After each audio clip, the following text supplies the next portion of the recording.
for a written transcript of this meeting, or if you need reasonable accommodations, including this communication in an alternative format due to disability, please contact the Clerk to the Commission's office at 404-612-8232.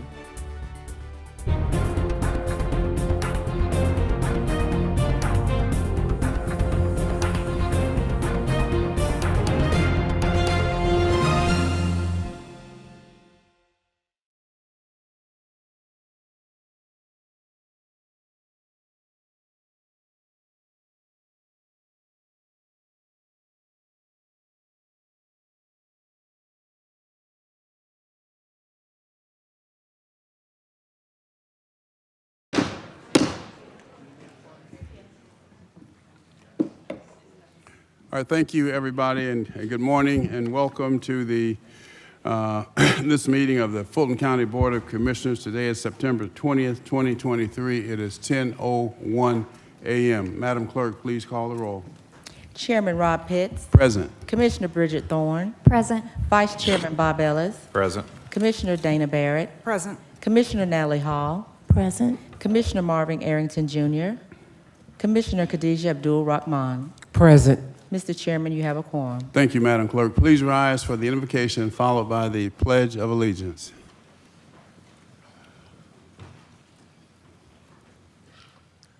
Let us pray. Almighty God, we are grateful for this day, for your grace and mercy upon our lives. We pray now your blessing upon those who are present. Continue now, Lord, to lead and guide our leaders. Give them your direction, your peace, and your strength. It is your name that we humbly pray. Amen. Amen. I pledge allegiance to the flag of the United States of America and to the republic for which it stands, one nation, under God, indivisible, liberty and justice for all. Thank you. Continue, Madam Clerk. On page 2, consent agenda 23-0601, adoption of the consent agenda. All matters listed on the consent agenda are considered routine by the County Commission and will be enacted by one motion. No separate discussion will take place on these items. If discussion of any consent agenda item is desired, the item will be moved to the recess meeting agenda for separate consideration.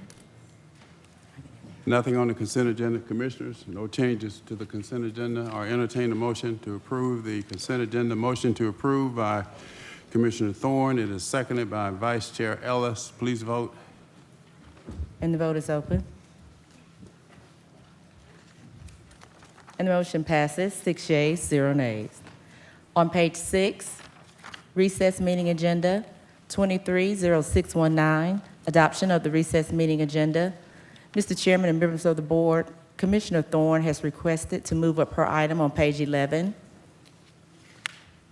23-0641, request approval of an ordinance of the Fulton County Code regarding rabies and animal control to prohibit outdoor sales of dogs, cats, and domestic rabbits, to encourage each of the cities within Fulton County to adopt similar ordinances and for other related purposes. Commissioner Thorne would like this to be heard after public comment.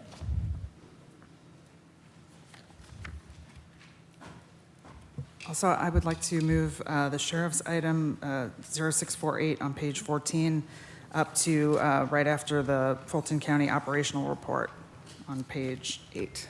What number is that? The sheriff's item is 648,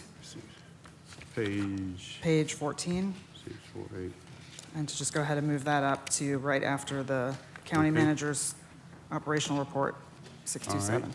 So noted. Vice Chair Ellis. Since we're playing move things around, I would like to move item 230595. What page, Vice Chair? No, I'm sorry, that's the wrong one. Item on page 11, item 230642, which is request approval of resolution to direct the county manager not to include or consider any budget enhancements or budgetary increase for any Justice Department or agency. I'd like for that to be heard after we have the budgetary discussion within the operational report. Okay. And right. I have a question since we are discussing moving up item, or since we since requested to move up item 230648, the sheriff's item. I know it's a matter of a lot of public interest. We received very limited to no detail about this item. Is there additional detail that has been provided to the clerk that would be shared with us during the meeting that could be made available to the public? I have not received. So we have no information. And do we know who is to present on this information?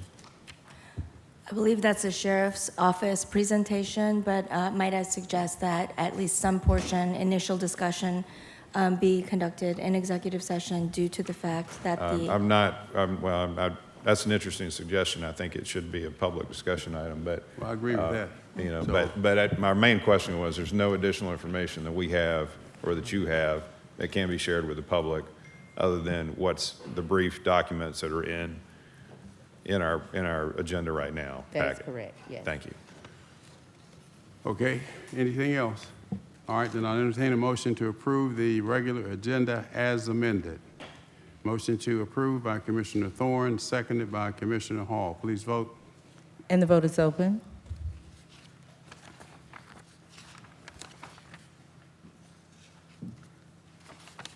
And the motion with Vice Chair, 6 yeas, 0 nays.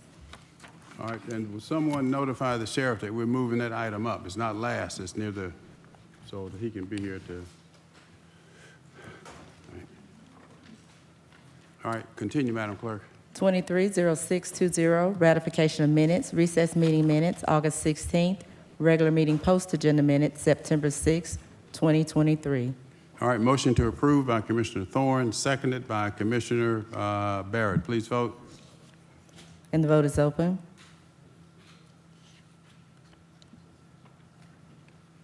And the motion passes, 6 yeas, 0 nays. 230621, presentation of proclamations and certificates. The first proclamation is recognizing Minority Business Opportunity Week, sponsored by the full Board of Commissioners. Okay.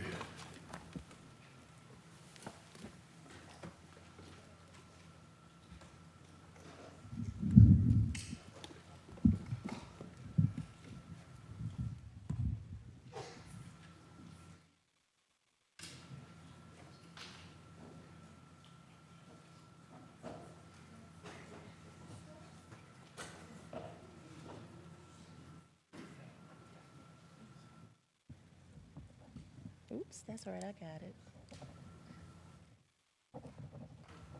There you go. All right, please come up, please come up. And is there anyone else here with you that would like to stand with us? Please come up. Come on. We'll make sure you all get the pictures. This is a proclamation, whereas since 1975, the Georgia Minority Supplier Development Council, Georgia's leading small business development and supplier diversity organization, has certified minority business enterprise firms, developed their capability, capacity, and competency, and facilitated partnerships with corporations and governments in need of their goods and services. And whereas the GMSDC serves more than 400 corporations that are headquartered in Georgia or have a significant presence here, as well as more than 1,000 certified minority business enterprise firms. And whereas the GMSDC has helped minority business enterprise firms create thousands of jobs, generate billions of dollars in revenues, and help build sustainable enterprise. And whereas the GMSDC continues to support Georgia's minority business enterprises through its various signature events and educational programs designed to provide opportunities for growth, success, and long-term sustainability. And whereas on September 18th through 22nd, 2023, the GMSDC will host its quarterly business opportunity exchange to stimulate opportunities and explore ways for minority businesses to do business with corporate and governmental supply chains. Now therefore be it resolved that the Fulton County Board of Commissioners recognizes Minority Business Opportunity Week in Georgia to honor the achievements of minority business and their importance to our economy, and does hereby proudly proclaim the week of September 18th through the 22nd, 2023, as Minority Business Opportunity Week in Fulton County, Georgia. Would you please put your hands together for such a great organization? And now we will have a few words. Good morning. My name is Stacy Key, and I'm the president and CEO of the Georgia Minority Supply Development Council, GMSDC. And I will tell you, I am honored to be able to serve in this capacity. I am grateful for the opportunity. For the last 15 years, every day I wake up and my feet hit the floor, the world trembles because it knows we're going to help some minority business grow.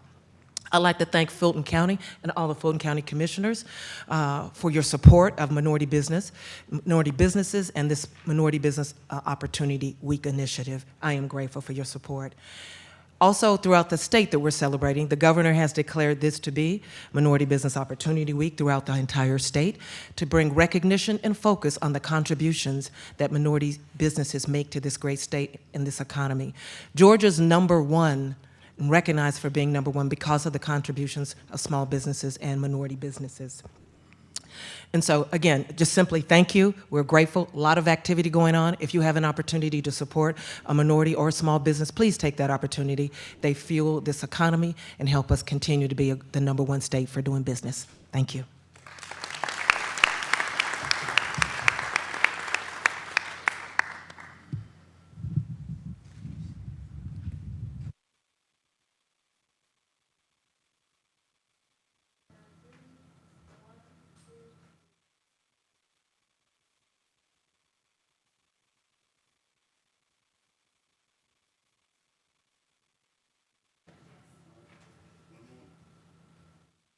The last proclamation is recognizing Corporal Jordan and it is Appreciation Day, sponsored by Commissioner Abdul Rahman.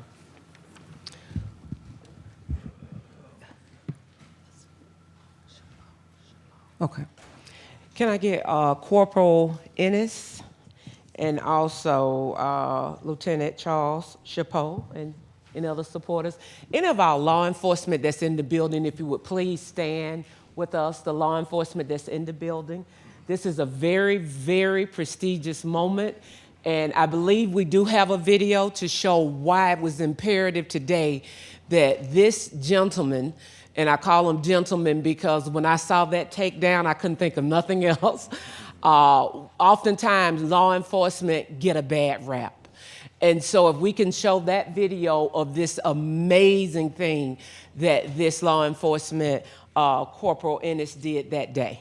How long is the video? It's 10 seconds at the most, Chairman, maybe 5. Chairman, don't start with me this morning. Can we get the video to play, please? See, I get fussed at when y'all don't have the video ready. Do we have the video ready?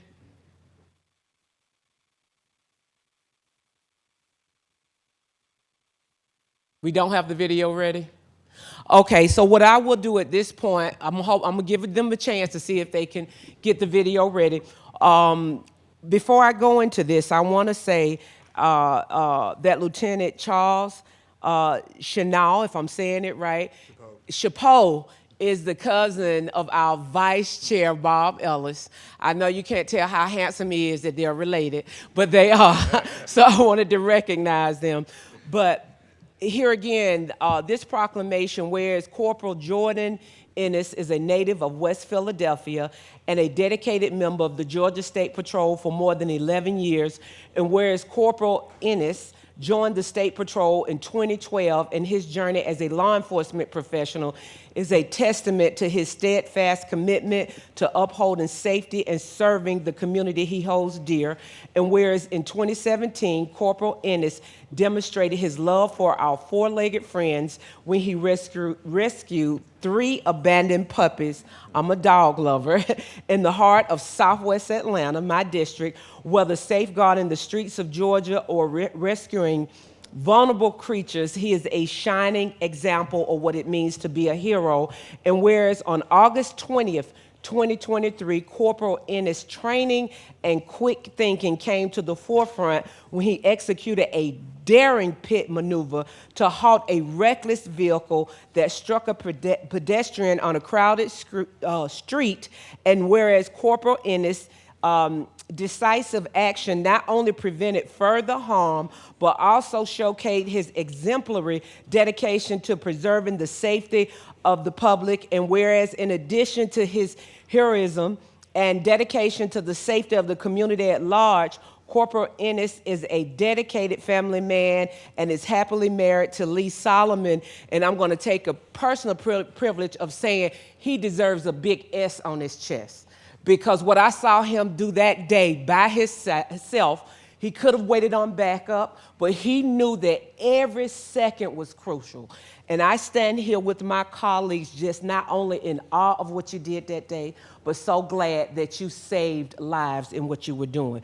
Now, therefore, be it resolved that the Fulton County Board of Commissioners recognizes Corporal Ennis for his bravery and willingness to go the extra mile to protect and serve those in need, and does hereby proclaim Wednesday, September 20th, 2023, as Corporal Jordan Ennis Appreciation Day in Fulton County. Can you please put your hands together for this gentleman? A few words, please. So I was told where to go and that there would be donuts, but I didn't know how to do a speech. And I can't follow the speech for the last one, so just thank you to everybody. Thanks to the governor and my command staff for letting us do what it is we do. And just thank you, everybody, really, thank you. And Lieutenant, can we get a few words from you, Lieutenant, since you are the cousin of our vice chair? I'll just echo what Jordan says. You know, I supervise Jordan as well as several others on the crime suppression unit, criminal interdiction unit, that go out every day pretty much protecting the citizens of the state of Georgia, not only here in Atlanta but across the state. And it's every day that, you know, you hear about a law enforcement officer that puts their lives on the line. And I would encourage all of you to thank the person in blue. I don't know if you heard about the LA County Sheriff's deputy who was sitting at a red light, and I'll just leave it at that, someone pulled up next to him and shot him dead right there where he sat at a red light, all because he's wearing this uniform. So appreciate the people in blue, because without the people in blue, it's going to be anarchy, and we don't want that. Thank you. Thank you. And I want to say the takeover group that was responsible for that was the donut dude. So I just wanted to make sure. So we can get a quick picture with our vice chair and chairman. Chairman, please come.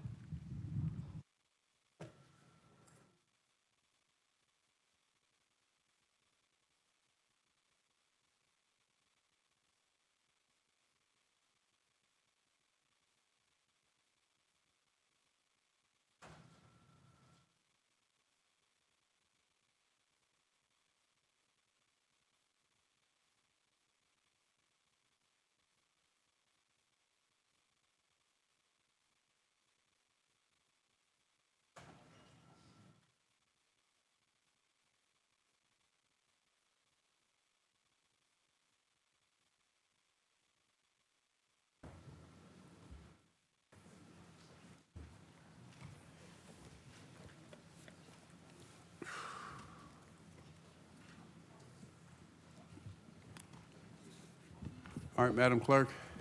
Mr. Chair, Yes, sir.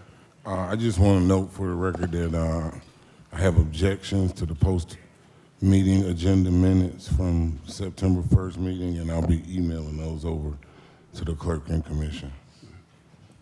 Continue, Madam Clerk. On page 7, public hearings, 230622, public comment.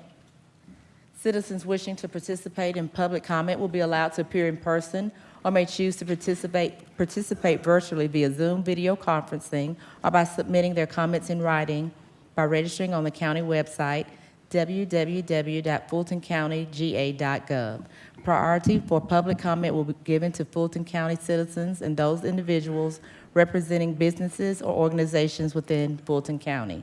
Speakers will be granted up to 2 minutes each. The public will not be allowed to yield or donate time to other speakers. The public comment portion of the meeting will not exceed 30 minutes. In the event the 30-minute time limit is reached, but prior to public comment being completed, the public comment will be suspended and the business portion of the BOC meeting will commence. Public comment will resume at the end of the meeting. Mr. Chairman and members of the board, we have received 22 speaker cards here in Assembly Hall. Will the first 6 speakers please come forward? Paul Hershey, Wanda Cooper, Maurice Kenner, Marilyn Primovic, Renelle Hunter, and Jawan Haddad. All right, speakers, as always, when you have 15 seconds left of your 2 minutes, I'll say 15 seconds. That's your key to conclude your remarks. The clerk has indicated that we have 22 speakers. That's 44 minutes.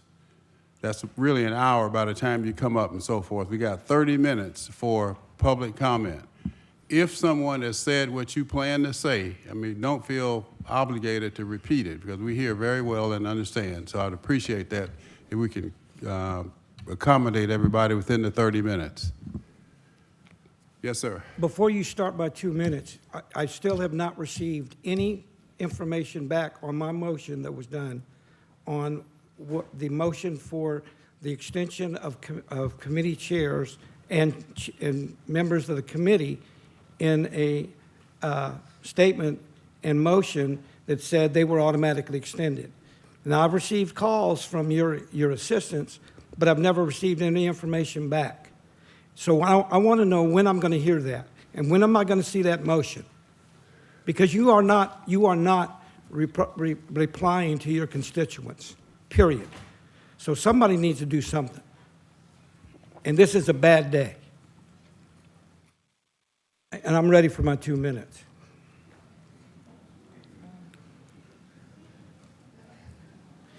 First thing that I'd like to say is this. I'm in support of Commissioner Ellis's proposal 0642 for the following reasons. Number one, your DA spent $542,000 to a law firm that couldn't lead a group in silent prayer. Number two, in that, you've got 300 employees in the DA, you've got 1,209 prisoners that have never been indicted, and every time that I'm here, this guy over here stands up and says, well, we don't have time, we don't have judges that want to hear it. I've got the statements from 3 judges that said they've got plenty of time in the calendar. So if you spend $542,000 for another law firm to do something, then what the heck is the rest of your people in the DA department doing? Number two, why does a sheriff have to come to this commission or the county manager to move prisoners? Number one, you've got 341 people or 341 people sleeping in the floors. You got 358 spaces available throughout other facilities. If the sheriff doesn't know how to do it, let me tell you what, I'll volunteer to do it. And I can do it with a minimal amount of people. I can do it with a minimal amount of money. And here's how I'm going to do it. I've already contacted the National Guard. They are required to handle POW prisoners of war. They can have a training exercise to move those prisoners to those facilities during a weekend. 15 seconds. And I will volunteer to coordinate all of that. And I'll spend my time at nobody's taxpayer dollars to do it. And I want to know why the sheriff hasn't moved anything. And you guys are responsible for those constituents that are sitting in the jail, and you're not doing your job. And I am sorry. That was... Thank you. Thank you, sir. Thank you. Next speaker.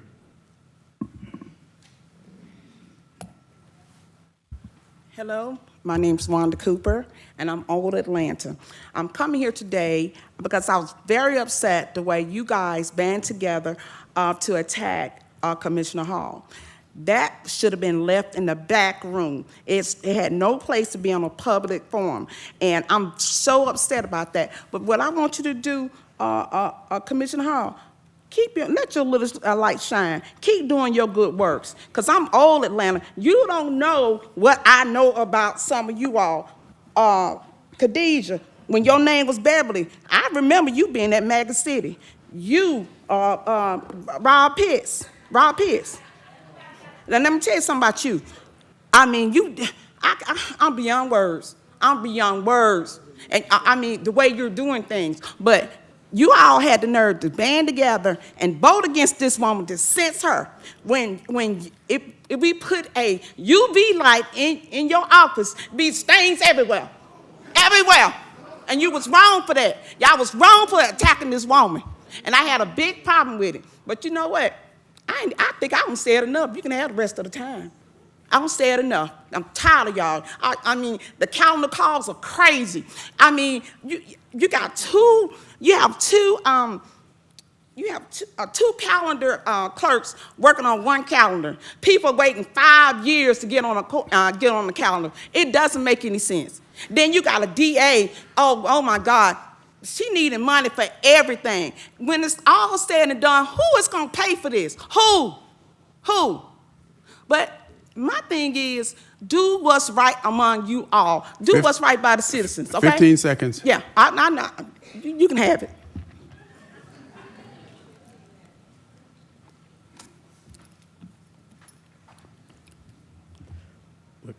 Good morning, Chairman Pitts and Commissioners.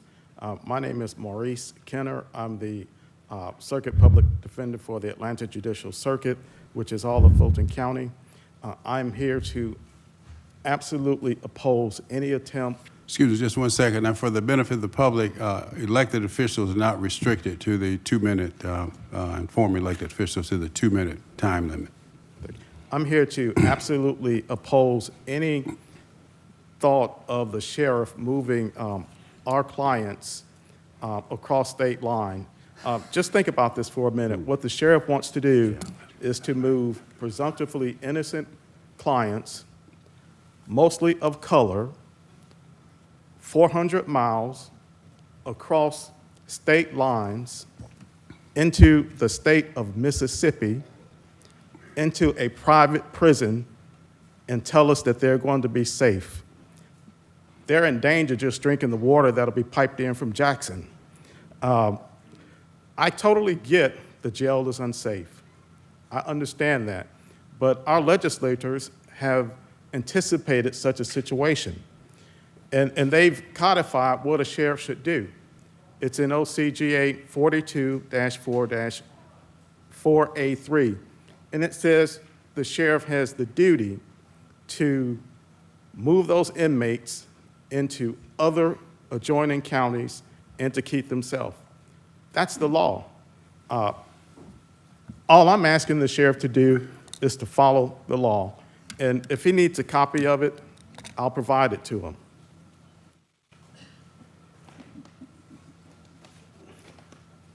I'm also asking you all to reject any proposal by the sheriff to relocate inmates because it doesn't make good legal sense. It doesn't make good fiscal sense. You may save a penny or two on the front end, but I promise you, you'll pay on the back end. It's an affront to human dignity. This is 2023, not 1923. Just require the sheriff to follow the law. You all have given him a lot of money, and it's a simple thing to do. We expect every citizen of Fulton County and the state of Georgia to follow the law. We shouldn't expect anything less from our sheriff. Thank you.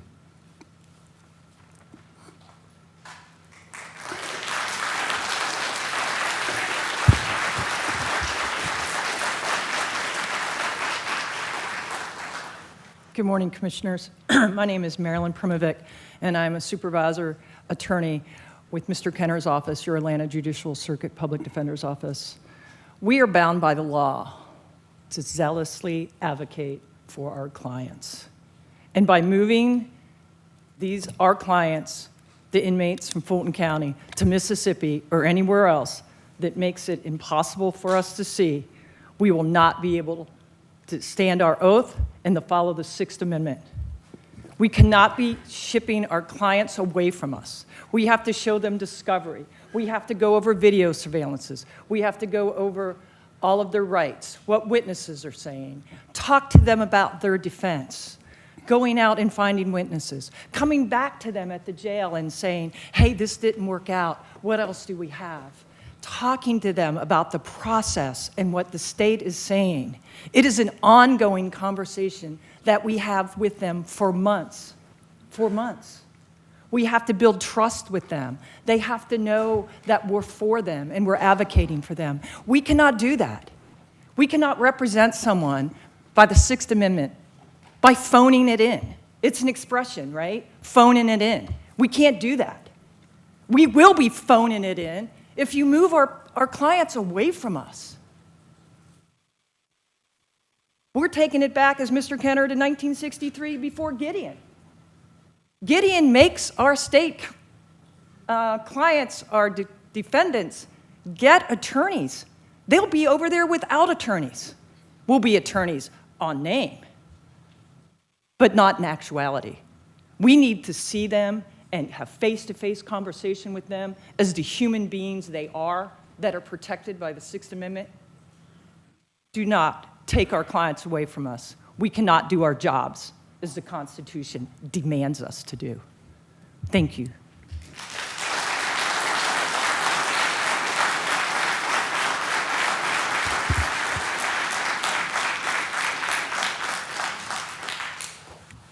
Greetings. My name is Ronell Hunter.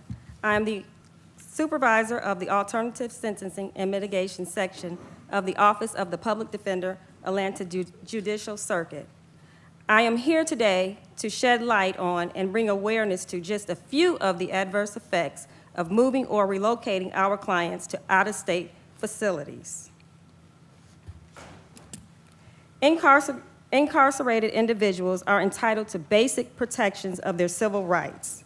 If transferred, our clients will be away from the court-appointed resources and services they are entitled to and require, like the Public Defender Council, their social worker, specific alternative sentencing programs, and other resources available to them that ensure their well-being and smooth transition back into society. For humanitarian purposes, our clients have the right to see their families. Moving them away from home disrupts families by making visitation financially prohibitive. And if long-distance visitation does occur, it effectively raises the cost of bond via additional monetary burden of travel and lodging. All this without due process. Many of our clients are mentally ill and have been diagnosed with post-traumatic stress disorder, bipolar disorder, borderline personality disorder. Amongst other illnesses, they have formed relationships and become familiar with jail staff and social workers and mental health personnel. Moving them out of state would be inhumane, as it would disrupt their routines, cause stress, and worsen their mental health condition. 15 seconds.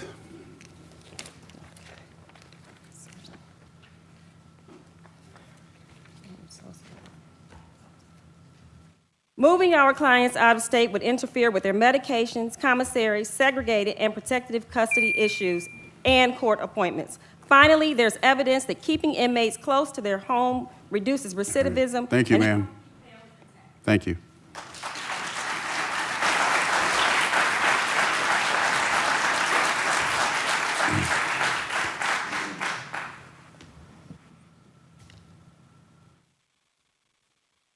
Good morning.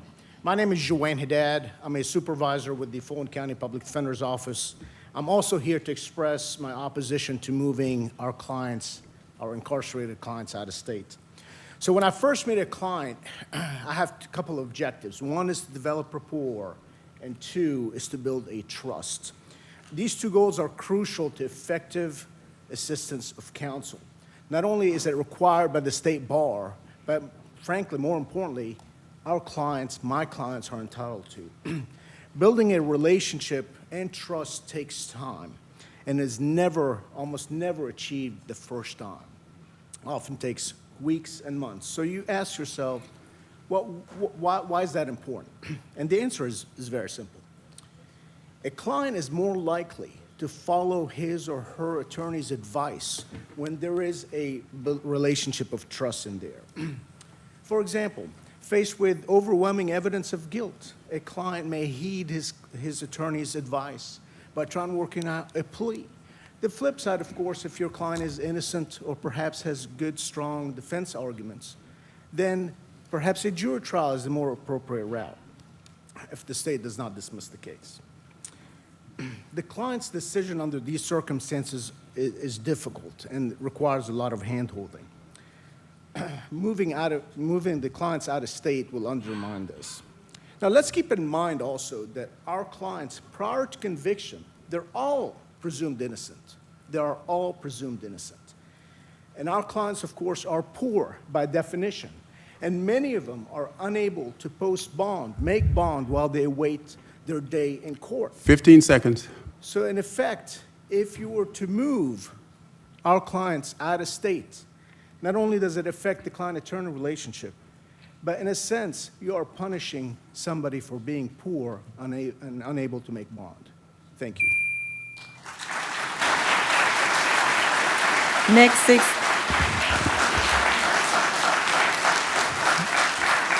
six speakers: Arnold Regas, Gail Ivey, Joshua Lofton, Janet Hill, Stanley Muhammad, and Gloria Dorsey.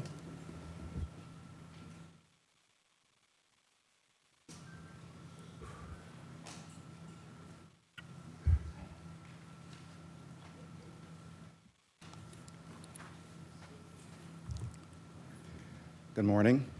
I am Arnold Regas. I am a Deputy Director of the Georgia Public Defender Council, and I stand for those who otherwise would stand alone. Many of the people I represent are charged with very serious crimes, but I want to be clear, they are merely charged with those crimes.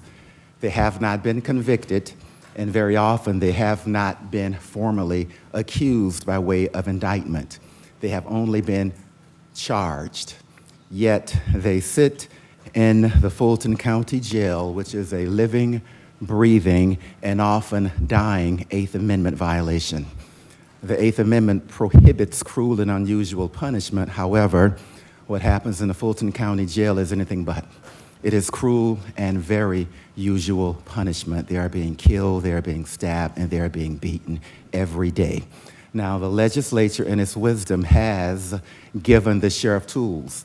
It has told the sheriff that in the event those people who are charged, only charged, not indicted very often, you cannot keep them safe. You must move them to an adjoining county. However, the legislature also gave the sheriff another tool.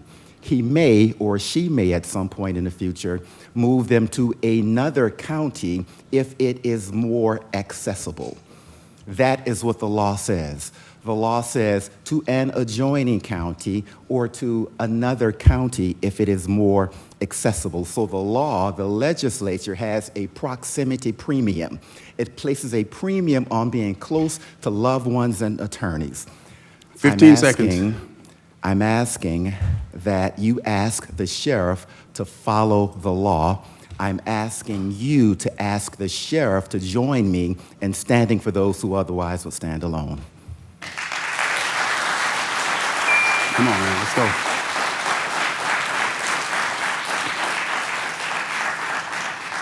Good morning. My name is Investigator Gail Ivey with the Fulton County Public Defender's Office. I've been employed senior investigator for almost 25 years. I have a couple of impacts that moving the defenders will impact our ability to serve them with subpoenas, with documents, for us to have, for them to see personal videos, for them to see surveillance videos, for them to have able to personally have a physical discovery from our attorneys. We basically also are a liaison between the attorney and us. And also to, some days we have a same day interview with the clients or the next day. By moving them to another county in Georgia will impact us able to see them, or by going to another state where we have to travel, which will impact our other cases or them, so we're basically not able to see them and give them the information that is needed. Also that sometimes when we go to the jail, we might see them for 30 minutes maybe to 2 or 3 hours. But by going to another county in Georgia or out to Mississippi, we are not able to give them the updated information which is needed on their case.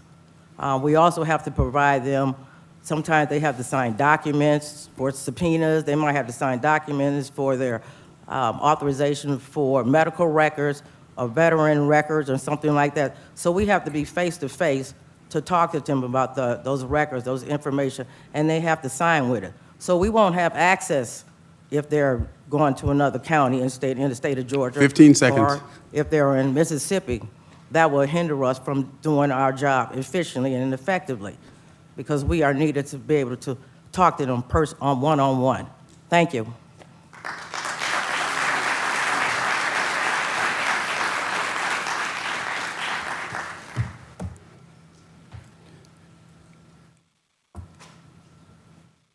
My name is Joshua Lofton, aka Joshua Muhammad. I'm here today to bring to your attention the issue of Hakeem Lofton, Hakimlofton, my son. Case number 14, SC124018. Habeas case number 21CH028. In detention number at the Georgia State Prison 100-141-0629. My son is sitting in prison for a case that didn't happen, never happened. My son is sitting in prison for a case that was fabricated by the very Fulton County DA's office by Fannie Willis' predecessor, Paul Howard, and Fannie Willis being a part of that at that time. As the first gentleman that came before this commission stated, there was no indictment. That may sound like a legal issue, and it is one that you all are responsible for. So I'm asking all of you to recognize your oath of office and look into what happened with my son when we found out the truth that nothing happened. Four lawyers quit his case. 4 DA quit his case. 4 lawyers quit his case because of how egregious it was. And when we found out the truth of what happened, they tried to kill my son in prison in Macon State Prison, stabbed him in the head 3 times, 1 in the neck and 4 in the back. That's my son, Hakeem Lofton, who sits in prison for a crime that never happened. And I'm here today to ask you 15 all seconds. to follow your oath as everyone has asked you to do before me, and make sure that my son comes home and get out of prison for something that didn't happen. Because I don't understand how she can prosecute the former president when she have not done right by my son, Hakeem Lofton. Thank you.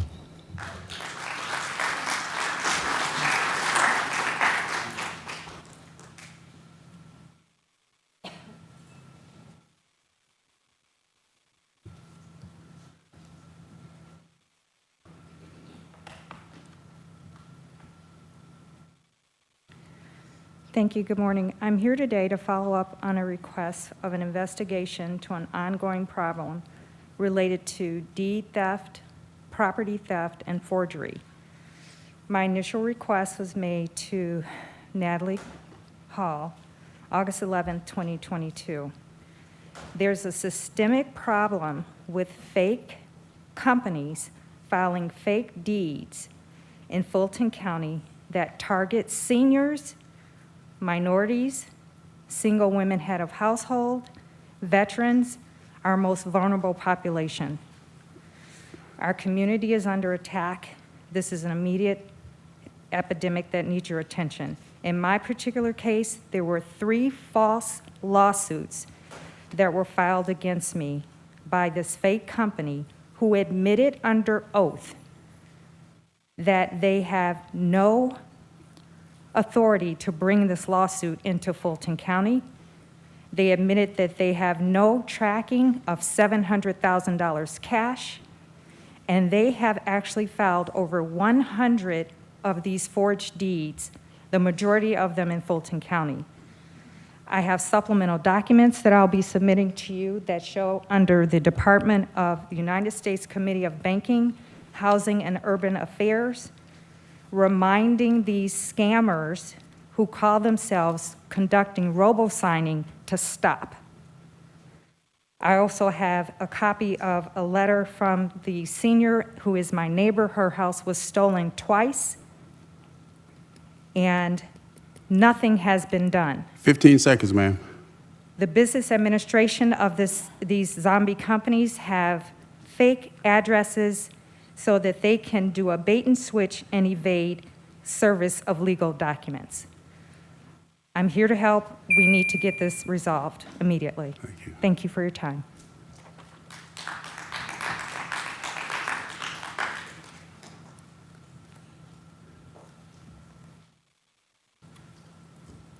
I would like to, before the clock starts, as the Caucasian gentleman was privileged the same opportunity, please, before the clock starts. Well, the clock is, come on now, let's Okay, go. but we had the clock not starting. I want to say something, please. You have 2 minutes, sir. 2 minutes as of now? Well, I'm here to deal with plantation politics, where we have, in this county, we have judges in magistrate court, such as Judge Nancy Mao, Judge Elizabeth George, and Judge Jeffrey Frazier, who are actually committing fraud and deceit among black people, particularly me and my family.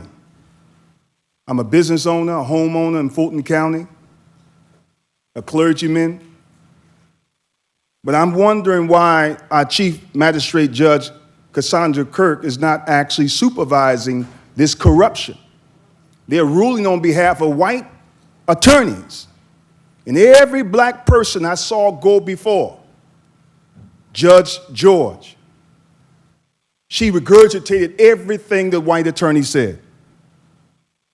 Now I'm asking you, you black elected officials, we voted you in office. I sent an ante-litem notice to all of you. No one responded about the corruption. We have a black business in College Park where we slumlords are actually allowing us to be in terrible I got 4 15 seconds. Go ahead, 15. Slumlords who are actually in our community, and when we ask them to abide by the law, they retaliate and send you to evictions. And now I have young black people I'm employing. We have been faithful in paying our rent, faithful in abiding by the lease, but when we have these buzzards who come in our community, why can't our community look like Alpha Rebel? All right, thank you, sir.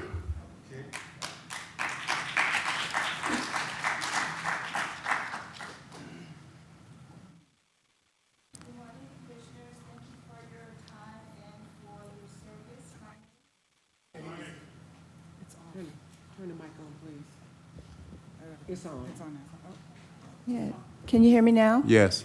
My name is Gloria Dorsey, and I stand before you as a representative of the Atlanta Humane Society to ask that you support the prohibition of sales of outdoor sales of dogs, cats, and domestic rabbits in Fulton County.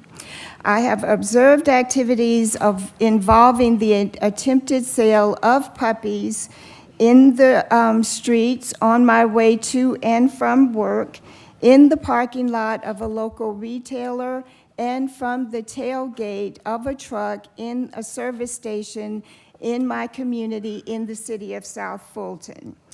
As a veterinarian, I have treated puppies purchased from these circumstances for poor nutrition, internal and external parasites, anemia, pneumonia, parvo, distemper, mange, and lice.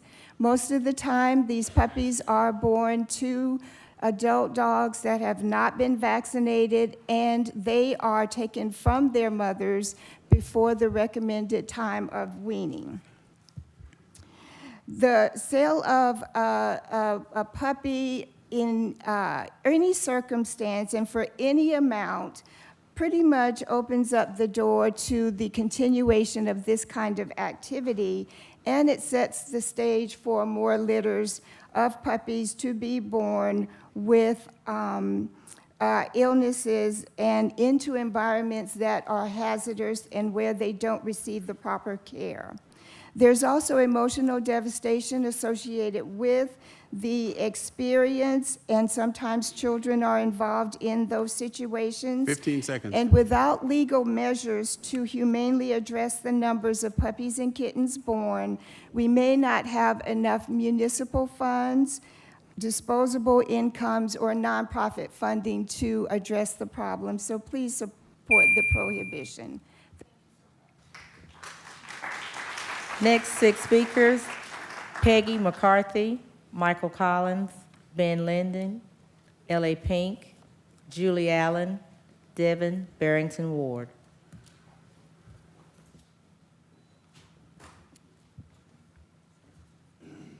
Good morning, Commissioners. My name is Peggy McCarthy, and I'm a volunteer board member for the Georgia Pet Coalition. I've been a Fulton County resident and taxpayer for the past 33 years. The animal ordinance being proposed today, 230641, is intended to curtail unlicensed backyard breeding and illegal pet sales, which harms animals and shifts the financial burden to taxpayers. The ordinance is one prong of a multi-pronged solution that is needed to reduce the excessive number of animals entering our shelters. As the largest urban county in Georgia, I hope Fulton will become the leader in curbing reckless backyard breeding. Thank you to Commissioner Thorne for leading on this initiative. I'd like to address 3 points in support of the ordinance. First, this ordinance provides an easy tool for law enforcement to combat illegal pet sales. An outright ban on outdoor sales alleviates the need for law enforcement to check for violations of licensing laws, which is a time-consuming process. Importantly, this bill does not require additional local or state funding and protects responsible breeders who comply with licensing and tax laws. Second, we now have 4 precedents in Georgia. Athens, Clarke, Forsyth, and Hall counties, as well as Gainesville, have all unanimously passed this ordinance using similar language. A Gainesville police officer told me he welcomed the ordinance because it provides him with the authority to address unscrupulous backyard breeding 15 seconds. in his community. My final point is that to date, 12 large animal welfare organizations based in Fulton County and totaling over 1 million followers on Facebook have endorsed this ordinance, including Angels Among Us Pet Rescue and Atlanta. Thank you, ma'am.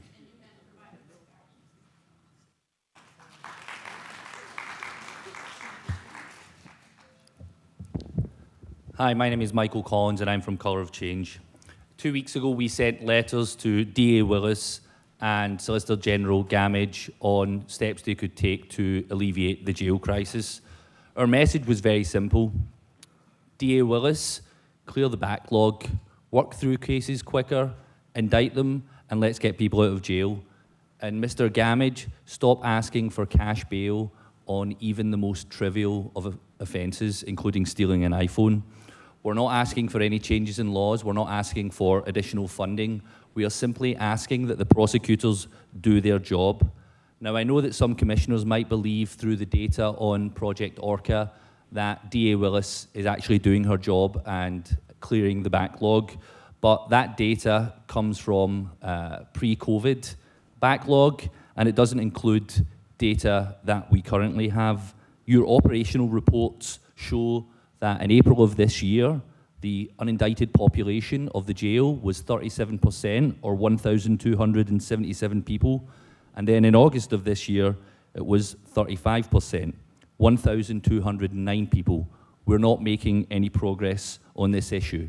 In addition, she has between 11 and 12,000 unindicted cases since 2020, and that's despite receiving almost $16 million extra in funding from this body. There are a number of steps she could take that are relatively simple. Stop taking every case to the grand jury. Accuse more cases. Some of the proposals that have come before the Commission make no sense, including your proposal, Chairman Pitts, to transfer people out of the state. The Sheriff does not have the staff for 15 that. seconds. We have already established that. Mr. Ellis's proposal has a lot more merit in terms of freezing the funding, especially for the DA's office. Please use your leverage, please use your authority, which includes the budget. Thank you.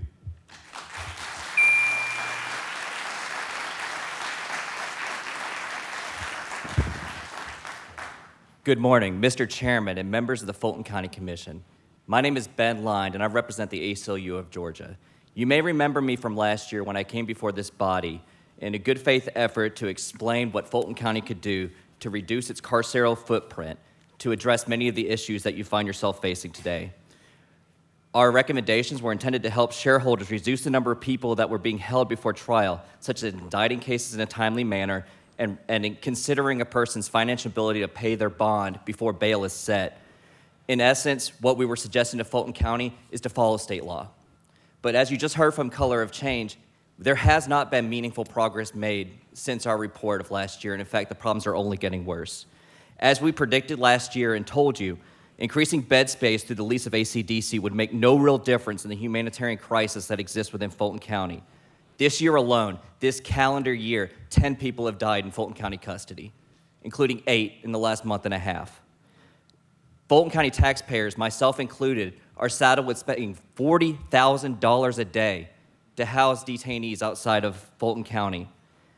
We're here to express our concern that there are now plans to send detainees even farther, 400 miles into Mississippi, which is a plan that will only increase the financial and human costs without actually attaining any of the benefits that you're trying to reach.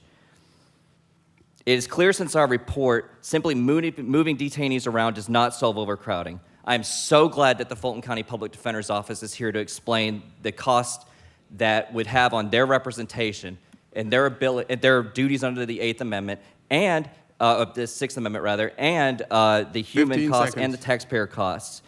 All they're recommending that y'all do is require the sheriff to follow state law. That sounds like a lot like what we did last year, and we hope you actually consider it this time. Thank you for your time. Come on, Miss. So,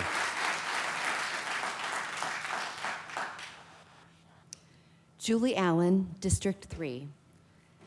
I was present for the September 6th board meeting.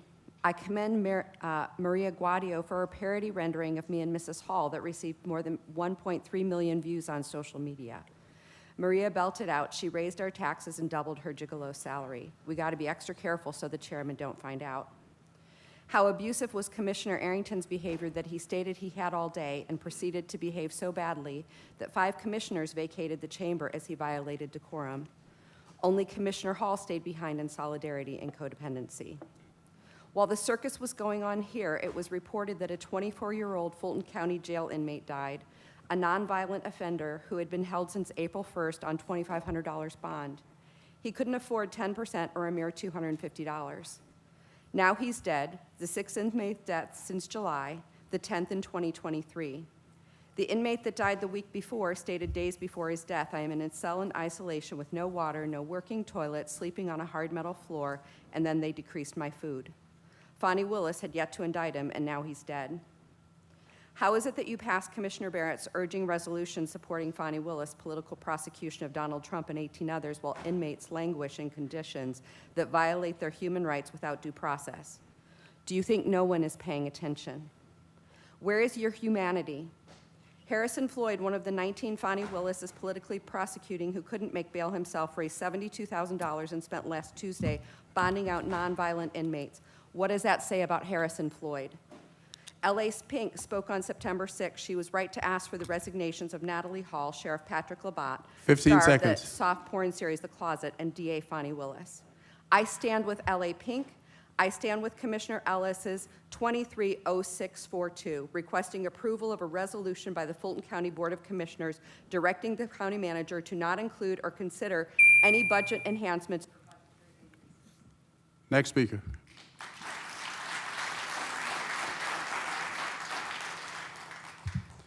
Devin Barrington Ward with Communities Over Cages, ATL.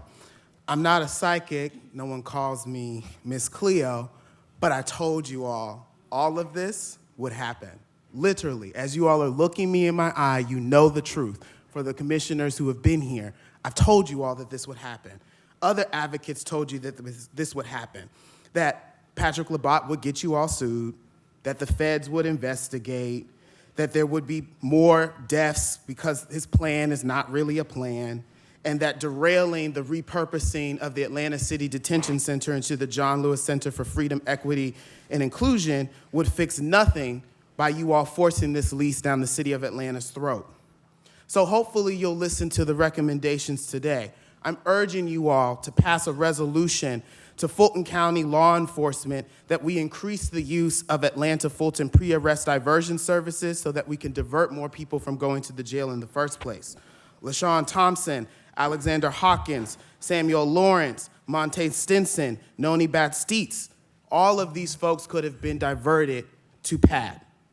If we're increasing funding to a failing sheriff's office, certainly we can increase funding to PAD that has actually produced results.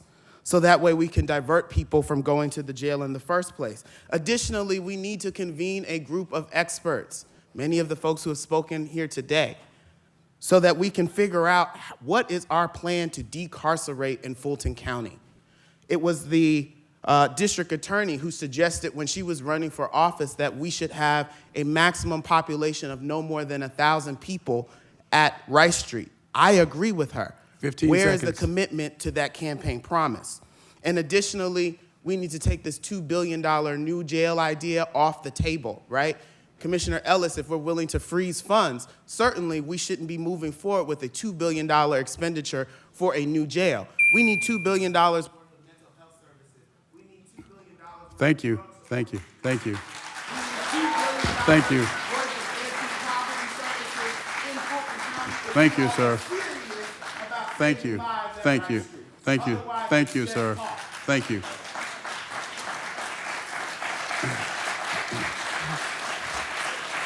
You got 4 more? Okay, excuse me. All right. Last 4 Just a speakers. minute, just a minute. The 30 minutes have expired. There are 4 more speakers. So if you limit your remarks to 1 minute, I try to accommodate everybody if there are no objections. All right, next 4 speakers. Those are the final 4. Marjorie McLeod, Jody Williams, Jennifer Dean, and Lisa Malott.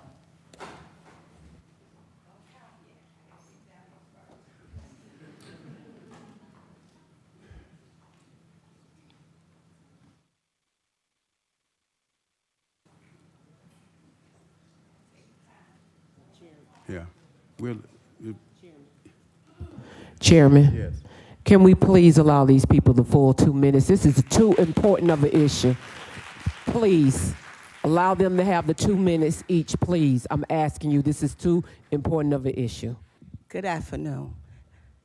I know Arrington, you know me, Nada Hall, Rob Picks. No, I take my time. I'm here because I'm against removing inmate to Mississippi. You're gonna put them in a frying pan. You will not be able to stay in that jail in Mississippi. They have problems themselves. I'm a grandmother, and I know you got children. You wouldn't want your child to go to Mississippi. And I am against. Labat don't have a chance because you didn't give him the money. He kept asking you for money, for money. And what did y'all do? Deaf air. But what I'm saying, grandmothers, it's going to cause a burden try to travel. There's money involved. And like they say, majority of the people is in there, they can't afford it. Belle, I just got off the Uber ride. She told me, my son is in jail, but I don't have the money to bail him out. Guess what? It's for pocket tickets. That's what he was in there for. You do your job, put the money where the money's supposed to be at. That's all. And I took my rent control shirt on. I'm everywhere because I know how it feels. When a grandmother cannot travel to Mississippi or anywhere else, those are private jails, and you're going to make money off it. And I do have inmates have been out of the state saying that, oh, I did my time, but then what they do, they extend it. You know that, Rob Hicks? All right, 15 seconds. Okay, so what I'm saying, do not take our children out of state. And I'm surprised where the leaders at. Where concerned black clergy? Because they got children. I wonder where the other grandmothers, they can't make it. They don't have the money. Okay. So what I'm saying to you, Rob Hicks, Okay, thank you, thank you. Thank you, thank you, thank you. We gave you 2 minutes. Thank you. Next speaker. and give these lawyers these.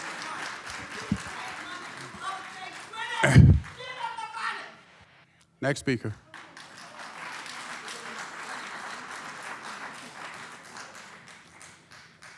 Good morning. Thank you for this opportunity, although it feels kind of trivial after what I've heard other ordinances and things that are going on, but I appreciate the time. I'm the director of the Georgia House Rabbit Society. My name is Jennifer Dean. We are a nonprofit rabbit-specific rescue. I'm here to tell the story about a single rabbit named Pascal. He was purchased from an outdoor pet seller in March of 2022. Shortly after getting him home, the new owner realized that he was in bad shape. She was unable to track down the person she bought him from. With no recourse, she sought vet care, but was unable to afford the vet care to get her new rabbit healthy. She found the Georgia House Rabbit Society, and we agreed to intake him to save his life. He was emaciated, he was dehydrated, he had ear mites and bite wounds, he had nasal discharge, and he had multiple abscesses from bite wounds. Our vet determined he was only 6 months of age. A nasal swab and biopsy revealed he had Pseudomonas and Staphylococcus. After several weeks of antibiotics and procedures, Pascal was finally healthy and adopted into an educated, capable, and loving home. Our vet bills alone for him were right under $1,500. Pascal is just one example of thousands of rabbits that are sold every year in outdoor and similar transient locations with no oversight on a state or federal level. This lack of oversight makes it appealing to ill-intended people to make a quick sale with no worry of recourse from the consumer. Due to the high cost of veterinary care for rabbits as exotics and their prolific advanced reproductive organs, advanced litters are more common in rabbits than any other animal. The Georgia House Rabbit Society fully supports the proposed ordinance banning the outdoor sale of cats, dogs, and rabbits in Fulton County. We're the only freestanding licensed rabbit rescue in Georgia and strongly believe 15 seconds. that this ordinance will not only help Fulton County with its pet overpopulation problem, but will in turn reduce the number of dumped rabbits and other animals that end up in animal control using taxpayer dollars. Thank you.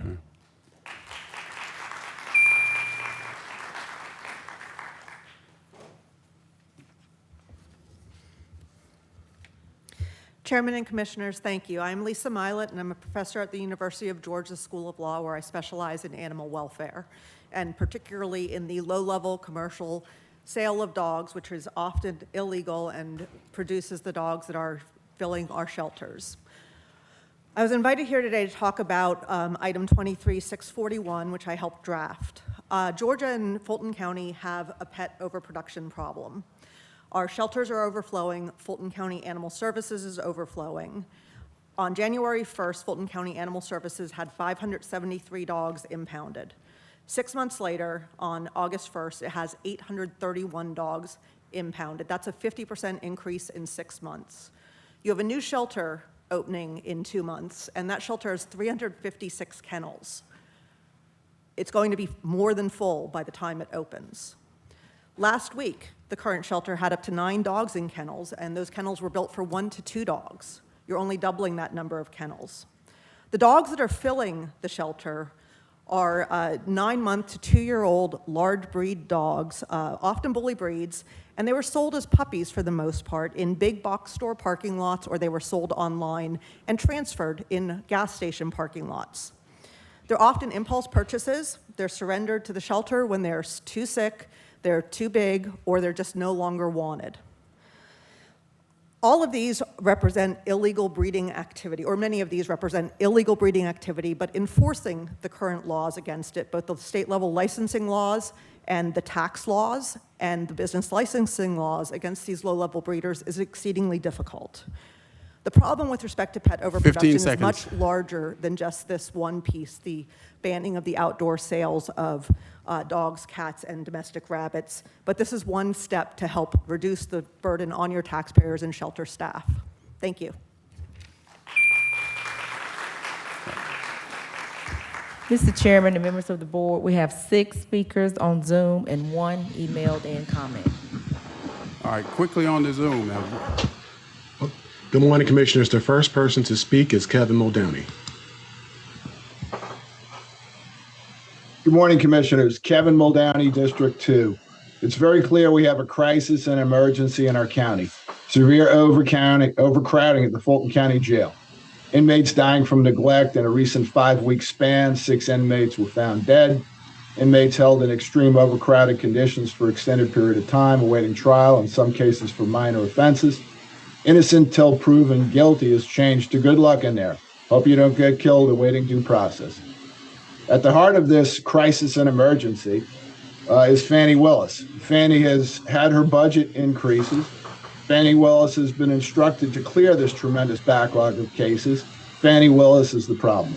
What has she done with her budget and the budget enhancements she's been granted in the past? Nothing for the citizens of Fulton. Fannie Willis's job is to clear this huge backlog of cases and stop the killing of potentially innocent inmates in the Fulton County Jail, not to try to create a grandiose case against the GOP frontrunner and his supporters in an attempt to do nothing but harass and intimidate in a clearly political witch hunt.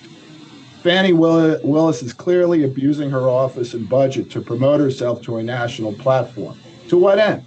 So she can end up with a cush job at CNN or MSNBC? Citizens of Fulton and inmates of our jail be damned.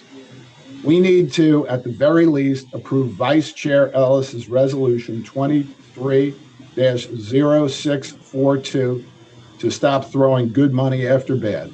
If you sincerely want to fix this crisis and emergency, we must force Fannie to do her actual job with more than adequate budget and stop her self-promotion and abusive office. Thanks, sir. The next person to speak is Matt Rowanzak. Morning, Commissioners. We just had a proclamation this morning rightfully celebrating the actions of a law enforcement officer. I will be so daring to make the assumption that at least the majority of this commission supports law enforcement. Let's see if that is just lip service or if you truly believe it. If you support law enforcement, that means you support a just legal system that does its job. That means the right to a speedy trial. That means the right to representation. That means innocent until proven guilty. That means a responsible steward of taxpayer dollars. Well, folks, we have a DA that appears to have violated every single one of these. And 2 of you were at a recent fundraiser for her. You heard this morning from a father whose son has been a victim of this corrupt woman, and he's not the only one. You know what might be a good solution? Maybe Commissioner Barron, Commissioner Hall, how about you spend a weekend in the Fulton County Jail and see if your policy and your support for the current DA is the same. For this board as a whole, if you truly support law enforcement, then you will support Commissioner Ellis's resolution 23-0642 to not include or consider any budget enhancements or increases for any Justice Department or agency in the 2024 general fund budget or for any other purposes. Lastly, this board should have never given this department additional taxpayer money to clear the backlog when the government created the backlog problem in the first place. It's just another frequent example in this county of the taxpayer being punished when elected officials violate their oath. This county is beyond unethical, and people's lives have and are suffering for it. Support Commissioner Ellis's resolution if you have an ethical bone in your body. Thank you. The next person to speak is Ben Howard. Greetings all. Ben Howard, senior advocate, public policy analyst.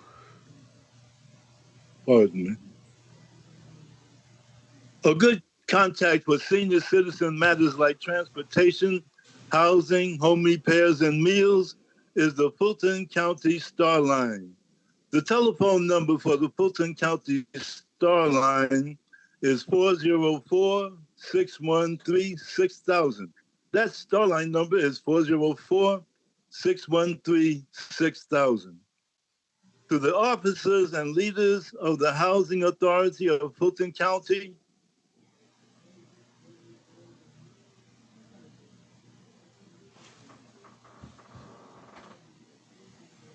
Okay. We'll go to the next one. The next person to speak is Candy Muldowney.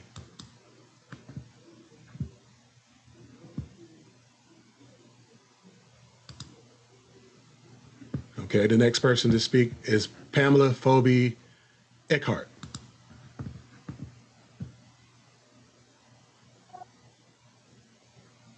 I would just like to agree with almost everyone who spoke today about our jail situation and these just these terrible crises of death. And I just hope that you'll really stand up and do the right thing, which I've asked you to do before. And to this day, I haven't seen you do that, the right thing, many of you on this board. So I'm asking again and appealing to you for the good of just a decent human being who deserves the rights that are in our Constitution. Please, please change your the way that you are governing today to make a difference for those that are poor, please. Thank you. The next person to speak is Adrian Coleman. Adrian Coleman. Good morning, Commissioners. My name is Adrian Coleman, and the reason for joining you today is to express my deep concern about the recommendation to transplant or relocate Fulton County inmates to Mississippi. And specifically to Mississippi, to a private jail. I would ask the commissioners that you, in my opinion, you have not done the due diligence. There has been organizations that have come to you repeatedly and again today to say that there are other measures that can immediately change and impact the lives of Fulton County inmates, as well as to affect their, even from a county perspective, the fiscal nature of this. The logistics of this doesn't even make sense. You transfer hundreds of prisoners to Mississippi. How do you transport them back when their cases come? The logistics doesn't even make sense. But from a human standpoint, the fact of the matter is that Fulton County is less than 50% African American, but the jail population is over 80% African American. And as a Black mother, grandmother, I am deeply concerned that our residents, our families are being treated like chattel. Yes, they have been charged with something, but they are not chattel. You don't get to move their bodies anywhere that you want to. So I'm asking you today to please have a work session, bring in the experts. Let's have time to figure out the best way forward. But please do not support the relocation of Fulton County 15 inmates seconds. outside the state of Georgia. Thank you. And this concludes our Zoom public comments. You have one email? All right, quickly.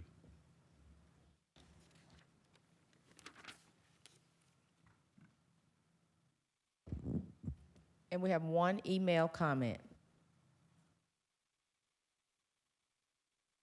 All right, we'll take the email at the end of the meeting. Continue, Madam Clerk. Okay, item that was moved up on today's agenda on page 11.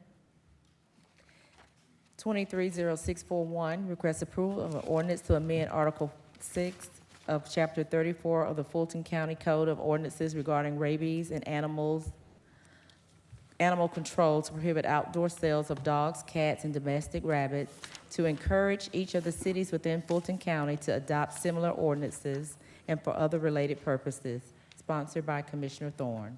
All right, is there a motion? Motion to approve by Commissioner Abdul Rahman, seconded by Commissioner Barrett. Any comments or questions? You want to be heard? Yeah, I'll just address it quickly. I'd like to amend line 17 to read, instead of transferred, substitute the words offered or displayed. All right, any objections? Commissioner Arrington? Thank you, Mr. Chair. So for the benefit of the audience, Madam County Attorney, would this ordinance only apply to, or what specific area would this apply? Is this only for Fulton Industrial, for the unincorporated area of Fulton County? Yes. Yes. Yes, that is correct. Thank you.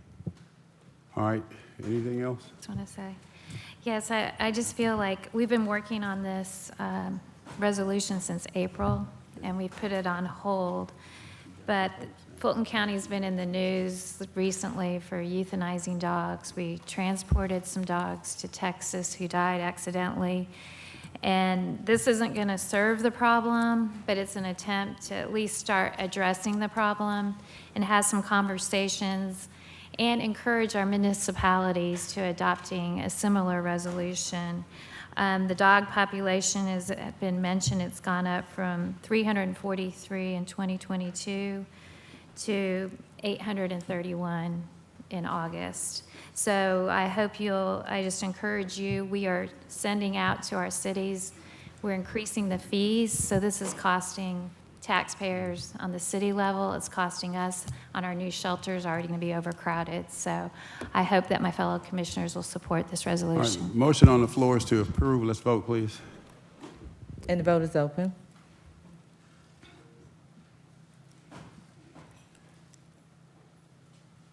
And the motion passes, 6 yeas, 0 nays. Next item. 230623, MARTA Quarterly Briefing.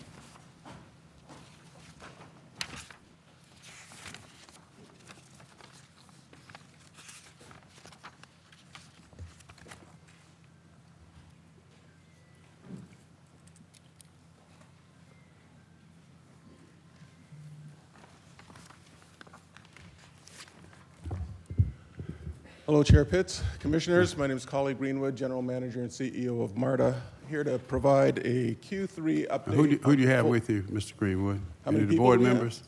Sure, we have, I'm not sure if I'm going to get all the names right, but we have, first of all, listening online, we have our board members, Frida Hartage, we have Al Pond and Stacy Blakely, all online. And then we have Colleen Kiernan, raise your hands. Shelley Parrott, Carrie Rocha, just the cast of 3. Okay. So we're here to speak to the Q3 update. Next slide, please. And we'll follow this typical agenda, moving into the operational updates. Next slide. The first one being, next slide.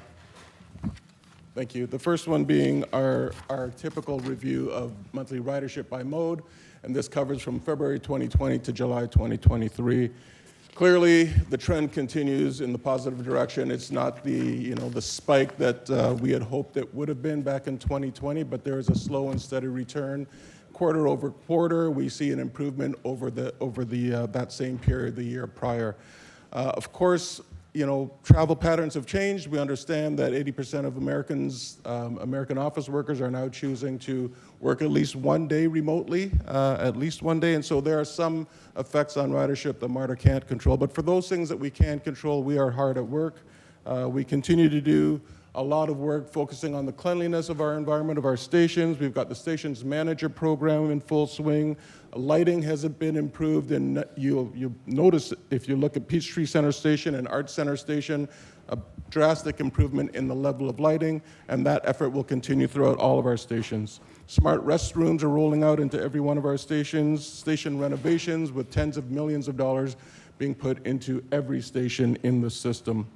New trains, new buses, electric buses, and a capital expansion program rounded out, as well as a significant increase in service. But just in August of this year, we increased the level of service on our trains during the peak service hours. And peak service, for those that don't know, starts at 5 in the morning until 9 in the morning and picks up again from 2:30 in the afternoon until 8 at night. And what we've done there is move the headways, which is a time spent waiting between trains, and that goes from 15-minute headways to 12-minute headways. And that also means that in the trunk between Lindbergh and Airport Station, you'll be waiting not more than 6 minutes for a train. So happy to report that since inception, we've achieved 97% on-time performance with that new metric, and that's due in large part to the improvements in workforce, scheduling, and of course the addition of those trains. Next slide, please. As we talk about workforce, this is just to assure everyone that we continue our efforts. We are near 100% in terms of the workforce for our operator staff, and that effort continues just to atone for any retirements and departures that happen in the same time frame. So we are hiring on average about 54 operators a month. The last job fair was held on August 31st. 90 people attended, 48 people were recommended for hire. Next slide, please. Public safety. Commissioner Ellis had asked at our last session about our posture on public safety, so I just wanted to bring this back to the group, that we're happy to report that we've experienced a 17% reduction in Part 1 crimes, that's serious crimes, over the past 2 years. 32% reduction in robberies over that same time frame, and an 87% clearance rate for those robberies, meaning clearance rate is the time that the fact that those that commit the robberies are arrested, charged, or turned over to the court system in 87% of the time. The primary uptick in robberies has actually been the theft of automobiles, Kia and Hyundai. They're up 142% over the past year. As it happens, there was an online video that demonstrated to people how to break into these cars without keys, so that had an adverse effect.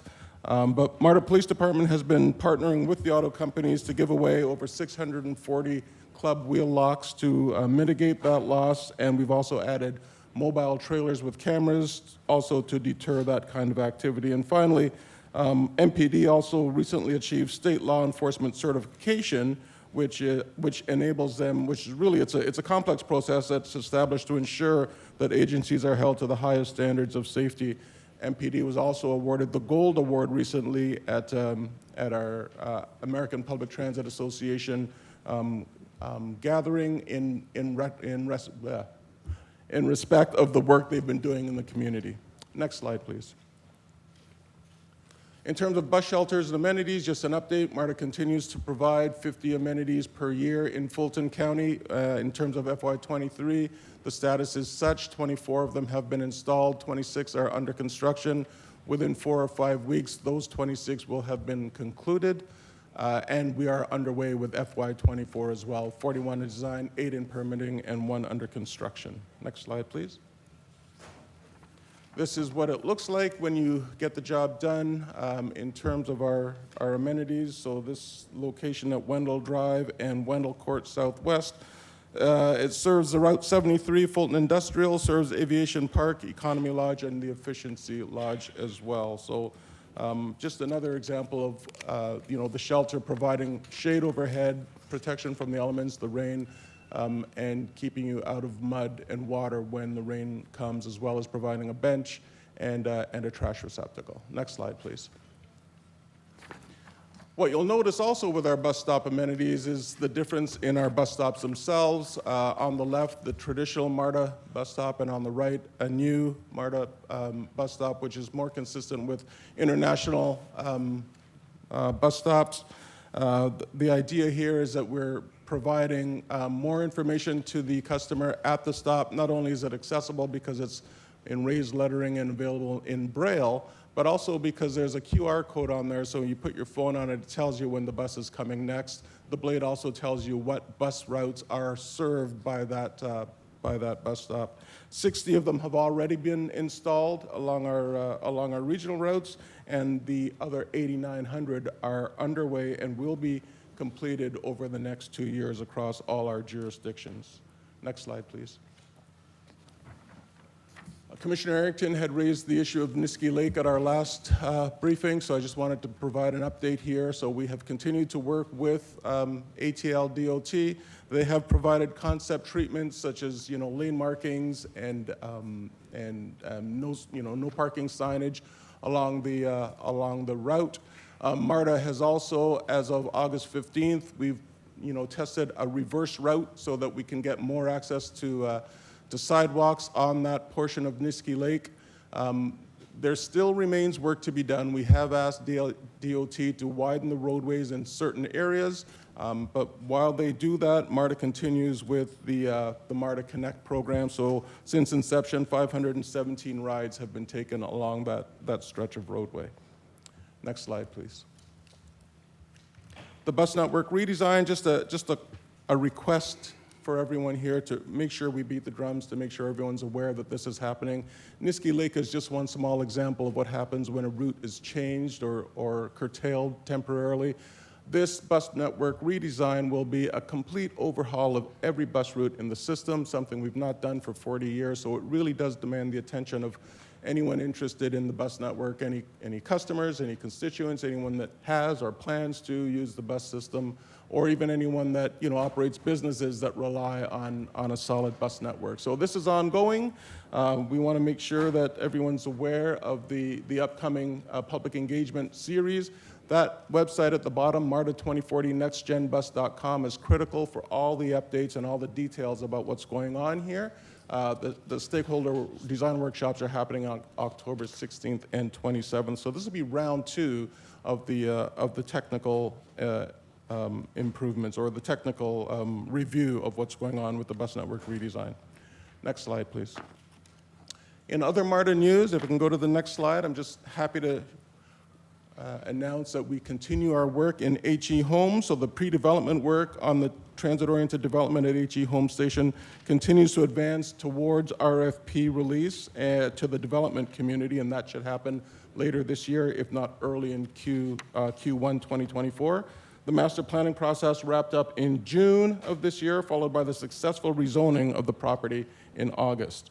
I specifically want to thank Commissioner Abdur-Rahman for her leadership and assistance, as we had 6 very well-attended engagement meetings, which served to inform the development program, but also served to inform interested community members as we talked about that space. Next slide, please. College Park Station is in the news. We've continued our good work there. You may recall last time we talked about a ribbon cutting because we had, made some improvements to the entranceway at College Park Station, with lighting and seating and garbage facilities, and redoing the greenery and shrubbery in the space. Now we're into the parking lot paving, and we're in phases 3 and 4 are now underway. This will now be fully ADA compliant, and it'll be compliant to current standards, and we'll have ADA spaces beyond the required 36. We'll have 39 provided beyond the ADA required 36. We'll also have access for pedestrians through new sidewalks from the curb through the lot and to the station. Next slide, please.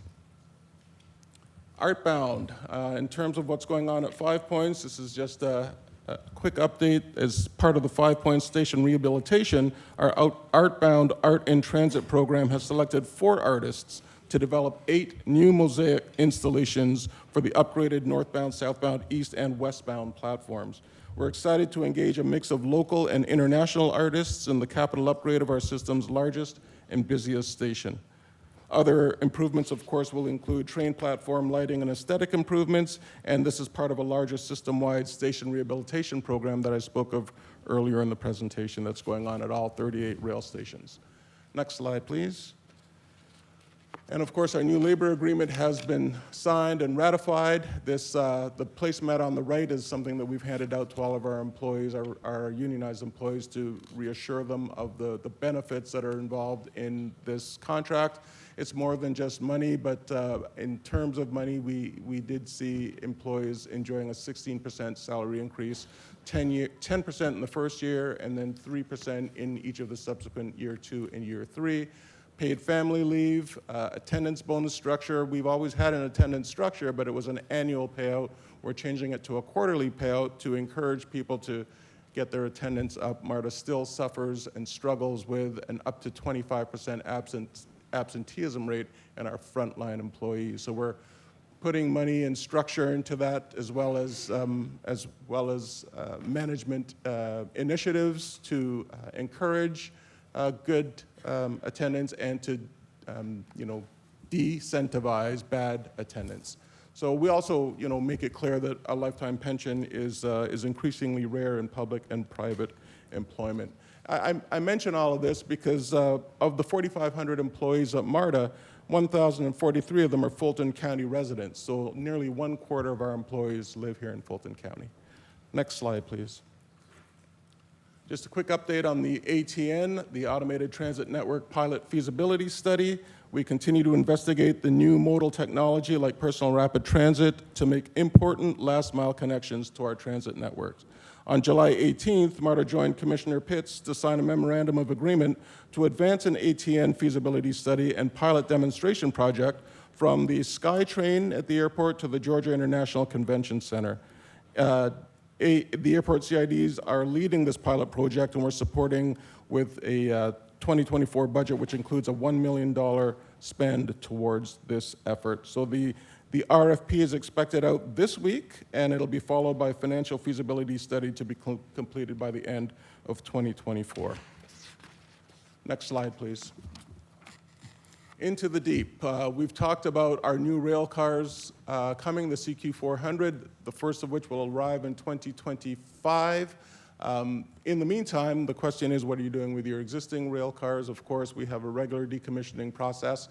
And this is something new. We've started to partner with the state, with the Department of Natural Resources, and we are now sending 2 decommissioned rail cars off to the Savannah coast. So they left as of September 11th. They will be transported to the coast to prepare for deployment this fall. The cars will create a stable habitat area for corals and algae to grow and will attract fish and other underwater organisms. The picture in the bottom right-hand corner is a picture of a rail car that the MTA in New York had provided not that long ago, and very quickly the algae and sea life have started to take to it. So just good news there, and MARTA's involved in this green initiative. Next slide, please. Our Breeze Mobile 2.0 is, of course, now available across all regional partners and will launch in Cobb County soon. This will provide another way, in addition to the Breeze card, to transfer seamlessly between systems. So looking forward, we expect to select a contractor to completely overhaul our fare collection system. It's the AFC Automated Fare Collection System 2.0, and what that means is a complete overhaul. Will be entertaining open payments, modern conveniences, regional efficiencies. You'll be able to access our stations using any NFC-enabled device, your watch, your phone, your credit card. We received proposals for this in June, and we're completing the evaluations right now. We'll be recommending our selection for the award to our board on September 28th. So we're just around the corner from launching 2.0 on the AFC, but in the meantime, Breeze Mobile is getting us there. And next slide, please. Yesterday, for the 14th year, MARTA joined volunteers, community organizations, and businesses across the country for National Voter Registration Day. This is an annual nonpartisan event to encourage civic engagement and voter participation with our riders. This year, we had partner organizations participate at 5 rail stations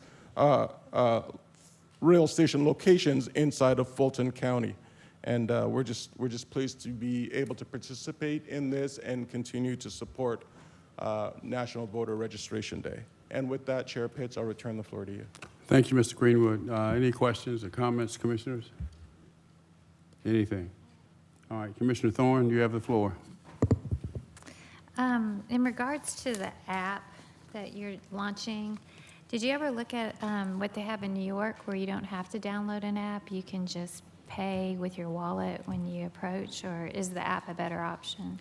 Yes, that is, we expect that. Again, the award or the bids are being processed now, but that was very clear in our when we went out to market that we're looking for that kind of open payment. So we fully anticipate that it will be every bit as good as New York.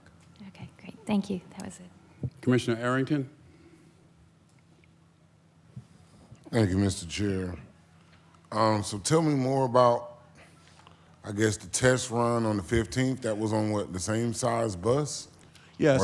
Yeah, same size bus on Niskey Lake, and instead of going clockwise, we went counterclockwise or vice versa. And so the bus comes on the other side of the road now, and that our operational and safety folks got together and said we think that will improve things, but that'll give us more sidewalk access. And it's just the geometry of the curve. There are fewer pinch points when we go that way. We're not there yet.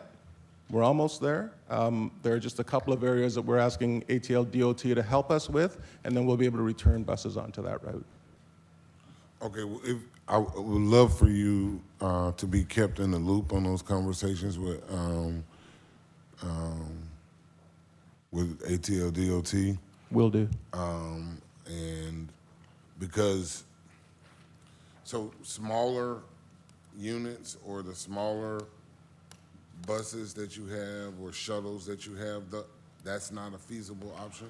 Right. The only size that would work is the size that we use for our mobility vehicles. So that's not, that doesn't have the capacity, right? You get 8 passengers. So that's what, and running that on a schedule is less conducive than using the MARTA Connect program that we have right now. But when we go to put service back on, it's got to be a service that, it's got to be a vehicle that can actually accommodate the passenger capacity elsewhere on the route, right? So you got to have a big enough bus to do that. Okay, and so, all right, I'll just wait to hear from you more on that. You said, the question I had, you said how many people have been served, 500 something along that? Yeah, I think that's I said along that route? Yeah, not on the route, in that, 50, along that portion of the route. So the number of people that have used MARTA Connect along that portion of the route, and I think I've lost my spot there, but I think it said, 517 since August. Thank you. Sorry, as of August. All right, commissioners, anything else? All right, thank you, Mr. Greenwood. Appreciate you.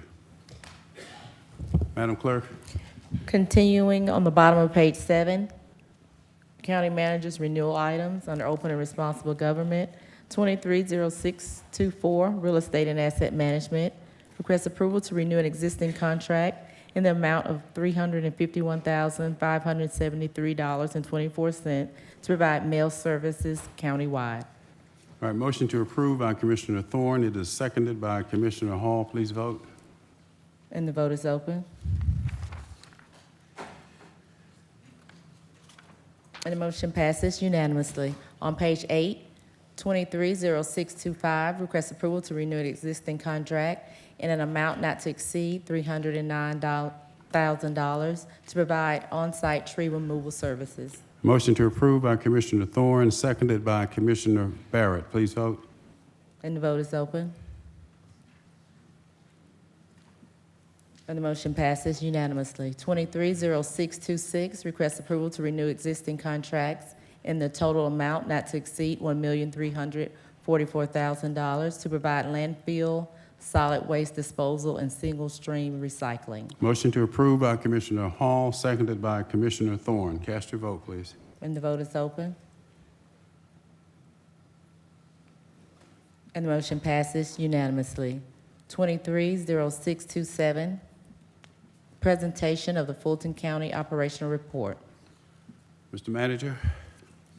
Yes, sir. Good morning, Commissioners. The operational report's been submitted to you. Added attraction today is the Board of Health, and Dr. Paxton will provide an update on the COVID spike, as well as she'll provide an overview on some issues impacting her staffing as we develop the 2024 budget. Project Orca, of course, is always where we start. You'll see case reductions continue. Just draw your attention when Mr. Adams speaks to this that we have about 35,000 cases to go, about 12 months of funding. So in round numbers, 3,000 a month would be the run rate to be on, which would be about double where we are over the last couple of months. In the Justice Report, the average length of stay has improved, which is good, but the unindicted cases remain at 35% of total cases in the jail, with 45 more since the last report. And the total jail population has increased to 3,670. Fulton County Sheriff's Office plans to deliver its own report on planned actions to mitigate this later in the agenda. We've also provided jail maintenance information. It may be a little dense, but I'll ask Joe Davis to comment on it, but wanted to provide it based on the request that you had to have visibility into it. I'll ask him to comment on the data, but then also on the Blitz plan. I did visit the jail a week ago Friday, very impressed with the progress. In the one unit where we started, it will make, I think, a tremendous difference. There's some innovation there with some epoxy that withstands 5,500 pounds per square inch, which would do a lot to eliminate the ability to bore through walls and make shanks out of the material. The Board of Health, as I said, will be discussing the COVID results and trends. We have been in discussion with Dr. Paxton. We don't recommend anything new at this point based on the risks that she will talk about, but we are going ahead and keeping that in mind as things develop. The COVID response financials remain unchanged. We did receive a $2.6 million check from FEMA this past week. So kudos to Matt Kallmeyer and his team for the good work, along with finance, in putting our packages together that have received favorable response. We're over 80% now reimbursed for dollars that we have previously expended with FEMA. So still leaving some that we continue to reserve against, but great amount of progress.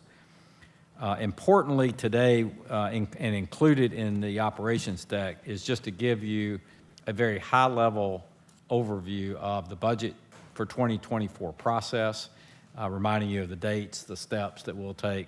Also, a high-level view of what we see as the challenges in terms of both revenue and expense. There is, a starting point of 150 million plus and a gap. Of course, we know full well how to close those gaps, I think, reasonably well. The question will be, how much in terms of enhancements do you try to add against a $150 million gap closure plan, which already starts with the assumption, as you'll see in our overview, of removing new items from the agenda, whether those were in the long-term plan or in the actions taken by the board at the end of last year. So as a starting point, we're recommending putting those aside. So again, the numbers argue for keeping a lid on as much as possible anything new. We have also included an analysis of leased and owned property. That was a request that was made.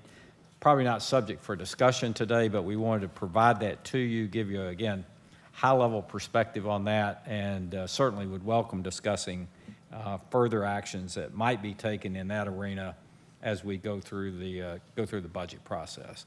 So, Mr. Chairman, with that, I'll step through or ask Mr. Adams to start on his and then bring up the others as appropriate. Thank you, Mr. Manager. Mr. Adams. Good morning, Commissioners, and thank you, County Manager. I will take us through the ORCA and Justice System report. Please feel free to ask questions as I go through. I'll touch on the highlights. Beginning with the first page. Next page, please. Per the County Manager, we have disposed of 113,266 cases of the 148,209 that we started with. And we have remaining 34,943 to go. over the next 12 months or so. We disposed of 1,500 in August. That's up from 1,147 in July. As you can see, we made progress across all of the various agencies. The next slide gives you an update on progress for the month and project to date. We continue to fall a bit short of the straight line forecast for each one of the agencies, but we are in fact making progress in terms of the absolutes. As you can see, a bit of a shortfall in the Solicitor General's area and Magistrate Court. The Solicitor General's area will in fact see a significant bump in September as we had some systems issues that resulted in some of the dispositions not being able to go through the system. Program to date, we are still 35,000 to the good in terms of the actual forecast, but we have got some work to do based on the current pace.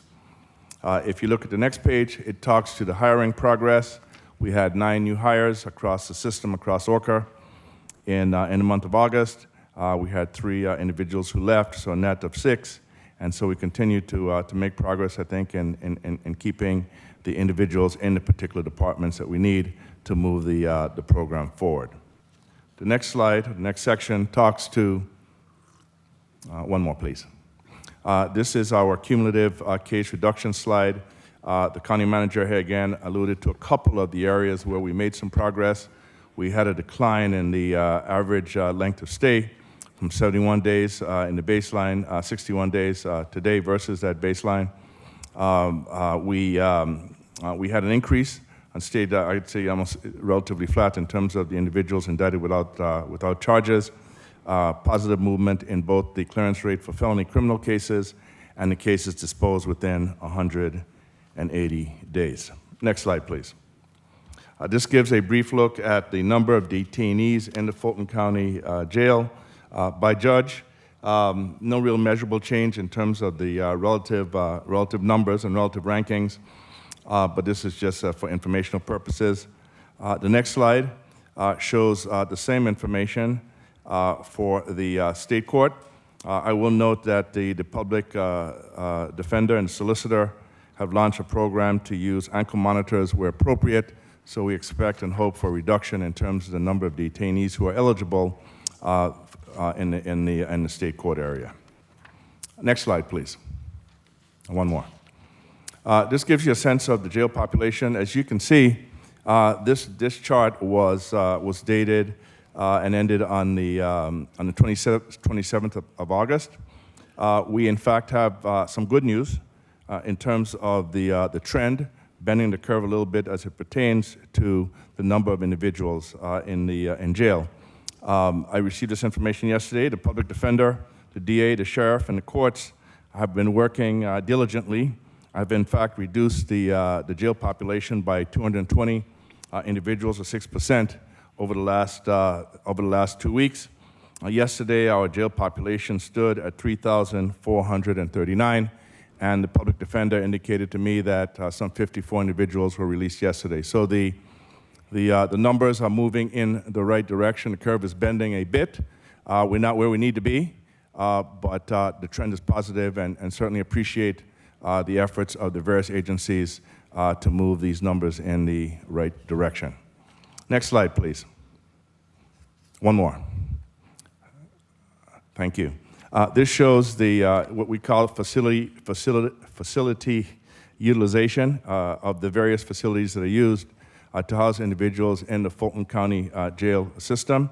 No real takeaways here, except that, as you can see, ACDC and Cobb show the greatest availability of beds, but for a number of reasons which the Sheriff's Department can talk to, those are not filled to the capacity that we'd like.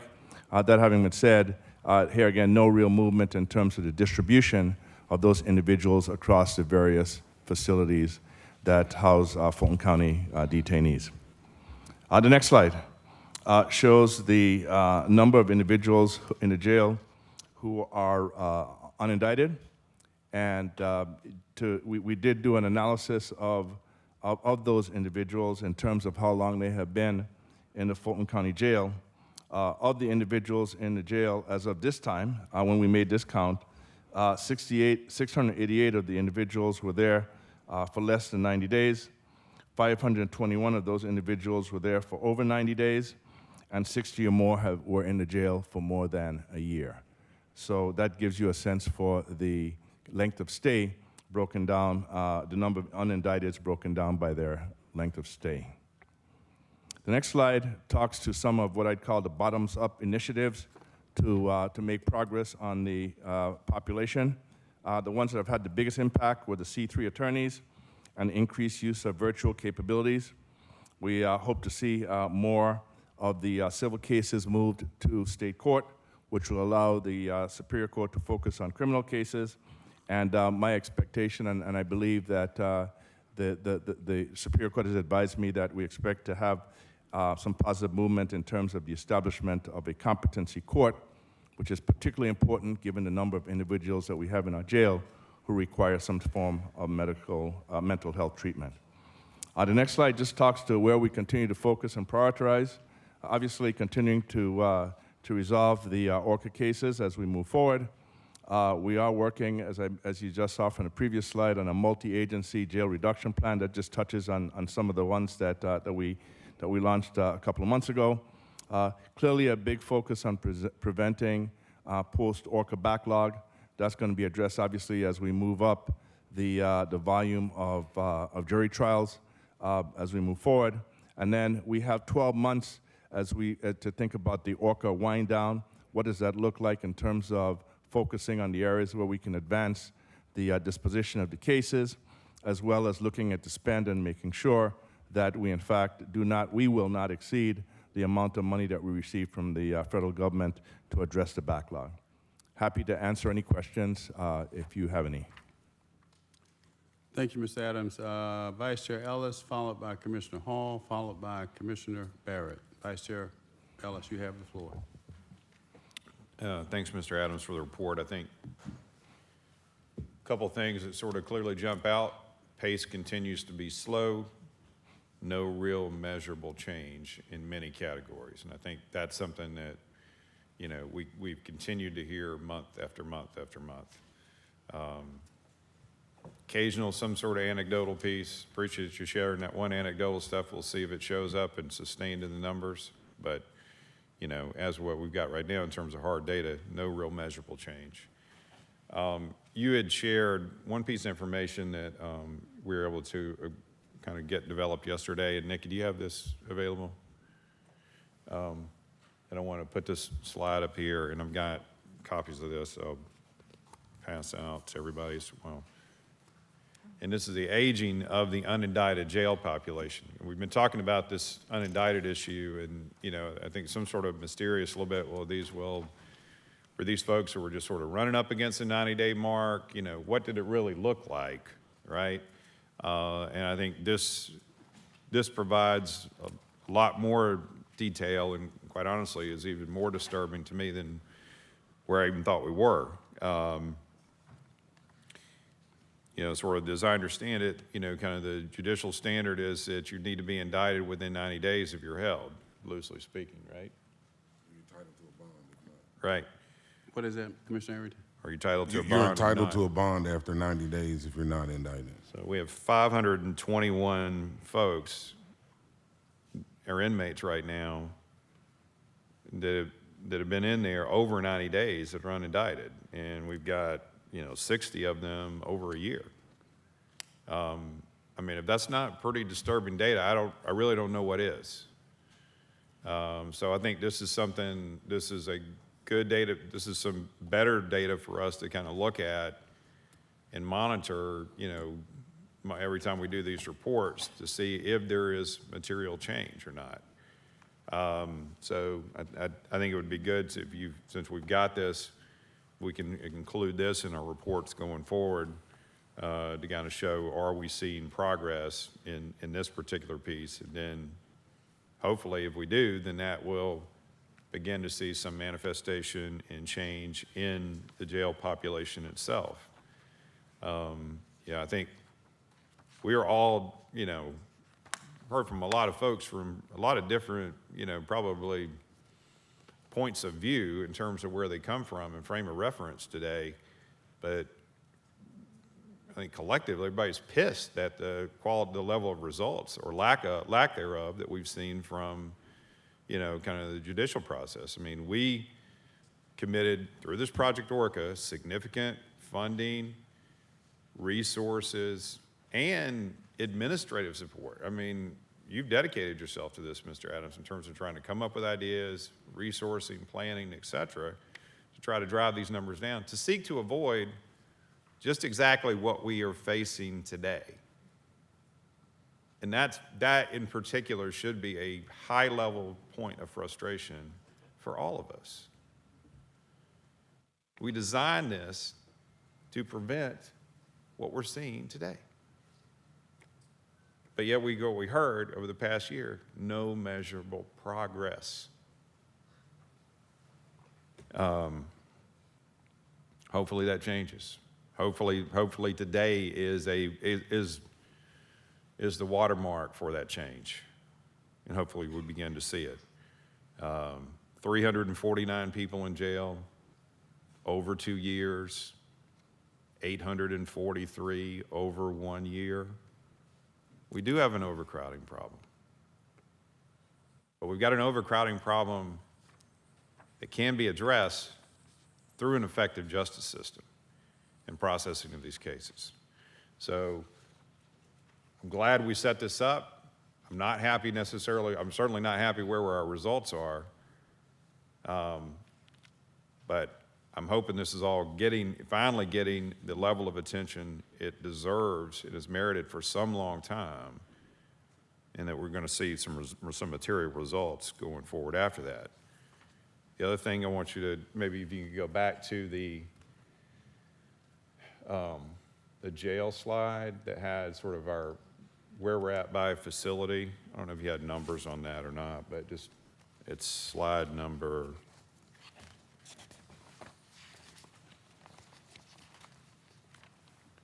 16.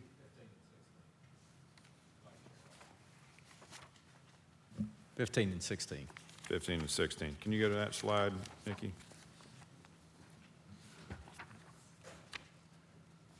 Nikki, can you go? Okay.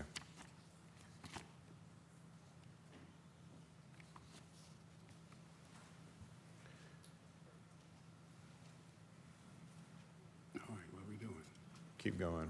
All right, that slide right there. I mean, we don't have individual numbers in those two different barcodes, but this is the other thing, right? Over a year ago, roughly a year ago, we all sought to get access to a facility to give us 700 beds. We spent some money on bringing Alpharetta online, 50 beds. Provide additional jail capacity of 30% in Fulton County. I'm not talking about the out-of-county stuff. That took us to capacity of 2589 to 3339. Okay, so we knew we had challenges with, given the pace of our justice system, given the growth of the inmate population, to try to address this. Largely all we did for a better part of the year was we cost ourselves more money by moving people out of a facility that we owned into a facility that we leased. And there's some folks in here that probably say, well, I told you so. I heard that during the public comment. They were right for the wrong reasons. The plan was right. What was wrong was the lack of execution by the people that were called to execute it, despite the resources being there. And this has not gotten enough attention, and people have not paid enough attention to it. And this thing, and we called it forth, Commissioner Abdul-Rahman and I had introduced this in terms of our report back, that this was something we need to continue to track and monitor. Because for the better part of a year, we've allowed persistent overcrowding to exist at the main jail facility while we had open beds at facilities that we control and have access to.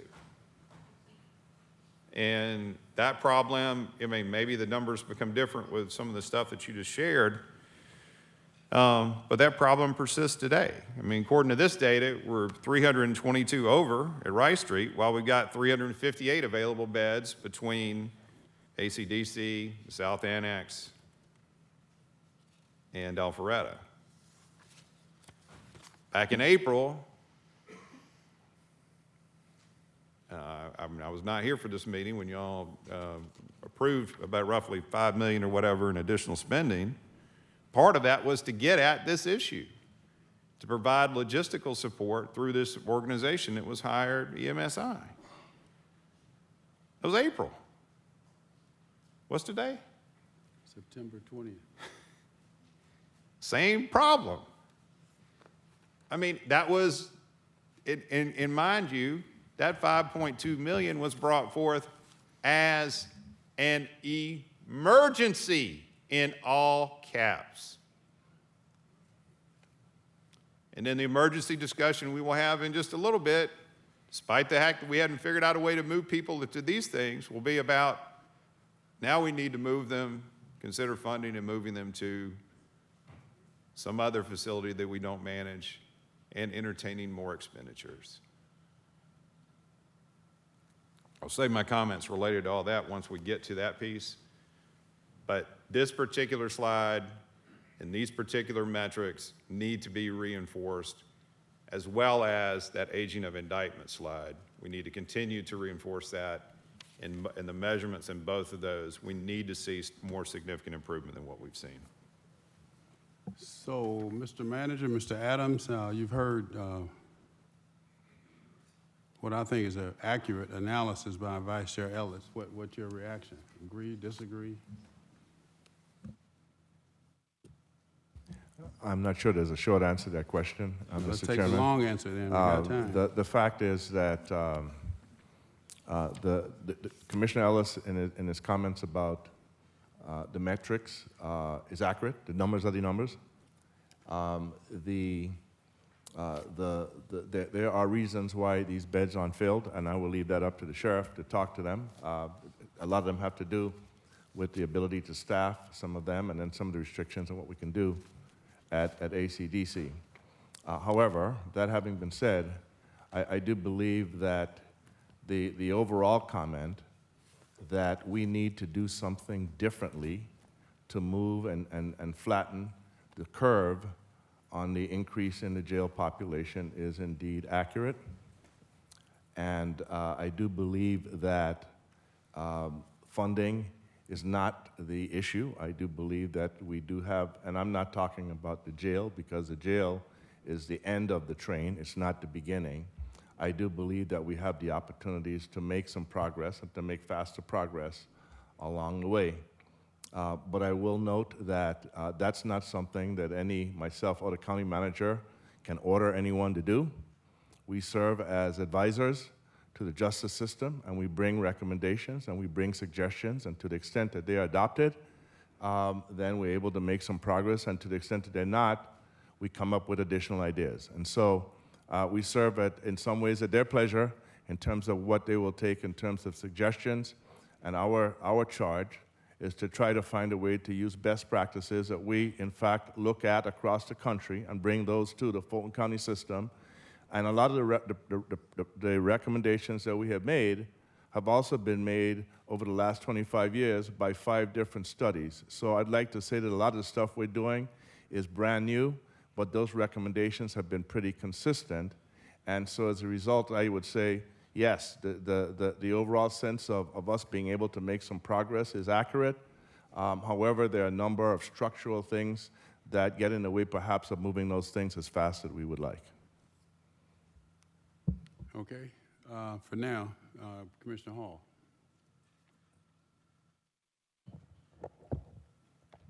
Thank you, Mr. Chair. We can't keep buying beds and not clearing the backlog and the overcrowding.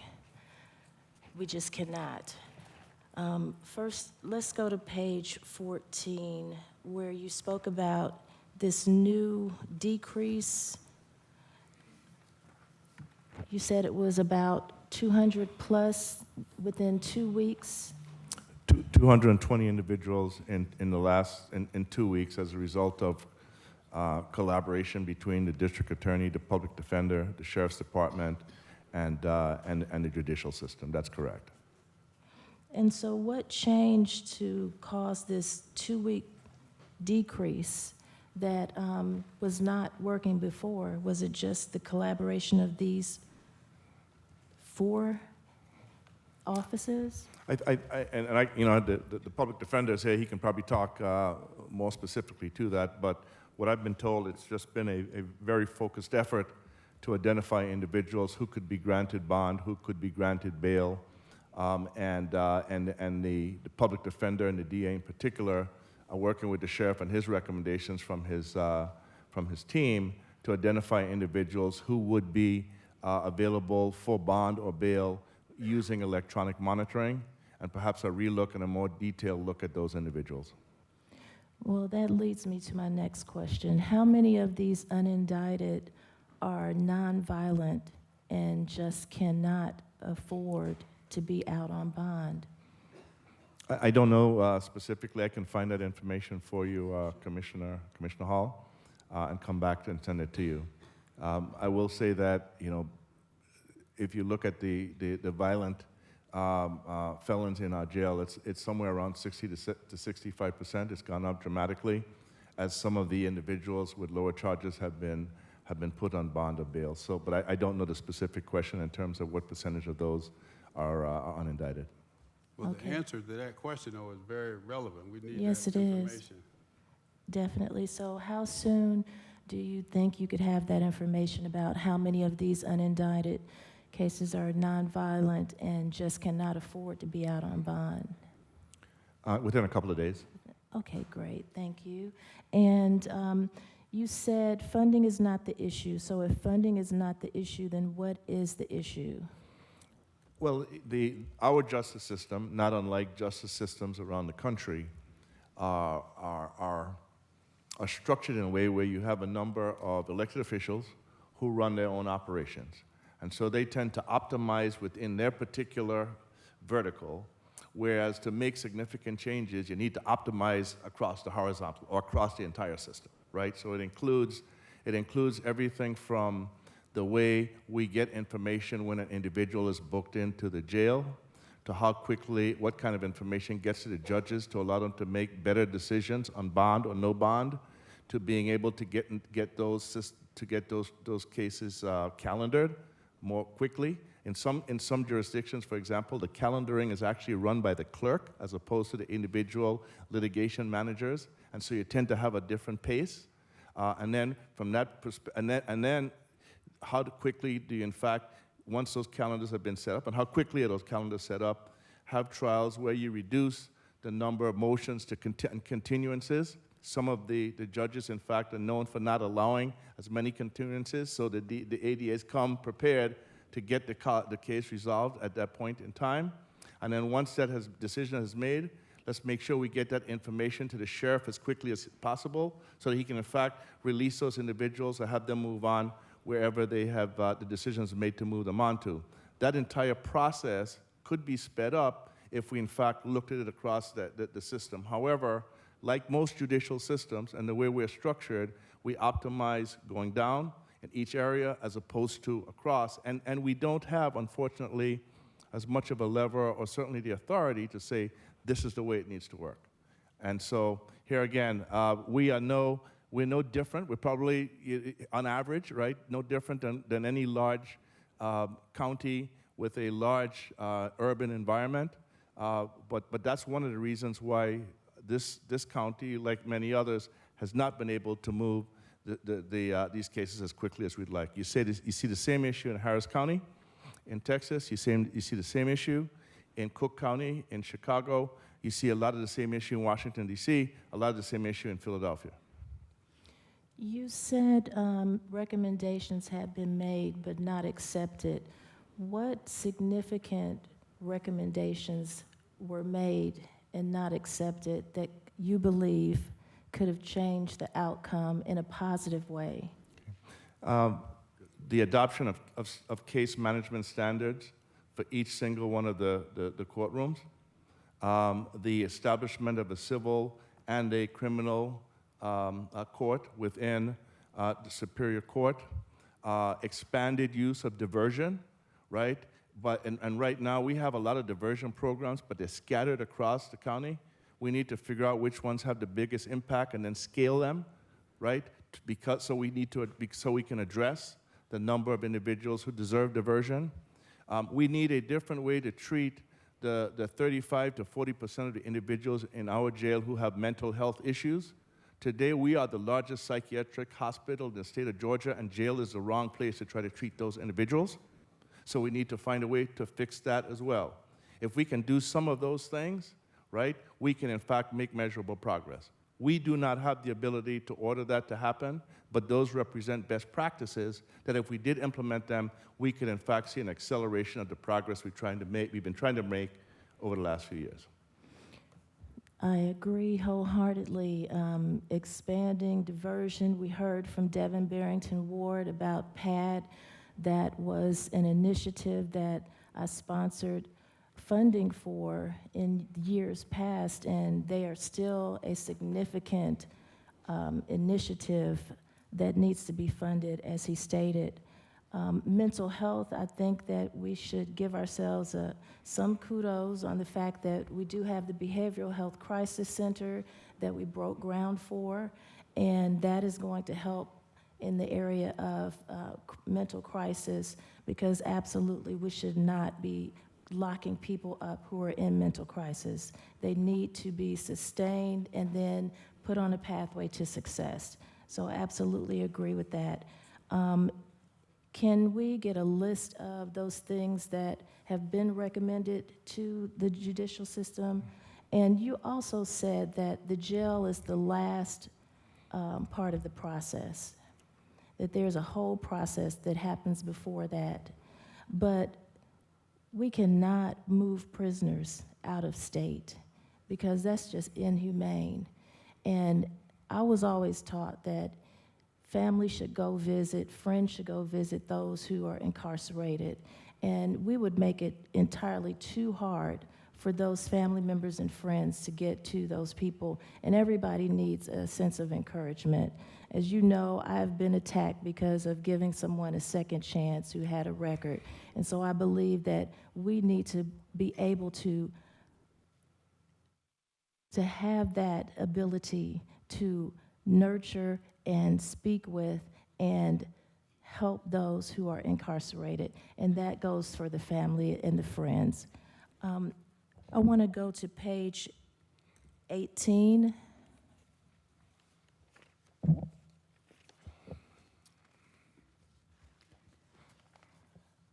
If you go down to the blue box that says prioritize jail cases on the Superior Court calendar, and then next to that it says, the description is prioritize jail cases on Superior Court calendars.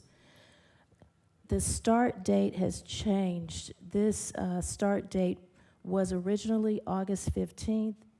It is now September 30th. Can you explain the change? Yeah, I think as I read it, Commissioner, the prioritization has started. There's some things that needed to be automated, as you can see under the update, that were needed to help kind of facilitate that process. But in my discussions with Judge Glanville, and I actually had an opportunity to brief the bench a few weeks ago, this process of focusing on jail cases has already started. So our mistake in terms of saying that it was going to start on September 30th. It's really ongoing, and it started a couple months ago. And then the next one is weekend court at Fulton County Jail. Description, hold criminal court cases at Fulton County Jail on weekend days. This start date originally was September 9th, and it is now September 30th. Can you explain that? Yeah, we had some contractual issues that needed to be worked out with the probation group and so on, so that if somebody, in fact, is adjudicated and they can leave, we actually have to be able to facilitate that. Apparently, we use an outside service of some kind. So the contract's been done. Judge McBurney has graciously agreed to be the first judge. It's set for Saturday, I think September 30th is a Saturday, and so everything has been kind of dealt with to allow us to get started on that is a firm date.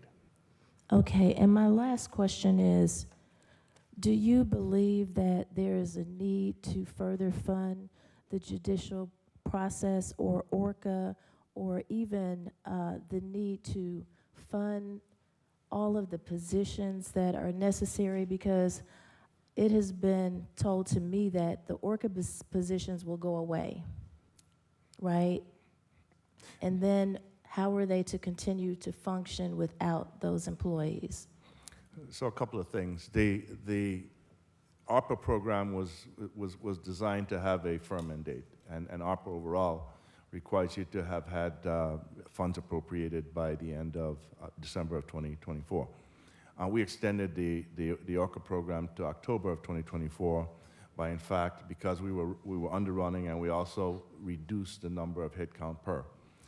To answer your question, in terms of where I believe, expect us to be and hope we'll be on October of 2024, we expect that all the cases in the DA's bucket, all the cases in the solicitor's bucket will in fact have been charged.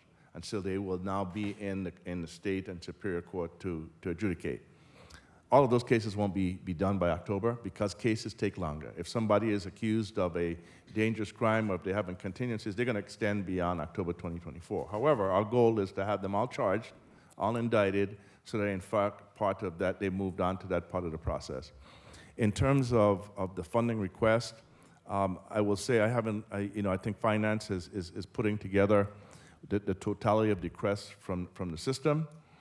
There may be some places where we do need to double down, as I've talked about. We may need to spend a little more money on diversion.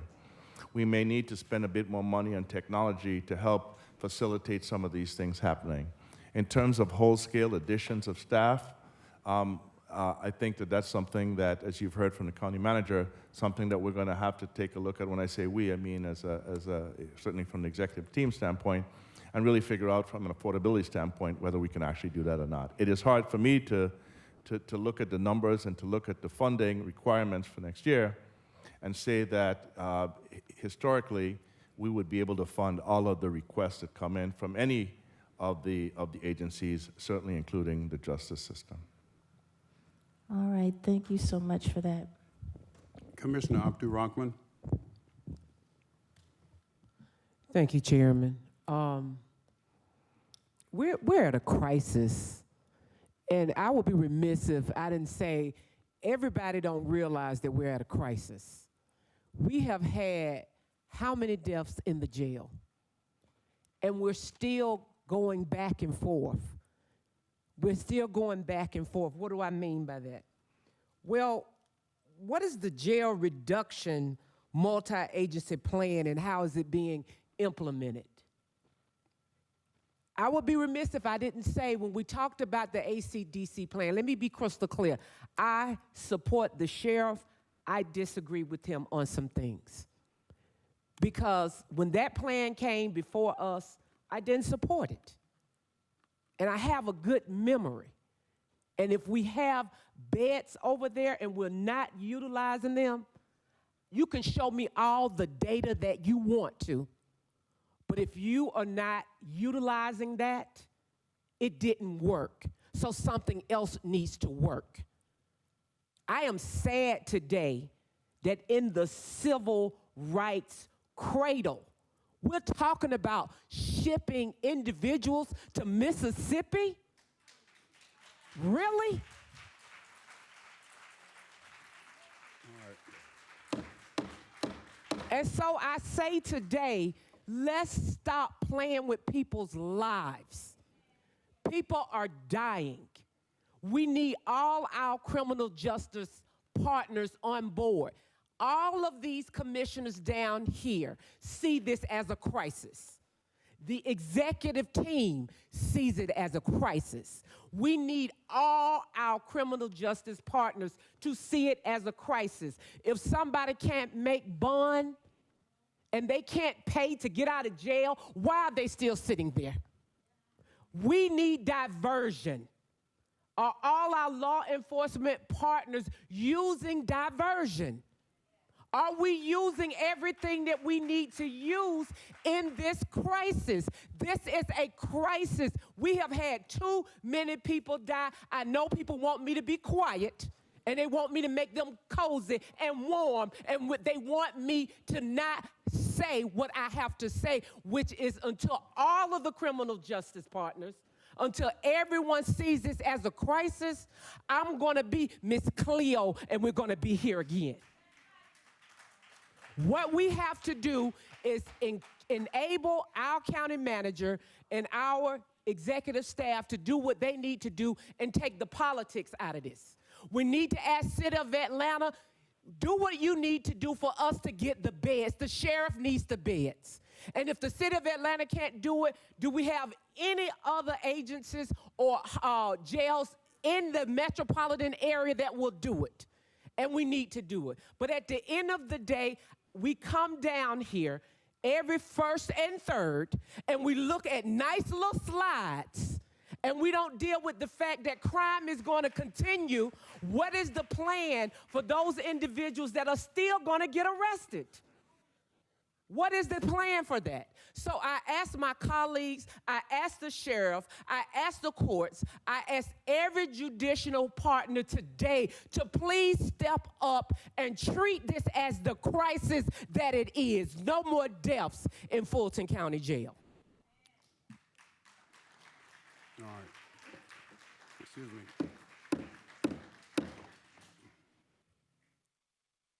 Commissioner Arrington, you have the floor.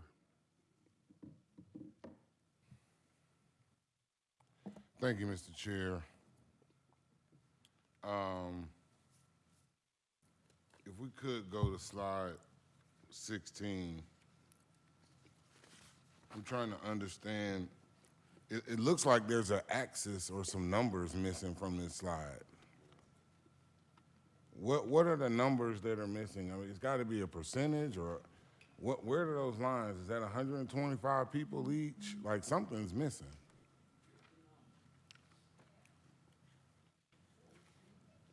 How many, the orange part says bed available. So how many beds available are there at ACDC?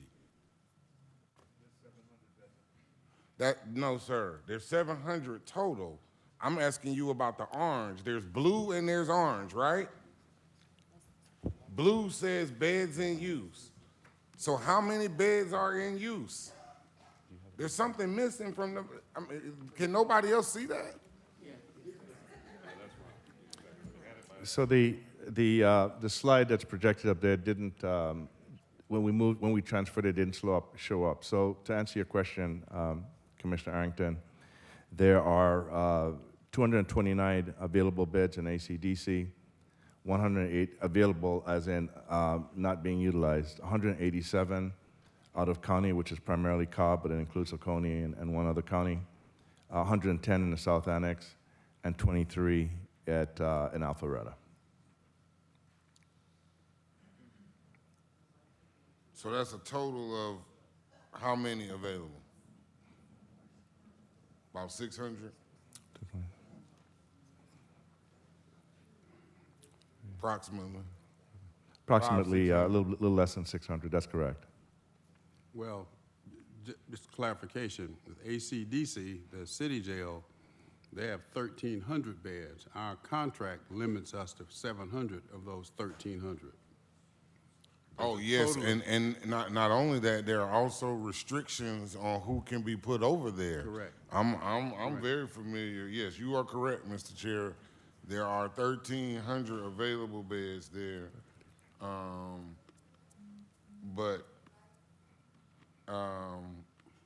Again, there are restrictions on who can be sent there, right? Which the city of Atlanta imposed. In addition to the cap of 700, I think we've got to call on our partners at the city of Atlanta to raise that cap from 700. Certainly, we got to do whatever we can to get anybody out of jail that shouldn't be in jail. That's number one, right? Now, I don't know what that number is. Sometimes there may be an unindicted case along with another case. See, I hear y'all talking about this and these numbers and the charts, but I practice law every day. I have 2 clients right now with murder cases that are in the jail that are unindicted. These are not just numbers and charts, and these are people. This is not the finance department, and you could say, they didn't hit their numbers this month. They didn't hit their numbers, they're not gonna get any budget next year. This is not the real estate department where you can say, well, you didn't make your mark, no bonus this year. You can't add money next year. How can you tell someone that their budget is gonna go away, that the money that was funding what's been helping them is gonna go away, the ORCA money, and they can't ask for a request to allow those people to stay on? That's another human issue. So those people just gonna get fired? How many people y'all gonna fire by doing that? How much more of a backlog is that gonna create when y'all they have to let go of everybody that they hired for ORCA? See, I've been practicing law for 27 years. Before COVID, it took 2 years. 2 years from a case to go 2 blocks from the City of Atlanta Municipal Court to this court right here. 2 years before COVID. And we had, what, 2-3 years of COVID? We got to be real careful what we're talking about and what we're doing. And I don't know anyone that's playing with this. The idea that someone is down here playing is doesn't make sense to me. I don't think anyone is down here playing, and if they are, they need to leave. You know, it's a few things that we just have to really be mindful of, right?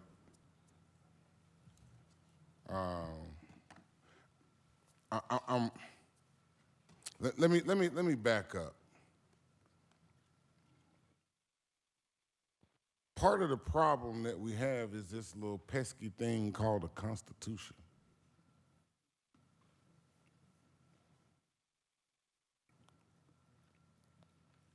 The Constitution of the United States and of the state of Georgia, as you all have heard me say before, require and demand the separation of powers.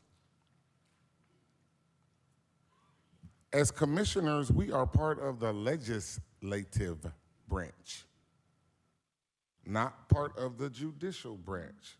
Executive, legislative, and judicial. Those are the 3 branches of government pursuant to the U.S. Constitution and the state constitution. And the reason that I said this is not the finance department or the real estate department where you can just say, look at the numbers, these people, these are constitutional officers that we're talking about. The clerk of Superior Court is a constitutional officer. The sheriff is a constitutional officer. Judges are constitutional officers of the judicial branch,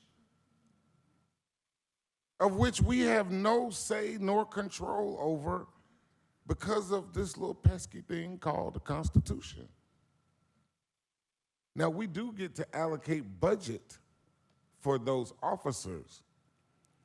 However, as a lawyer, it would be completely irresponsible for me to talk about how the DA is conducting her office. It's unethical as a lawyer to talk about how another lawyer is handling a case. I don't know how she's running her office and what's required. I don't know how many new cases are coming up and how many cases are being resolved. Guess what? I had surgery this year. I was out for 60 days on medical leave. I couldn't go to court. And right after that, my dad died. I was out another 60 days. Ooh. Court couldn't go forward. Guess what? That happens all the time. I showed up for court, and the judge's parents had died, and so we couldn't have court that day. Shit happens. If a client is in court and his lawyer can't be there or the judge can't be there, that case might have to get continued in order to protect his constitutional rights. This is not something that you can just judge and say, oh, the numbers, they didn't hit their numbers. They didn't meet their numbers. They're not meeting the goal. That we have a goal and they didn't meet their goal. We're not going to give them any money. We're not going to let them ask for any more money. Are you kidding me? These are people's lives. And so I'm reminded, because from my vantage point, as a lawyer that practices in the judicial system every day, there has been tremendous progress made. Now, you might not be able to show it or see it on these numbers on these pages, but you know, it reminds me of the Chinese bamboo tree.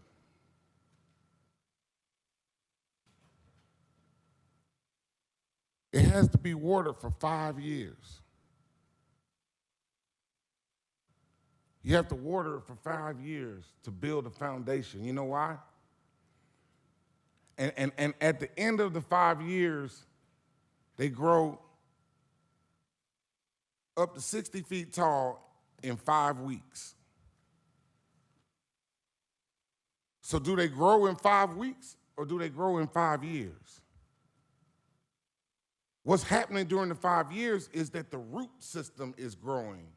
The foundation is being developed so that when the 5th year comes, they can handle growing up to 60 feet in 5 weeks. What that means is that progress is being made, but you have to have persistence. You have to have faith, and you have to have patience. And you can't just look at something and say, oh, well, these numbers on this chart say they're not doing anything. No. 2 years before 2020, before March of 2020, it took 2 years for cases to go 2 blocks. And then we had all jury trials shut down for 3 years. At least 2 years, if not 3 years. Which means that's 4 years now. It was already taken 2 years. All jury trials shut down for another 2 years. Now you're up to 4 years. It's easy to look from the outside and observe and say, oh, they're not doing that. He got something on his jacket. It's easy to do that, to judge from the outside. It's probably better to talk to people that are on the inside. Now, certainly, we need to get any and everyone out of the jail that we can. But we just have to be more careful. We have to think about all of the unintended consequences. Now, as for moving people out of the state, I don't like that idea at all. However, I have to give our sheriff credit. He came to us a year ago. He came to us a year ago and asked us to move people to Irwin County in the state of Georgia. And we pushed back on that because it was 5 hours away. It didn't matter. I didn't care if it Mississippi, Georgia, wherever. I didn't want people moved 5 hours away, period. But we pushed back and told them no on that a year ago, and now we're in a situation where me personally, I'm gonna have to vote for this contract. I can't protect the inmates' constitutional rights if they're dead. I can't let them, they can't go to trial, they can't be found innocent if they're dead. There are people dying. We gotta get everybody out that doesn't need to be in there. Absolutely. Number one, first thing we gotta do. But other than that, we gotta make sure people are alive so they can go to trial. I can't keep them safe if I can't keep them alive. Our only role in that is budget. Do we allocate budget? As a commissioner, I feel it would be completely irresponsible for me to not allocate budget that would allow people to be moved out of a jail where people are dying almost every day. Now, if we can house them somewhere locally closer, sooner, yes. The problem we have with ACDC is I'm surprised that we're up to that number, is that the deal we have with the city of Atlanta, we have to staff that building. And we having enough problems staffing the current jail. And so it's easy to say, oh, put more inmates over there. Take it up to 1,300. Okay, who's gonna staff it? Who's gonna staff it? That's fine, I agree, that's no problem, but that's a long-term solution. We got people dying every day. 2 minutes. Those social programs aren't gonna change in a day. Just a minute, just a minute. We've got a lot of stuff that we have to do. We've got some real challenges here. I'm a criminal defense lawyer. I don't want my clients going 5 hours away. But as a commissioner, I feel it would be irresponsible not to allocate money to make sure that we can save people's lives and make sure that not one more person dies in their jail. And if that means they have to be moved somewhere that I don't want to move to and that I didn't want to move to last year, then that's unfortunate. But under these emergency circumstances and situation, as a commissioner, I don't feel I have any other choice. Thank you, Commissioner. All right, Commissioner Barrett. Thank you, Mr. Chairman. I just have a couple of quick things. First of all, I do want to echo my colleague's sentiments that, we are in a crisis, and, I do feel the pain of sort of not being able to do a lot from our side of the fence, other than talk about what we do or do not fund, but wanting to protect the lives of the people in the county's care. But I have some sort of questions, I think, really about the way some of the numbers have been laid out and discussed. And one is, I think there's a little bit of a conflation of multiple issues here, because Vice Chair Ellis talked about, we gave them all this ARPA money under Project Orca, and there's been no progress. But the very first slide, and I'll phrase this as a question to you, Mr. Adams, but the very first slide you brought up showed that we have made incredible progress in terms of disposing of Orca cases, correct? That is correct, and you are correct in terms of the intermingling these. The Orca addressed civil and criminal cases, individuals who were in jail, and individuals, the vast majority, who were not in jail. And so to that extent, there's been a lot of progress. Some of the individuals who were in jail may have been impacted. And so to that extent, we made progress in the ones that had been identified as Orca cases. That having been said, the goal of making sure that we funded the backlog was to allow the existing system to work without being hindered by the cases in the backlog. And so theoretically, you would have expected us to continue to make progress on the non-Orca cases as well. So both of those are correct. If I might, I don't know if that makes sense, but Orca case, a lot of progress, some of them in the jail, some of them not. It would allow us to free up the existing system to do what they're designed to do, and ideally continue to move the cases so that we wouldn't necessarily have the number of increases in the jail population. I got you. I acknowledge, of course, that there's clearly not significant progress on the jail population, so I'm not trying to say that that's not true. I do want to ask you, though, also about the numbers you talked about that have occurred over the last 2 weeks, this effort, multi-departmental effort on the justice side that I believe you said had lowered the jail population by 220 folks over the last 2 weeks, and I think you said another 54 or so this week or As today? of yesterday, is what Okay. Public Defender Kenner mentioned to me this morning. So my question is, what is your expectation in terms of how that will continue? Do you have goal numbers for what can be accomplished with this sort of effort that's been made over the last several weeks? I don't, Commissioner. I can get you some additional information. I don't think you can expect that. I mean, that number is not sustainable, right? Because what happens is that, as I understand it, the district attorney, the public defender, the solicitor, the judges, the sheriff's department get together. They look at individuals who might be eligible for bond to be released on an ankle monitor, for example, based on their charges. But if you look at the distribution of charges of individuals who are in the jail, you reach a point in time where the charges and the severity of the charges would not allow for you to do that. So I can get a better answer on that for you.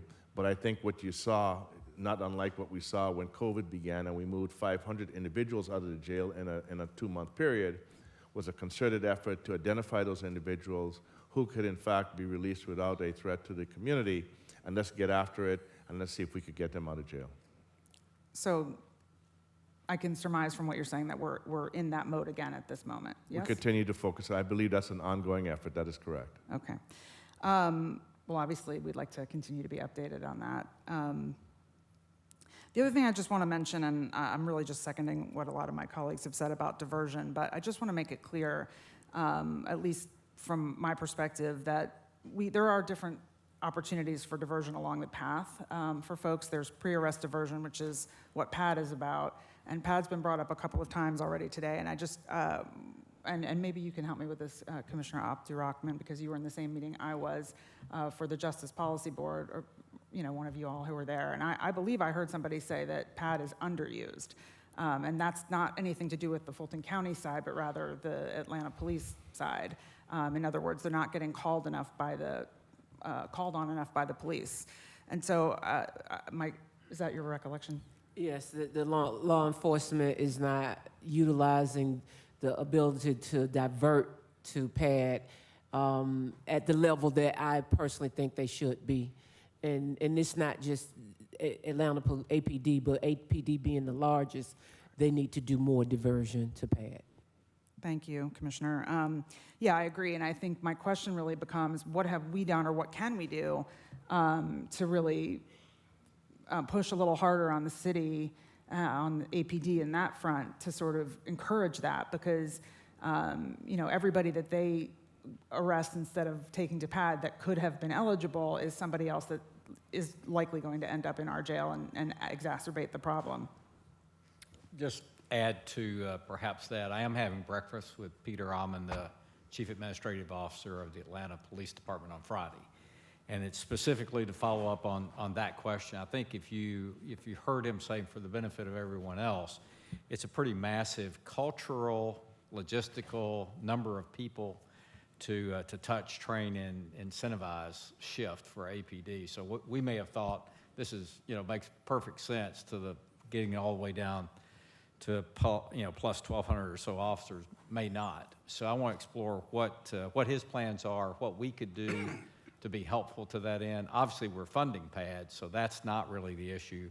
And I think it is more inside that organization. I do think, of course, as you recall, one of the advantages of the diversion center that we're co-funding with Atlanta is that it's a physical location. And I do, if you listen to him, I think the aspect of a physical location versus mobile seem to resonate more. Not sure that should be the only answer, but hopefully it will be. Thank you. Yeah, I'd like to make sure that we I certainly want to hear the outcome of your conversation with him, and also would just like to make sure that we continue to push. For that, I recognize that it's, I heard him say that in the meeting, that it was a significant cultural change, and I acknowledge that, but, we are in a crisis, and we need that change to happen sooner than later. In the same vein, and this, I guess I'll phrase as a question too, I know everybody keeps talking about the beds at ACDC and the restrictions on moving people over there. I don't know if the public necessarily grasps that when they hear this conversation. So could someone speak to specifically what the restrictions are? Certainly. When we met with the representatives of the city and talked about the beds, they had a specific requirement, I guess I would say, that we would not move a certain level of individuals, right, charged with a certain level of crime. And I think there were 2 or 3 or 4 categories, I don't remember exactly now. But part of the agreement was they wanted to have individuals who were not viewed as dangerous criminals, or whatever the term I think in the contract might read. And like I said, there's a particular level. I can go back and look at the contract for you. So as part of the agreement, and when we looked at the jail population at the time, the agreement was, okay, we'll move level 1 and level 2. We have enough of those individuals to, at that point in time, probably occupy 700 beds, even if you could staff it, right? I'm not sure those numbers exist at this point in time, which is why we've kind of reached the ceiling. And so to be able to move more individuals, here again, staffing is a big issue, right? And we can't underestimate that. But even if we had the staffing, that restriction, we would bump against that because we don't have that number of individuals with those crimes. And so if we wanted to move more, we'd have to get that restriction changed in the contract. Are we doing anything to get that changed? Here again, it's if like I said, even if you were able to get it changed, if you don't have the staffing, you couldn't use the beds. So that's part of the dilemma, in a sense, that without the staffing, you can't use the beds, and that's one of the constraints, and which is one of the reasons why there's a look at other options that include the ability to staff those beds as well. Well, obviously, I'll certainly look forward to hearing what the sheriff has to say in terms of trying to staff ACDC, but those 2 problems do seem like they should be achievable. We should be able to get over the hump on both of those, in my opinion. But I may be missing something, so I'll look forward to hearing the rest of that conversation. But it does seem that we should be pushing from a cost perspective, if for no other reason, but certainly also from taking people a distance away, that if there's anything we can do to try to push harder to use the beds there, and I think to the chairman's point, even more than the 700. And I understand that there are political issues, and I would sort of echo some of my colleagues here. I think Commissioner Abdurrahman, who said let's take the politics out of this, and we need their help. I mean, we need the city of Atlanta's help to deal with what is a crisis in which people are dying. So that seems like whatever we can do as a group, if we need to all show up at their city council meeting, and I don't know, but I think we should do whatever we need to do to try to move this along. The last thing is I just want to maybe clarify with you, Mr. Adams, something you said that I think was a little bit contradictory, which was that this was not a budget issue. But then later in your remarks, you said, we may need to spend money on diversion, we may need to spend money on technology. So I just want to be clear, there are possibly budget-related issues across all of the justice partners that are likely going to come up that may be over and above what we have spent in 2023. Is that accurate? Well, let me clarify. When I said it's not a budget issue, my point was that it's not clear that the budget issue is what got us in this situation. That having been said, I do believe that selective investment in key areas, right, to allow us to in fact move the needle in the right areas will be important and in fact necessary. And as Commissioner Arrington pointed out, there's some practical things that the system requires, and so it's a bit complex. But just to clarify, my point was that there's some systemic things, right, structurally and otherwise, a lot of which we don't control because they are driven by the Constitution, that perhaps contribute to some of these issues. That's what I meant to say. Thank you, sir. Mr. Chairman, that's it. Okay. Vice Chair Ellis. Thanks, Mr. Chair. There's a thing called the Constitution, but there's a thing called execution. And that's what's lacking. I appreciate Commissioner Arrington's anecdotal remarks and some of the components of that, but quite honestly, that's how we wound up funding a lot of this stuff, based on the anecdotal and not the hard facts. As a practicing attorney, you may be in conflict and they may not be in a position to really critique the judicial system for obvious reasons. As an elected official, that's my job, to understand it, components of it, why something is being asked, what I should fund, whether it should continue to be funded.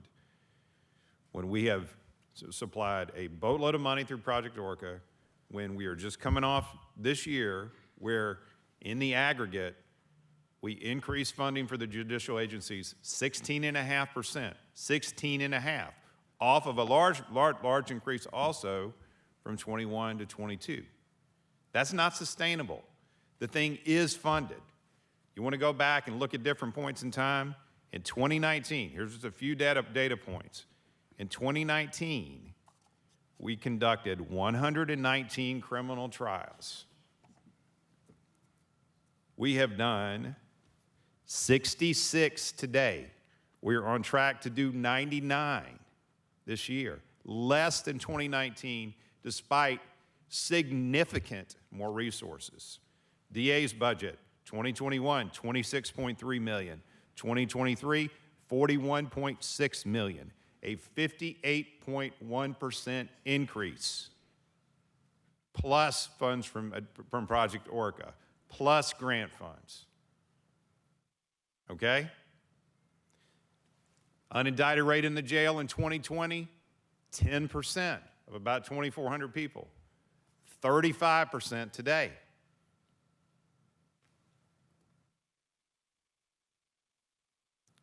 These results, we're not even retaining the results we were getting in 2019 with significantly less funding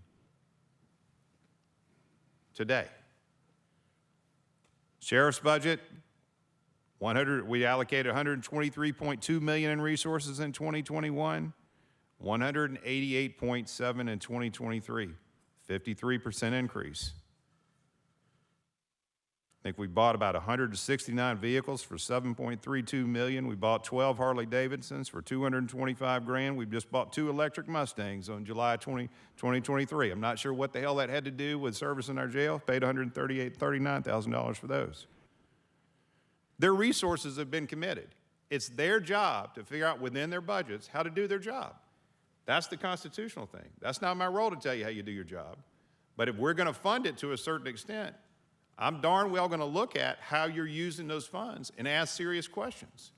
And if you aren't using them effectively, you should not see any more funds go into your budget until you sit down and you figure out how to properly utilize them to get the results that our citizens deserve and merit. And that's not taking place right now. And we're going to come back and talk about that other in just a minute, so I'll save my remarks on that. But just to bring out a few factual points and get away from some of the anecdotal. All right, let me remind us that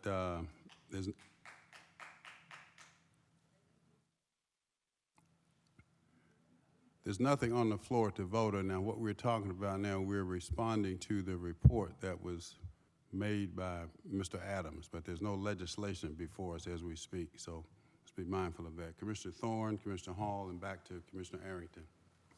I'm going to be brief because everybody's covered a lot of what I was going to say. And I'm going to speak later on some other issues. But on slide number 18, the bottom it says that they voted against the creation of a dedicated competency court. It was an initiative and it was defeated. What's the holdup, or why? It's coming back before the bench. We expect that it'll be approved by the end of this month.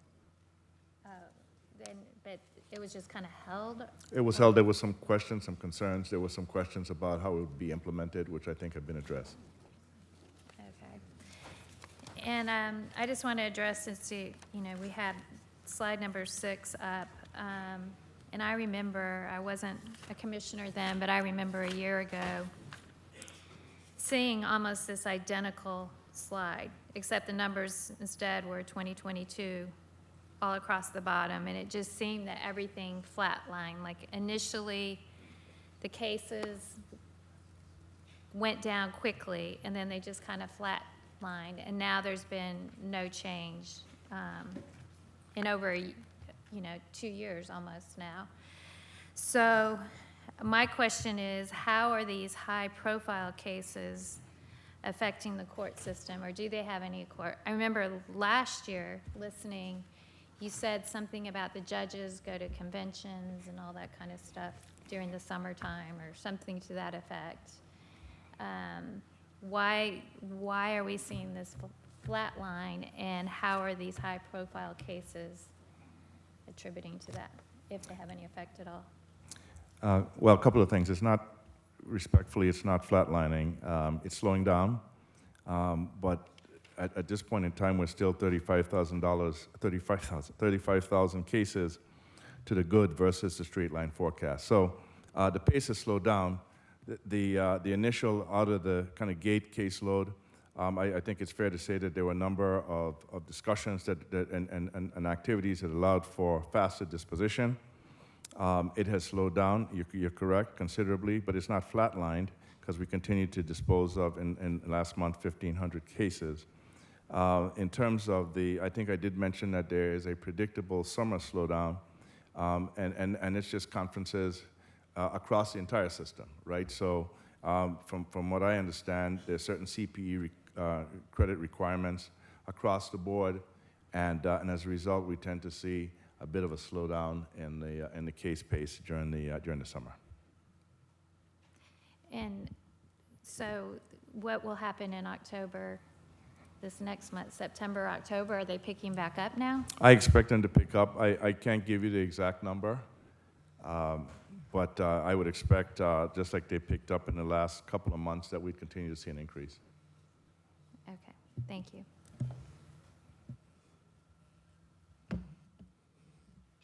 Commissioner Hall? Thank you, Mr. Vice Chair. So, Mr. County Manager, do you remember in 2018 and 2019 a number of meetings that I held with yourself, your executive team, the mayor's office, pre-arrest diversion, Executive Director Moki, Devin Barrington Ward, Atlanta Police Department, Corrections, and this is when Sheriff Labatt was actually over corrections, the Fulton County Sheriff's Office, Magistrate Court, the District Attorney's Office, the Solicitor General, and it just goes on and on. And we discussed what was wrong with the diversion process and what was needed to try to fix it. Do you recall those meetings? Yes, ma'am, in the room we met in. Yes, and you came up after all the meetings, and there had to be close to over 20 or more. After all the meetings, you came up with a location, and we all came up with an idea of how to fix the problem, because what we found was that the police, law enforcement, were saying that there's too much crime in Atlanta for them to have to stand around with a suspect and wait for someone from pre-arrest diversion to come and assess that person and make a determination on where they should go, if they should go to jail or if they should go to a diversion center. And at that time, PAD had no location. They were offered a location in a park somewhere in the old 4th Ward, which they didn't want to do because of the people that would be coming to that location. You're shaking your head too, Alton. You remember they could not use that location because children come to the park, so they didn't want a pre-arrest diversion center in a park.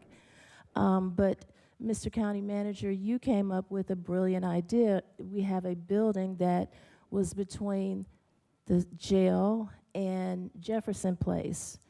And at the time, I forget, someone was in there or moving out, or Alton, you want to speak so bad. Go ahead. I was going to say, because I remember making the trips with you, accountability court, that's where accountability court currently is, Commissioner. Exactly. And at the time, we were looking at that location as a potential spot for any officer to take someone to divert them so that they could be assessed in an adequate manner.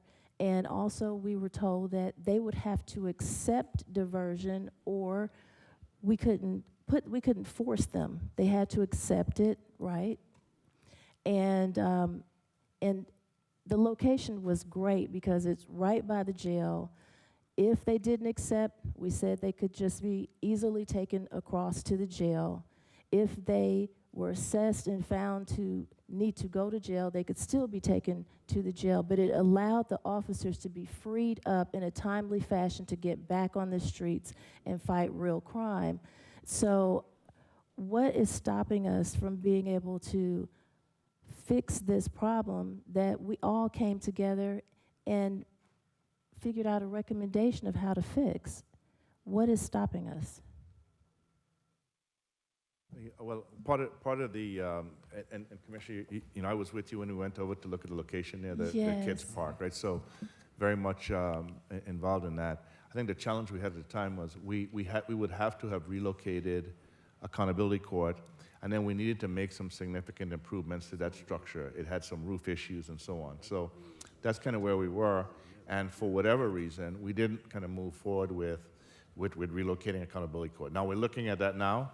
It's taken us a bit to get there, but that was, I think, the number one issue, which was good location, a physical plant that had to be improved, and we needed to find a way to relocate accountability court somewhere else.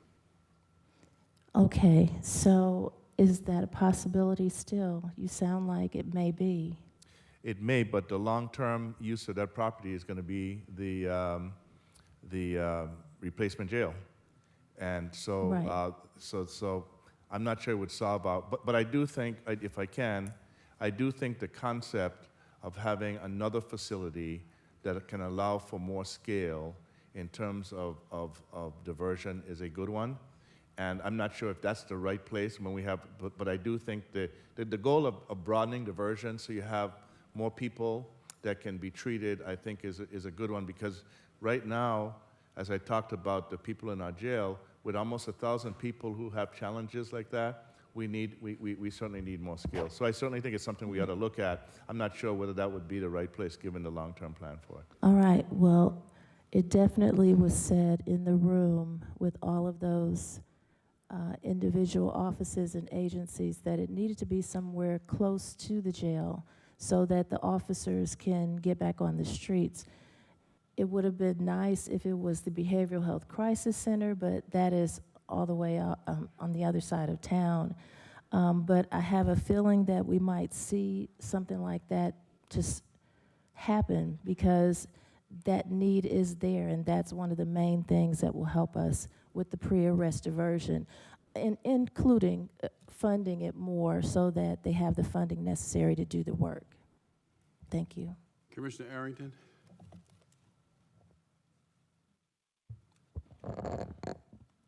So, Commissioner Ellis, I don't know about those numbers you got. I'm only 119 trials in a calendar year throughout a whole court with 10, 12 plus judges.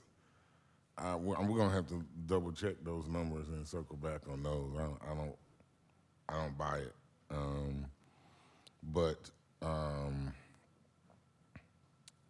You know,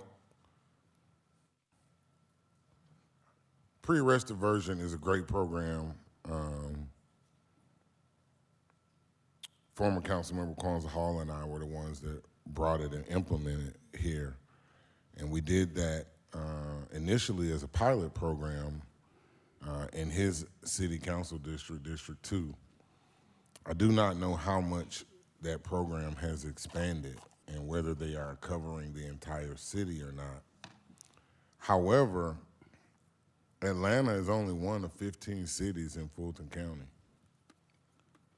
The sheriff doesn't lock those people up and take them to the jail. It's the 15 cities that do it. So all the activists here that don't want people in that jail, we need your help. We need you to go to those cities and those police and let them know you don't want those people arrested, because they are the ones arresting them and bringing them to the Fulton County Jail. We need your help to go to the state, because there's no reason that the Fulton County Jail should be the #1 mental health institution. We need to be going to the state together. They closed all of their mental health hospitals. The state of Georgia closed all of their mental health hospitals, so where else do we have to put them? So I would just challenge us, as we talk about these things, my mother said you can disagree without being disagreeable. And so I don't know that it benefits us or you or your cause to come attacking people, right? Because you might have more in common with them. They might agree with what you're saying, but if you're attacking them, they're gonna push back. And so we got some complex issues that need to be resolved and need to be discussed, but there's no pre-arrest diversion in the other 14 cities. So if we can't afford to fund pre-arrest diversion in the city of Atlanta and actually have it implemented or executed, which is, again, a third branch of government over there, county manager, then it doesn't do us any good. 14 other cities. Are we going to be able to fund pre-arrest diversion in all 14 other cities too? So there's some real complicated issues. Pre-arrest diversion is good, but only if it's being implemented. And I probably need to call and get a report from them or update to know the progress that they're having and find out what problems they may be encountering. But I'll stop there.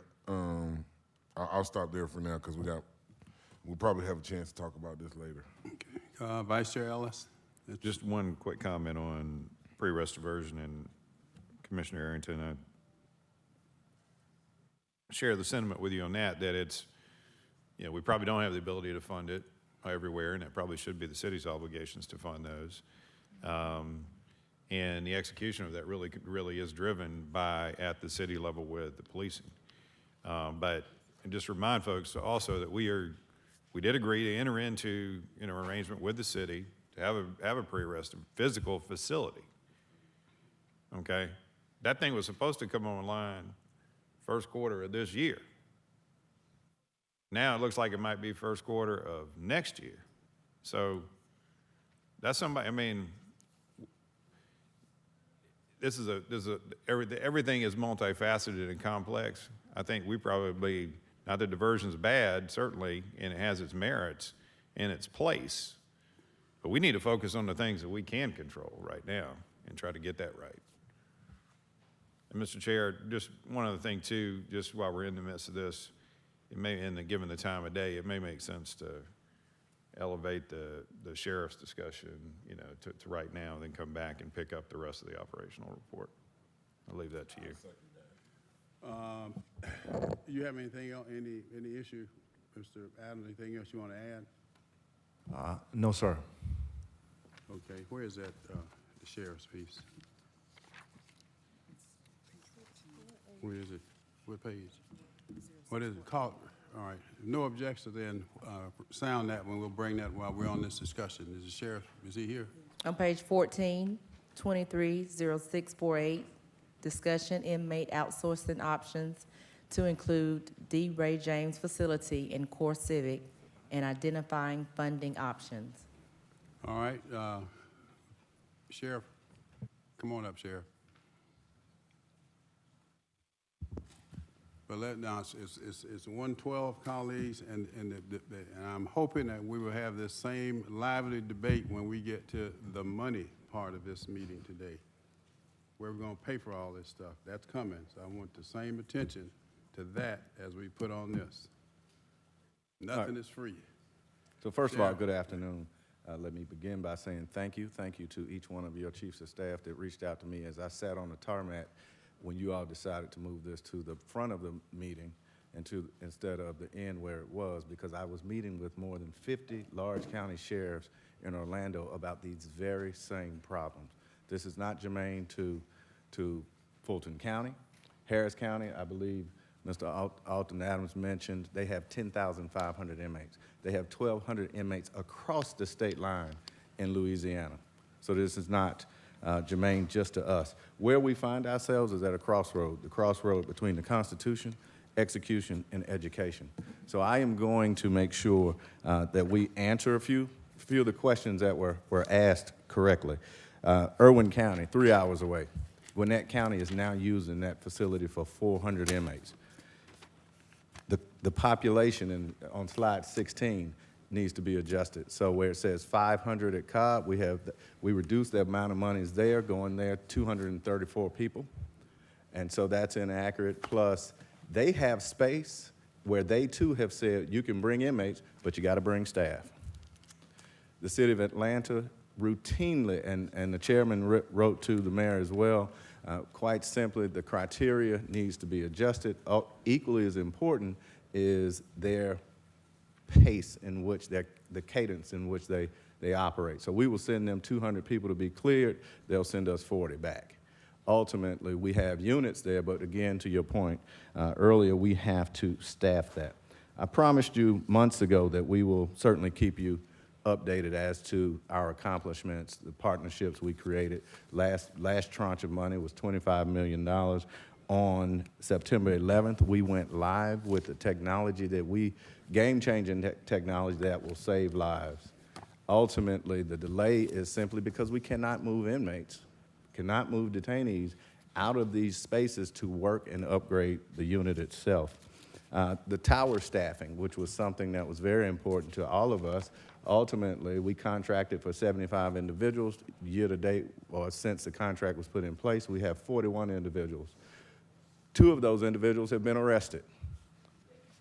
Another one's access revoked. So they have the same issues because that's just where we are with respect to hiring in a correctional environment. Someone asked earlier about the new programs we put in place, and let me walk you through some of that. We've worked with our DA and our solicitor, and including the public defender's office, who somewhere along the line is suing me for something I hadn't done yet.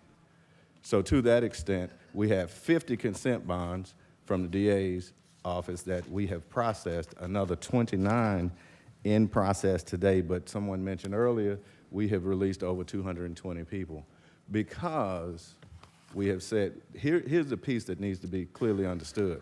While we run a facility, that's our job, but we've had to pull resources to create expertise in a fashion and in a form that says, why are these people still here?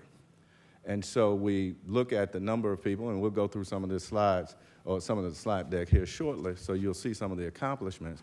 We created an inmate advocacy unit. Well, what's that mean, Sheriff? That means I got to take a data entry clerk or a supervisor, stop her from what she's doing to process people in, and give us the facts of what's going on. And so ultimately, you talked about pre-arrest diversion, which I fully support. We found in that stack of individuals that we could release somebody that was waiting on pre-arrest diversion for 30 days, right? So let's go through this stack that each of you have, and I think you'll see the execution portion being just outstanding from the team's information Sheriff, where do we you put speak together. from? This document that you Yes, passed sir. out? In Which- that document, there is, each of you have this slide deck. And while we clarify this, someone mentioned visitation. Yes, sir. Someone Which one? mentioned. Yes, ma'am. Someone mentioned visitation. We don't do visitation now at the jail. We do video visitation since COVID to try and keep down all kind of airborne diseases, et cetera. So we don't do visitation now. Every facility that you will hear about here shortly has not only the ability to do video visitation, but even document signage for lawyers, et cetera, so that no one has to travel. Plus, we built in a package. If you got a grandmother that wants to go, we're gonna take you. We built that in. So in that space, if you turn to the first page, talking about the jail population, look at what we've been able to do since 2021. We had a high, and that high of 3609 is actually, we found another number, it's 3673. As of today, it's 3398. And then you start, and you go across the center, you look at the number of people that in the main jail. But here's one of the things that each one of you, as you've taken a tour, has been astounded by, but I hope you now see, because of the works that are being put in place, the execution is being done on a daily basis. At a high in the last 2 years, we had 500, close to 600 people sleeping on bunks.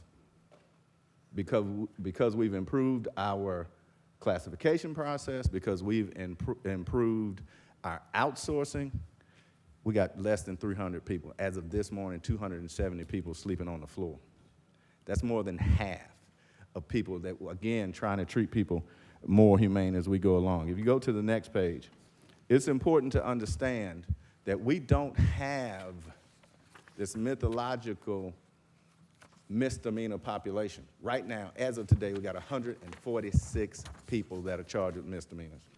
We've been working with our Solicitor General to see now if we can cut that in half and put some of these people out on ankle monitors, put them out on bans, whatever that may be, because many, to your point, many of the people that are charged with misdemeanors have been there longer than they would have been if they'd have been sentenced by a judge. So with that, I would ask your indulgence, and maybe you could ask the county attorney to rule to see, or to find legislation to say, I want to stop taking misdemeanors. If it's a nonviolent situation, I don't take them to your jail. If you got a jail, take them to your jail. East Point got a jail. Atlanta's got a jail. College Park uses East Points. City of South Fulton uses East Points. If you got a misdemeanor, take them there. Take them there. So I hadn't crossed that bridge yet, but again, an opportunity for you to see on this particular slide, we got 1,331 people without bond. So they're not going anywhere. Instead of languishing in jail, we're going to present to you a couple of opportunities where there's more space, a cleaner environment. The jail itself, several months ago, I brought in here 1,200 shanks in 5 different wheelbarrows that are being, the weapons are being fashioned by the building. And so when we put together this bridging plan, which didn't pass last time, I got to give Mr. Davis and his team some credit. In order to repair and fix over 1,000 doors that have been ripped from the walls, not locks jammed, we got to have the opportunity to get it done. And so we have a bridging plan that we put together with EMSI and Mr. Davis and his team. But while we're doing all of that, we got 4 or 5 elevators and only one of them working. Right? So we continue to meet challenges with respect to the building itself. But ultimately, we have a location. And I got it. No one wants to go to Mississippi. I don't even want to go to Mississippi. Got it? But I went because I saw a facility that there's an opportunity for us to, instead of people languishing in jail, but let's bring it back home. We have a facility in South Georgia. It's not 3 hours away like Irwin County, but it is 4 hours away. And there is an opportunity there. So you all will be able to see that as we continue to go on. If you go to the next slide, that looks like a bunch of octagon stop signs. This inmate advocacy unit that we put together has had an opportunity to review over 6,000 cases. And that's important. When you look at how many misdemeanor releases we've been able to effect. The first week we opened up the inmate advocacy unit, we found 187 people that we were able to address. We got 78 of those people out of jail. But by the weekend, to Commissioner Khadijah's point, by the weekend, there were another 90 people arrested. And so a crime is not going to stop. We come to that realization. The other thing you have to keep in mind that we wanted to focus on, which is systematically, the system is broken. Many of you said that. I know many of you agree in that point. We just had an individual go to court 2 weeks ago that has been in our facility for 10 years, right? Now, he's charged with murder, don't get me wrong, in our facility for 10 years. But we're stuck in the middle. And so I want to make sure that you see on that slide, there are 26 people in our facility that's been there 5 years or longer. But the sheriff's office doesn't have anything to do with that. So as we go about execution, if you go to the next page, you talk about inmate advocacy. When we were able to analyze, again, pulling people from other resources, other jobs, analyze the exact population. You see this court production order? We had nearly 250 people sitting in jail that judges were saying, bring them from the state. We're going to try them eventually. And we just took the stance that quite simply, tell you what, if you're not going to try them in 2 weeks, we're going to take them back to prison where they belong. And so now we got 37 people in jail as opposed to 236 people. And then I want to clarify something. Each of you all have a memo that is addressed. The regard line is wrong. It's typed on an old memo format. So the body and the context is about the facilities that we will talk about here shortly. And I also want to be genuine about the numbers Vice Chair presented. Our budget's not $187, $183 million. We also moved $43 million worth of health care out from an anecdotal fund, I don't know the proper one, CFO, I don't know the proper name for it, a contingency fund, back into the sheriff's office where it belonged. So the inflation in and of itself needs to be articulated when we come through with these numbers. Now, I'm going to turn this over to our general counsel, but before I do, if you'll indulge me, because I don't do anything small, I can come and tell you about the conditions, you can come and see them.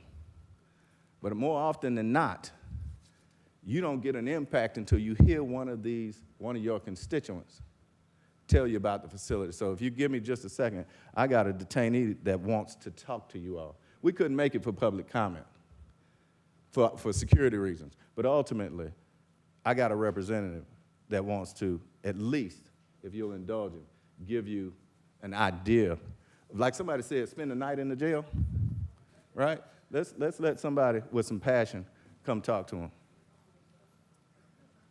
Introduce yourself right here. Good afternoon. My name is Kenneth Perry Jr., and I've been at the Fulton County Jail for about 16 months. Off rip, the jail itself is deteriorating. The walls are crumbling down, and inmates are creating shanks out of the walls. So you can go inside of the wall and get you a knife. You can go inside of your light and fix yourself up something and stab somebody next to you, just because they have nothing else to do. More importantly, we as inmates, we have to then start defending ourselves. If people are gonna start stabbing us because there are people that don't care there, and that's just on them, but when people are put in jail for a period of time to where we're just supposed to be there to sit and wait to get to court, so wait for a bond or wait to get there, we shouldn't have to be subject to being stabbed or having instruments pulled on us. And then you have mold everywhere in the jail.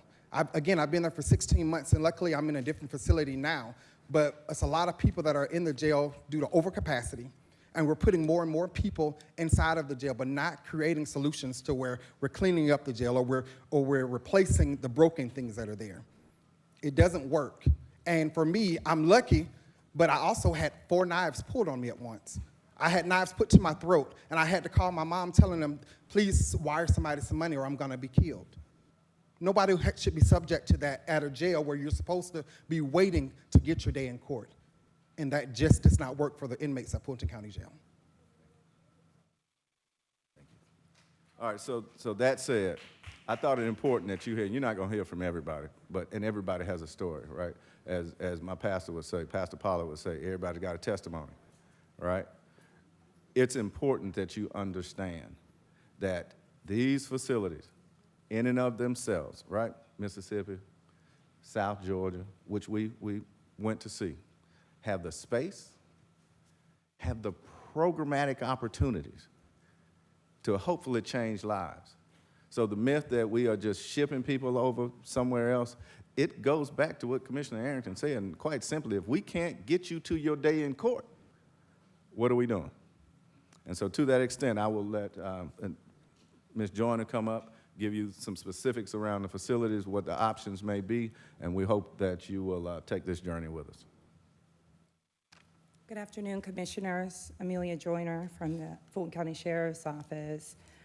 In speaking about execution, we talked about specifically the Cobb County arrangement, which has a contractual capacity of 500, but Cobb County will not allow 500 to go there. We are limited to 234, and we cannot force Cobb County to take more than that 234. That is their capacity, and it's based on staffing. With respect to the city of Atlanta, the contractual capacity is 700. That's aspirational. We cannot put those inmates there without the staff. We also can't force Atlanta City Department of Corrections to accept inmates that their classification standards will not allow. So we are not able to force other facilities to take our inmates. So we are executing in doing what it is that we were asked to do. But as you just heard from these inmates, there's execution and then there's execution. An inmate should not have to go and be residing at a county jail, waiting for their day in court, and be executed by the walls and pieces of the floor and the lights. And so what we have done in order to try to address this is go to a facility that would have both the bed space as well as the staff. This is not the first time that we have done this. Sheriff Labat has reached out to every single sheriff in the state of Georgia and asked those sheriffs for any one single bed. They had none. Douglas County has 40% capacity with their inmates. It's only at 40%, but they don't have staff. So we can't send one additional inmate to them. They won't receive them because they are at capacity. Thus their operational capacity is 40%. So we can't keep them here and we can't keep them local.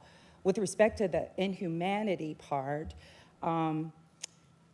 you know, we haven't had in-person visitation of anyone outside of attorneys since the beginning of COVID, right? So that's not happening now, but there is an opportunity for it to happen in one of the two places that we most recently visited. So in the memo that Sheriff Labat submitted to you all, we talk about the two facilities that we visited. The first was Geo Group, located in Fulton, Georgia. Although it is 4 hours away, it is in the state of Georgia, so we're not talking about, in that instance, going out of state. For that specific facility, they are able to take between 800 up to 1,000 inmates. They can take them. They are able to staff for 500 within 30 days, and the additional 500, 30 days thereafter. So within 60 days, they are able to do that. How is that possible? Happy to tell you. So they have already explained to us that they used to be a fully functioning facility that was a BOP, a Bureau of Prisons facility. And when that facility closed, they lost a lot of their staff. That staff is willing and able to come back to them. There is a need for that staff there, and so they are able to do that. That facility is able to provide medical, mental health care, programming. They're able to provide transportation to and from court and transportation for the purposes of ramping up the facility. The cost for that is not cheap. And for 1 to 500 inmates, the cost is $2.5 million per month.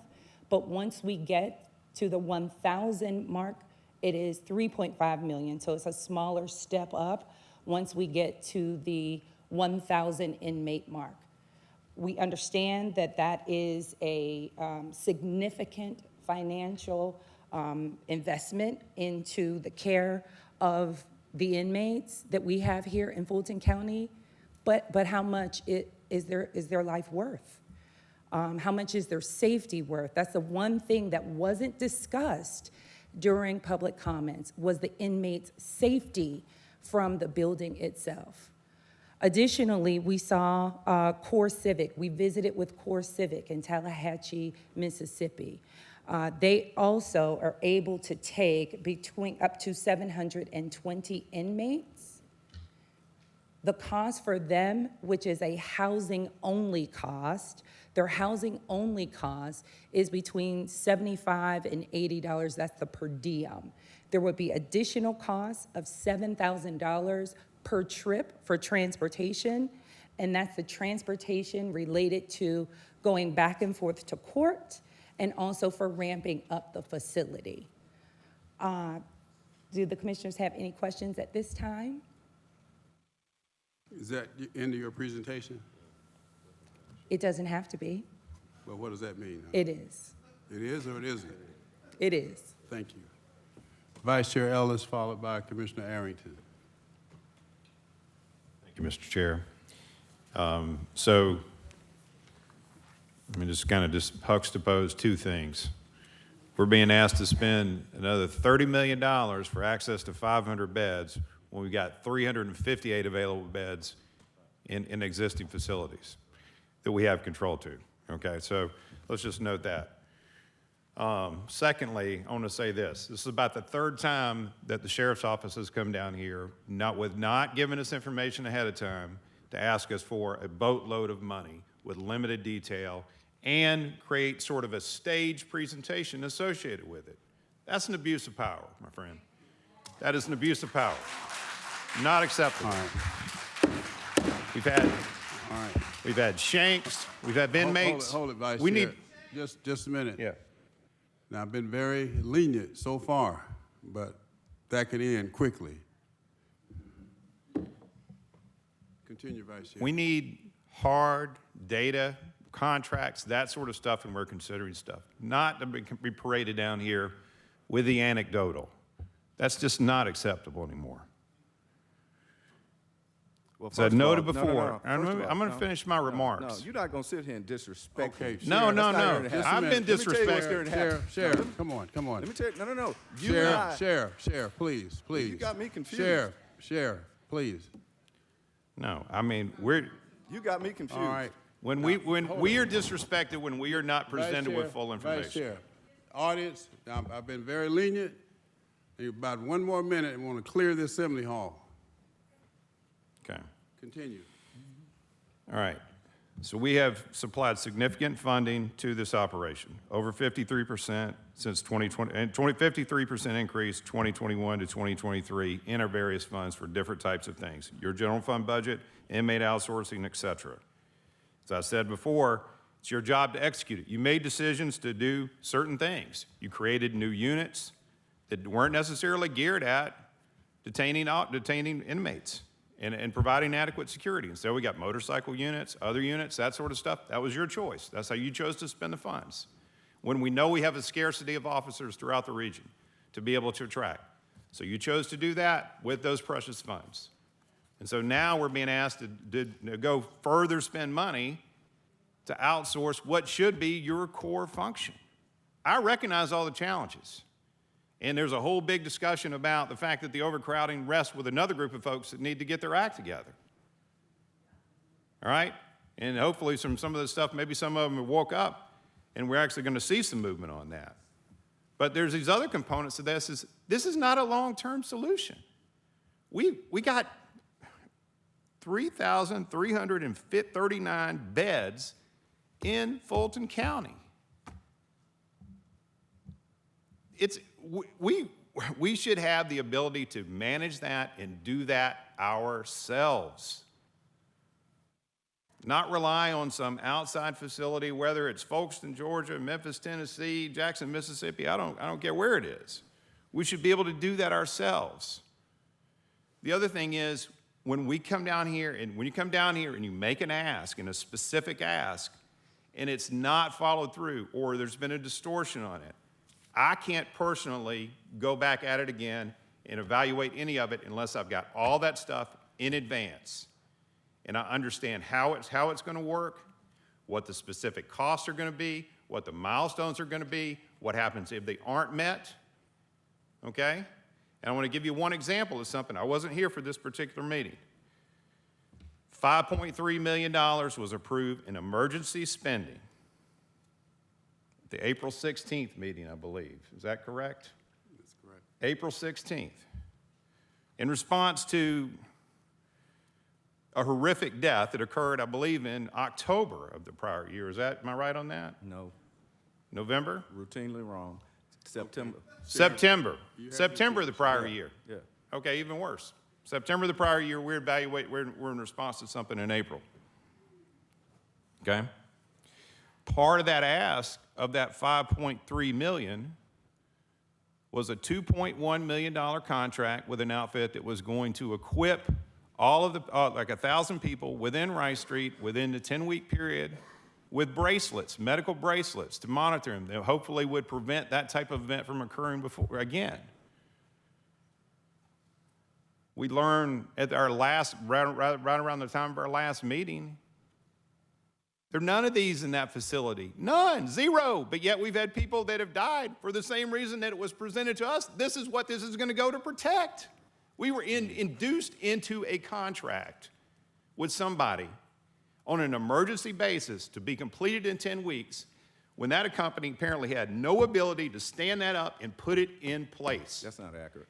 That's not accurate. That's, I'm not well, going to okay, sit here all right, and let so, you disrespect. so I will say this Sheriff, and I will you have complete the my floor remarks. next. You That's have not the accurate. floor. Sheriff, you I'll have complete my remarks with this, all right? So when that kind of thing takes place, when there wasn't hard detail provided around it at that point in time, it's an emergency piece. This comes in here, emergency, we need to do it now, gotta act. They may not have any space left, somebody may take the space. I'm not gonna be in a position to vote on any of that. I need it all laid up, it needs to be teed up, the public needs to see it, everybody needs to be able to weigh in on it and see if they believe in it. And if there is gonna be something like this, we also need to be presented with a plan about where you're also gonna cut the rest of your budget to be able to fund it. And I'm gonna stop with that. All right. Well, Sheriff, first of all, you are completely inaccurate. So let's start there. Let's get some facts to you so that we can make sure that at least we're reading from the same hymnal. So to that extent, the emergency money that was put in place, you might want to ask Mr. Davis, how can he outfit, and any company outfit anybody that is full of inmates sleeping on the floor? I said, quite honestly, we cannot outfit or fix a facility if we got inmates sleeping on the floor. Don't be disingenuous about any of the outsourcing numbers when it comes to Cobb and or the city of Atlanta, because you knew from day one that we had to staff it. And so we cannot keep staffing other facilities and not staffing our own facility.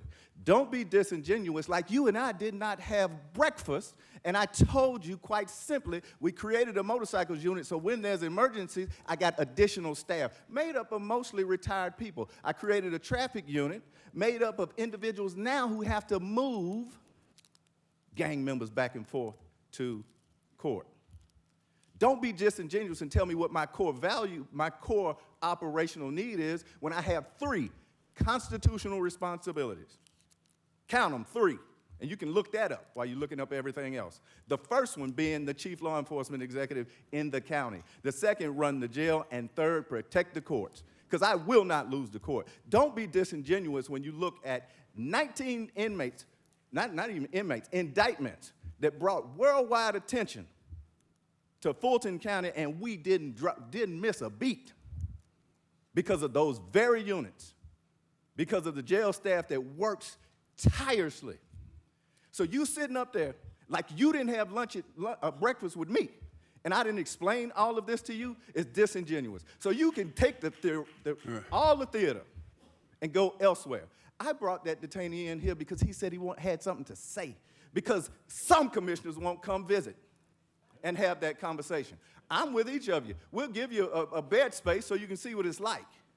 I have done nothing but from day one, try and improve the conditions in the Fulton County Jail and Fulton County Sheriff's Office as a whole. So you act like y'all rearranging the deck chairs on the Titanic is something that is culpable. It is absolutely not. So let me tell you, my friend from the north, who you think that nothing happens without your tax dollars. Because we had this conversation. You got me disingenuous and you got me messed up. See, I can bring all the SWATs out in the Southwest Atlanta so you can have all of that. Understand this. I'm not going to let you take me there because my mama taught me better. But you're telling not the truth. You know it like I know it. So you can take that. I'll reduce it to writing. The one thing that you and Commissioner Khadijah asked for in that resolution that made no sense was a report. If you pull up the sheriff's app, almost everything you asked for is at your fingertips. But see, here's the difference between me being able to have a genuine conversation with other members of the board. At least they are honest about what they do. And so I'm not here to play with you. I don't even play the radio. So you can figure this out, or you can run for sheriff. Try that one out. Because I'm here to tell you, quite simply, the women and men of the Fulton County Sheriff's Office are doing yeoman's work. They come to work when other people think that what they do doesn't matter. They come to work with the least of these. And not just detainees that have to face these everyday things that are happening. We got people that come to work, put a uniform on, and for you to disrespect them in a fashion that I'm asking for, I asked to increase their pay. We worked together and we did that. We did that. We asked to increase double time at the jail, and what an impact it has had, right? But if you want answers, you know how to find me. I ain't hard to find. Okay, Commissioner Arrington.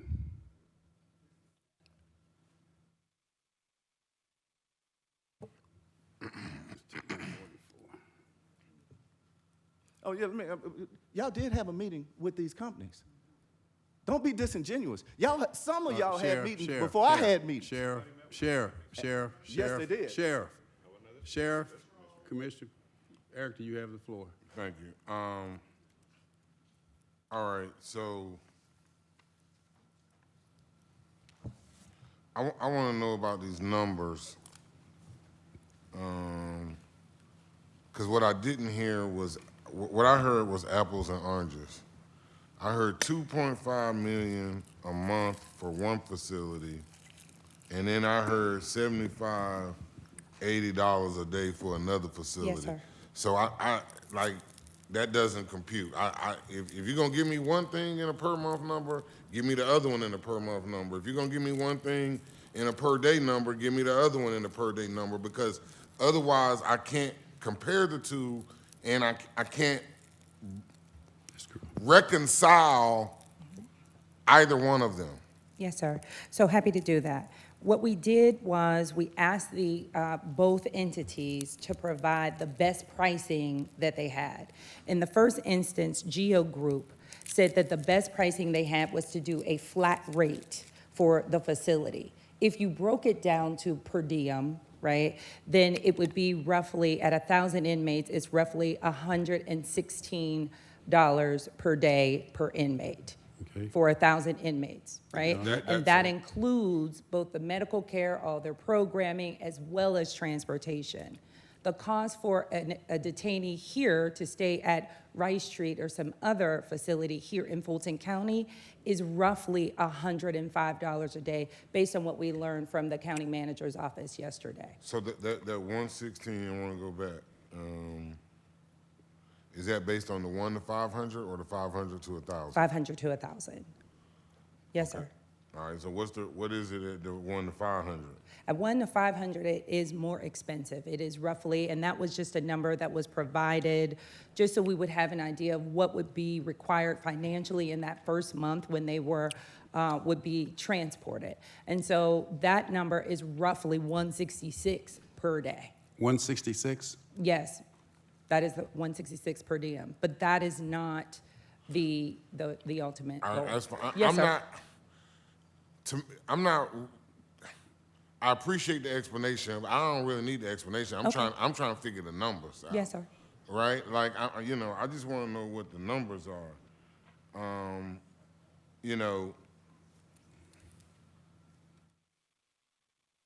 I think we all want to fix this problem, right? And I think everybody is a little frustrated with the fact that we are where we are. But there's nothing we can do about that. We're here. So how do we map our way forward? How do we map our way out of this? Commissioner Ellis is right. I don't know, the 2.5 million or 3.5 million a month is sustainable. What is the projected length of time for that?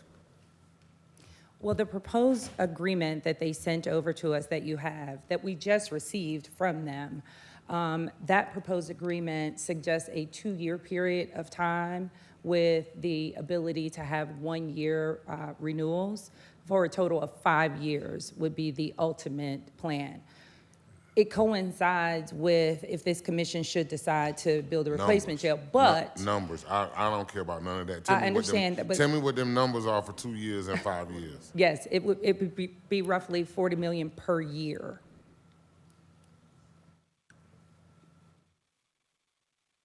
Have y'all had a chance to analyze what she's saying? Yes. So,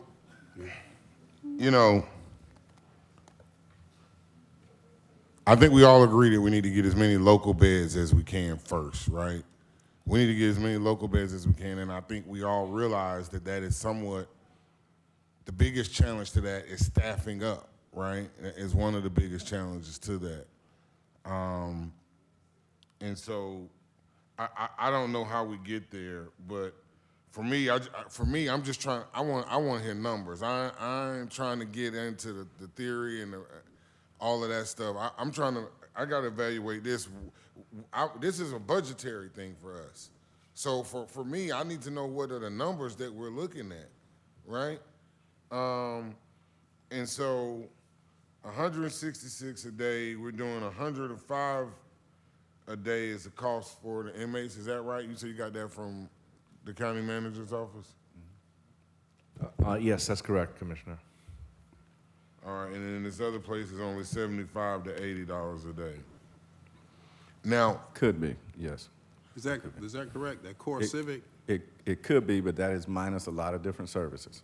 So we again, all of this is simply a visionary approach to a complex problem that we wanted to make sure you all had the information prior to even entering into or attempting to enter into any contracts, so that you had the information. So again, our chairman and a bunch of other people have met, all right? So having this conversation was, how do we solve both problems at the same time? Ultimately, to Vice Chair Ellis's point, we can't improve the technology if we can't get people off the floor in order to wire the building. So I know you just want numbers. For me, I don't care about for me, it's really life safety. I don't want nobody else to die first, period. I don't want nobody else to die in that jail.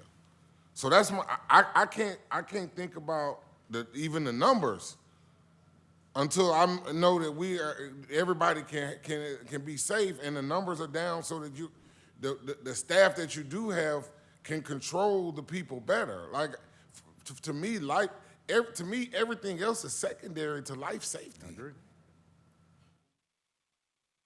Making sure that everyone is safe and not getting potentially shanked. I was in court the other day.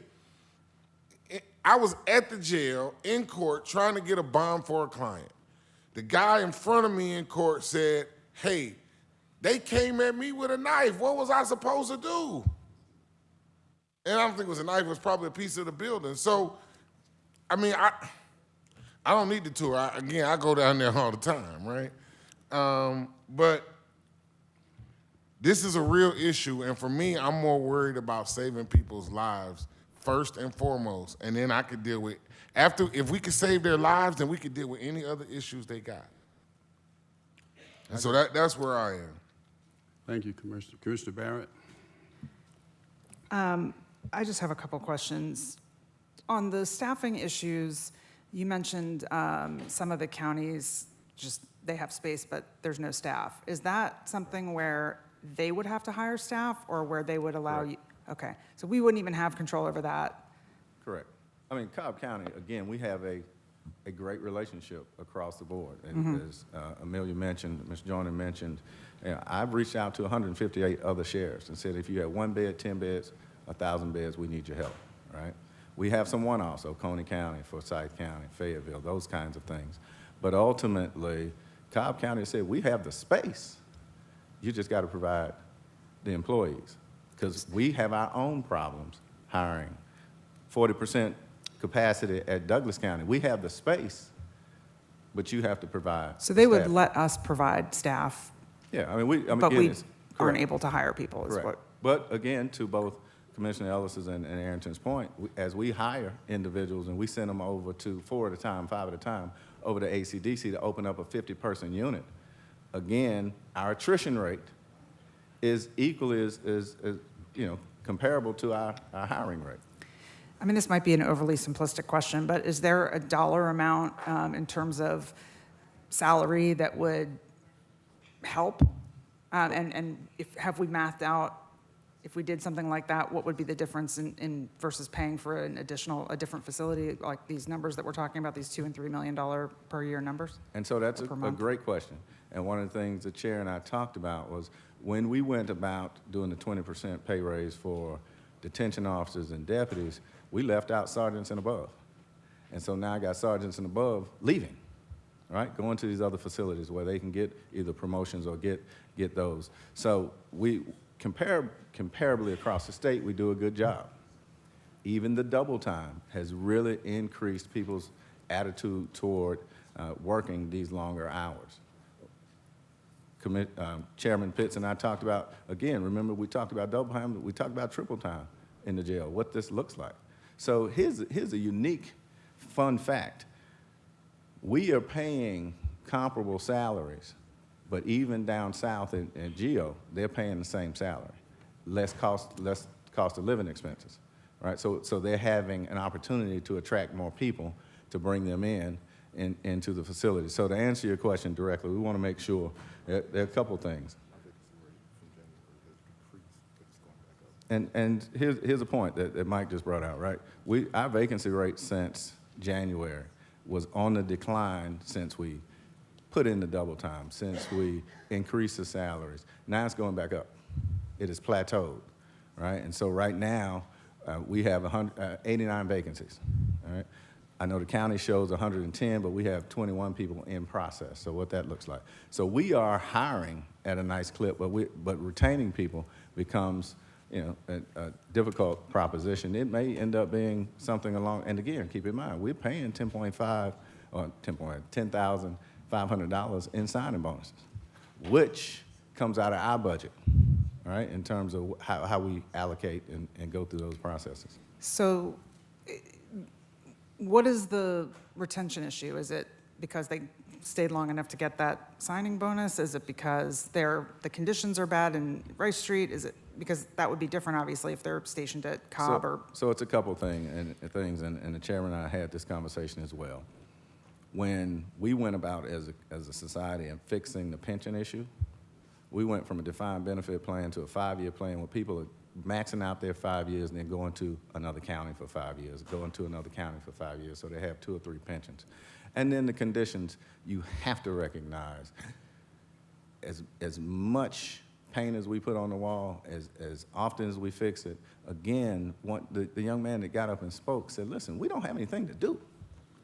All we do for 24 hours, 7 days a week is think about defeating these systems that you all have in place, making shanks to protect ourselves. And so all that trickles down to each and every woman and man that works in the Fulton County Sheriff's Office. I guess I'm just wondering if we could, I mean, I know it's magical thinking a little bit, but it just seems like there'd be some way to do some sort of hiring, at a different price point or something to get people to work. So I don't know if it's adding that cost of living to the amount, we were saying the people in the other part of Georgia, South Georgia, that are making the same amount with lower cost of living. Do we somehow try to account for that? Do we provide some other benefits? I don't know. I'm just trying to think creatively here, and I'm going to just add to that I understand Vice Chair Ellis was frustrated that we didn't get materials until we got here, but I would sort of push back and just say I thought this was supposed to be a discussion item, so I thought we were here to have some discussion. So for me, as long as we're not making a vote right this minute, I'm good with, learning about this with you all and having the conversation. So that's why I'm trying to just have a conversation about how can we help you think creatively about how to solve that problem and address the concerns about moving people further away. So, I think that's helpful. It'd be nice to see these numbers for these two laid out in a way that they're easier to compare.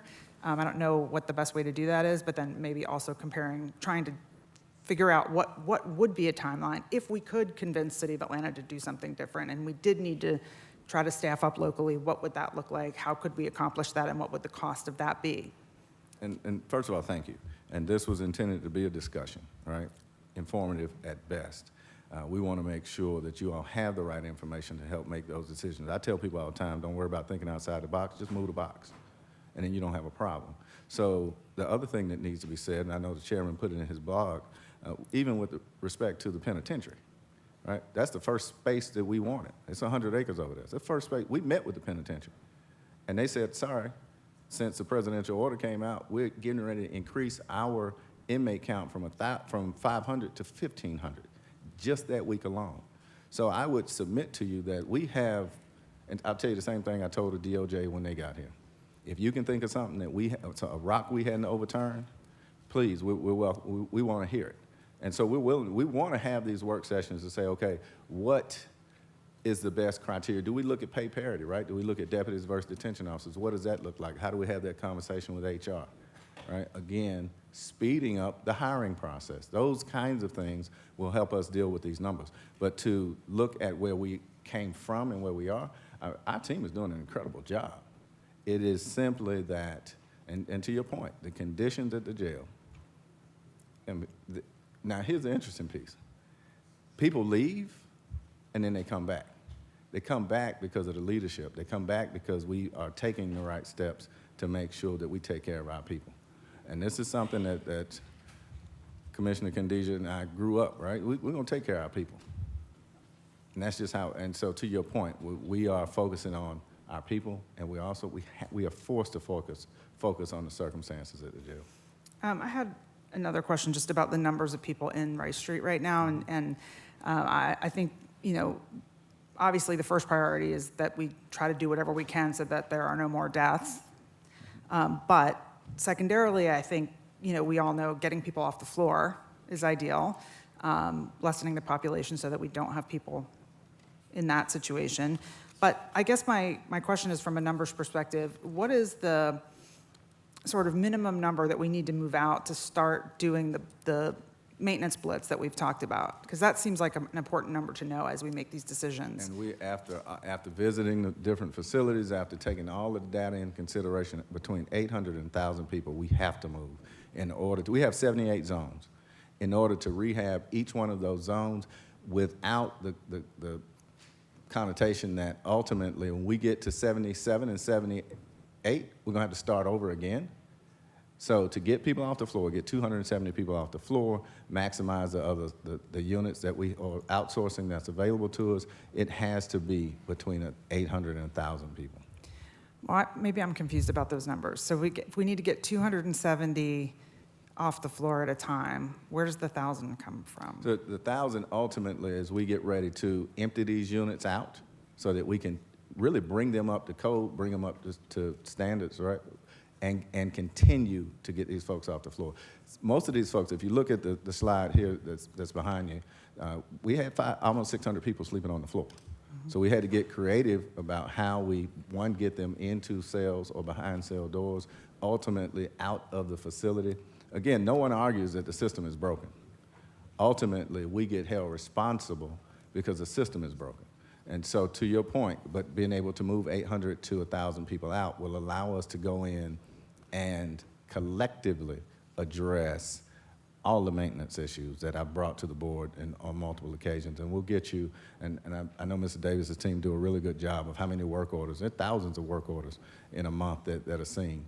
But ultimately, the wear and tear on a 30-year-old building that was built for really half the population, it really continues to strain the system. So being able to move those folks out, not only that, being able to give them the space to be human and take advantage of programmings that we can't do when we have people stacked on top of each other. Just one last thing. You mentioned wanting to explore the ability to sort of say no to taking misdemeanors in the jail. What can we do to help with that? Well, again, I'd ask that our law department do the research on that from, again, they represent us and you all as well. Ultimately, any violent misdemeanors we will take. Sure, domestic violence, et cetera. Now, the other thing is I just may make an order and say we're gonna stop taking them. Then you're gonna get blowback from all the other 15 cities, right? Or from 15 cities and what that looks like. And so ultimately we have to, and here's the other dangerous part about that, and I tried to forewarn people when the city stopped taking detainees in at different magnitudes. The minute we do that, it's up to the officer's discretion. So it goes from disorderly conduct to obstruction. And so now you go from misdemeanor to a felony. All right? And what does that look like? So our goal is never to increase anyone's charges, but to ultimately be in a space that we can really provide service. And so that's a a mantle we'll have to decide if we're going to move into. I'm just going to toss this over to you, Mr. County Manager, and not really a question, just a statement. Maybe when you speak to Mr. Amon, you can bring that up as well, because that would also be a culture change, right? So we would need to make sure that that was addressed, yeah. Okay, well, that was all I had for right now. Thank you. All right, Commissioner Abdur-Rahman, it is 2:04, ladies and gentlemen. And I've got something I need to say, Chairman. I will try to be expeditiously quick as possible. Sheriff, you know I support you, even when we don't agree. But there has to be something said about respect. You made a comment here in the open that the resolution that I did with the vice chair made no sense. It may not have made any sense to you, but as a elected official, it made sense to the taxpaying citizen. And so, unfortunately, do not confuse respect or me supporting you and me disagreeing with you as being the same thing, because it's not. You cannot count one time that I have not voted for you to get what you needed.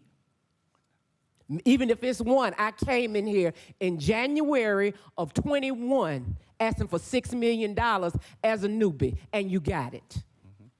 So let's not do that with me. We can agree to disagree, but every time I speak about you, I say I support the sheriff. You inherited a situation, but you put your name on the ballot.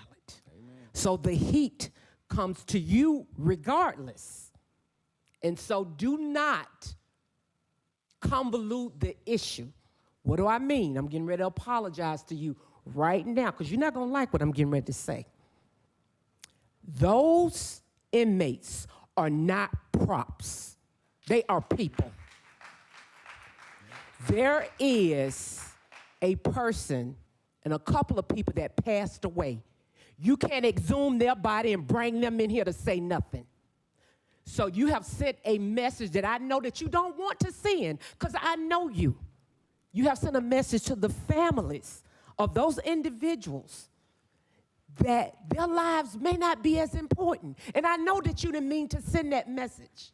But when you bring inmates in here, we don't know what they've been promised. We don't know anything other than they're inmates. And you have reduced them to a prop, which means it could have been a fan on the Real Housewives of Atlanta.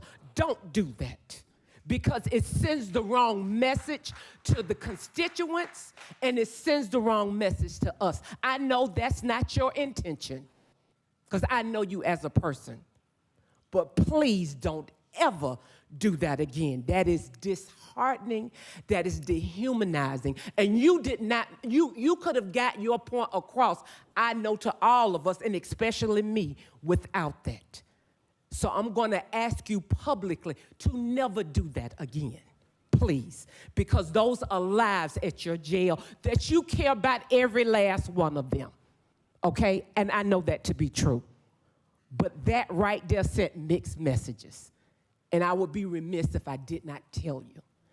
Last and not least, and this is just something I want you to think about, okay? I have received an unprecedented number of people wanting local beds. They understand you are in crisis. They understand you got a decision to make. They understand that this is not just you being in crisis and us, that everybody has to do their fair share to make sure that we get past this. But if we can find a way for staffing, whether it's a local staffing, retired policemen, retired correction officers, I don't know. That's not my wheelhouse, that's yours. But I'm throwing it out there because the people are saying, if we gotta put beds somewhere, can they be local? That's all. That's all I'm asking. But please, do not bite the hand that feeds you. I will always support you. I will not always agree with you. okay? Amen. Let me All say right. this. Commissioner Arrington, Well, let me. did you want to? Yeah, I do want to respond. Quickly, I do sure. want to respond. First of all, thank you. All right. We may not always agree. And bad choice of words when I said didn't make sense. Didn't make sense to me. You know why? Because when you want something, you pick up the phone, you get the information immediately. And it did not take a resolution to do that. I have been in this assembly hall more than any other sheriffs in the history of the Fulton County Sheriff's Office. Been over backwards asking to make sure, and you know this, to support our teams in every sense of the word. Absolutely. But you're right. It's not about props. It's about the conversation that's generated because of it. Because when I go and I sit in those units, and they say, let me go talk to the commissioners. Maybe they don't understand, right? Maybe they don't understand when you came out week 1 or week 2 out of the tour and you had a press conference, you said it's a third world country. And we are 3 years removed from that. And so when you have somebody that is eloquent enough to be able to, see, this is what I try and get people to understand. Just because you are incarcerated doesn't mean you're not human and you cannot express yourself. So when that young brother said, I'd like to go, right? I'd like to go have that conversation. Right? Are there better ways to do it? Maybe. Maybe we invite the whole, let's have a Board of Commissioners meeting over at 901 Rice Street. Right? There's some opportunities to do that. Let's continue to do that. Because of our relationship, we may not always agree we can agree to disagree. But I certainly appreciate your approach. It was not demeaning. It was very respectful. And so in that, we can have a conversation and communicate. And as long as we communicate, and I've said this from day one, as long as we're communicating, we can do the jobs we were elected to do. To your point, it's a heavy mantle to be the sheriff of the largest county in the Southeast, just like it is for each one of you as a commissioner in the space that you are. But as my mama said, you know you asked for this job. Not only did you ask for this job, you begged people to vote for you. And so I will continue to fight for my people, both that work there and both that we provide care and custody for. And that's why we do the work that we do. But you do know that we're going to disagree sometime. I agree. Okay, thank you. I agree. Thank y'all. Commissioner Thorne. I'll be quick, Chairman. Gosh, I had no idea that we were talking $3.5 million a month until I get all this material to try to look over. So thank you for coming down here, and thank you for your presentation. How long do you think rehab would take, or do you know? So it's beyond the rehab piece, right? We're talking about building a new, a replacement facility. And so ultimately, what does that look like in terms of continuously moving people? Mr. Davis and his team and EMSI have worked out, again, the bridging plan, right? That was part of this 78 piece. We're trying to do one a month, and that's on the one floor a month, and that's on the aggressive end. And so our teams met yesterday to see how we can improve services, both from contractors that come in. I suspect even on best hopes, right, we'll be able to do a floor a month, maybe a month and a half, ultimately continuing to push from there. And maybe Mr. Davis has a little more insight as to the overall specifics, so that may be able to be helpful from there. But the other piece that we're trying to prevent, again, both with staffing and outsourcing, is that by the time we get to 77 and 78 in those units, is ultimately, do we have to start over? So we're trying to prevent that using better products, high-end products, more products that weren't even in existence 30 years ago. So we're taking that approach. And then as far as the bans and saving lives, ultimately, we have to move people out. I'll give you a great example, and Chairman and I talked about this. You all didn't have the Board of Commissioners meeting in here while you redid Assembly Hall. And I know you just got, I know you just got elected, but the former council members, former commissioners understood that you vacated this space with a $4 million price tag, and we have what we have. But to be able to do that and be unencumbered by detainees on the floor, detainees in those areas, is our biggest challenge. And that has been the biggest piece in terms of delays. And I don't know if Mr. Mr. Davis has anything to add, specific-wise. He doesn't. Okay.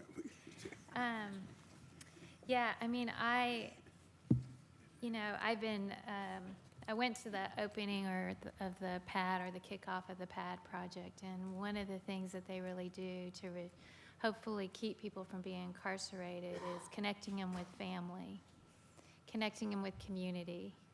And I really see that as a vital thing in so many things. When I went to Austin, Texas, and I visited a tiny home to get people off the streets from being homeless, it was about community. You know, when I look at mental health, friends and neighbors who have kids that are struggling with substance abuse issues, it's about community. So for me, it's a struggle to remove people, pick them up and remove them from their community. That could be such an important process in preventing, recidivism and the actual healing of the person. So that's kind of a thing that is just near and dear to my heart. But some of we had a lot of public defenders down here, and some of them mentioned the legality of moving him. They said if you can only move him to an adjoining county or a place that's accessible. Thank you for that question. As has been discussed here, there is pending litigation. The public defender has sued Sheriff Labatt, so we don't want to go into great detail and violate that space. However, since the actual statute was raised, I will say that the language of that statute said that the sheriff may move detainees out of our county's jail to other counties. It doesn't say within what number of miles. It does not say he shall even keep them in the state. It does not say that. It says he may move them if our jail is unsafe. The answer is there's no prohibition against going out of state. Okay. Correct. And we're back to the word shall again. What? We're back to the word shall, what it means. Got it. Thank you. Okay. Commissioner Arrington, strike that. What's his name? Mr. Adams, do you have anything else? I do not, Mr. Chairman. Okay, Mr. Manager, we're going to need to spend a lot of time on the budget piece here with the CFO, but let's finish everything except that because we got an executive session and lunch. Yes, sir. Thank you, Mr. Sheriff. Thank you. I wanted to just submit the corrective maintenance jail material for your review. We'll discuss that in more detail in the next session. Waiting patiently, and it's a pleasure to have Dr. Paxton with us. I wanted to ask Dr. Paxton if she could come up, talk to you briefly about what she's seeing in terms of the COVID uptick, as well as other things to be on the lookout for, particularly in the fall, and then give you a highlight of some staffing challenges that invariably we'll be discussing in the 2024 budget. Thank you, Dr. Paxton, for waiting. Okay. Thank you very much. I have sat here and I'm really regretting I didn't eat breakfast this morning, so I'm going to make this, I have an incentive to keep this as succinct as possible. So as the county manager has said, my concentration today will just simply be on COVID, and you have in your packets the information that we provided to you about our oral health and environmental health requests. I sent my team home right now, but if you do have some questions about that, I can address them as well. But for now, let's just go ahead and talk about COVID. So as you see here, this is just an overview of where we are right now, because people are asking a lot, and I think they really need to know. What you see in that very first graph is the number of our case count for confirmed cases. Now, what we mean by confirmed is actually referring to a very limited thing in terms of these are PCR confirmed tests. But as I think all of you are no doubt absolutely aware, is that most of our cases nowadays are not confirmed by PCR. It's people have a rapid test, and we never see those. Those are not reported to us. So this is just our confirmed cases, but even so, you see right there that there has been a rise in the confirmed cases up through August. So can we go to the next slide? Okay, so happily, well, actually, you all know, let me just go through this. You all remember that the public health emergency was formally declared at an end in May of 2023. And as part of that, our data collection for COVID-19 has completely changed. It's no longer a reportable disease, so we don't get reports about cases as they come in. So what are we doing to monitor COVID? We are tracking things that we can really verify. And one thing you can verify are hospital admissions. And that is followed very closely, by CDC. We can also monitor emergency room visits that are linked to COVID and/or other respiratory diseases. And happily, I like to look at that slide, and you see that most of Georgia in this area is actually green. So by the CDC prevention strategies, we are having we're having a low hospital admissions rate throughout Georgia. May I have the next slide, please? All right, so going deeper into this hospital data, what we are seeing is that recently we are seeing that our emergency department visits for COVID-19 are increasing. So if you look at the at the graph there, the blue shows the hospital admissions basically since the start of the epidemic.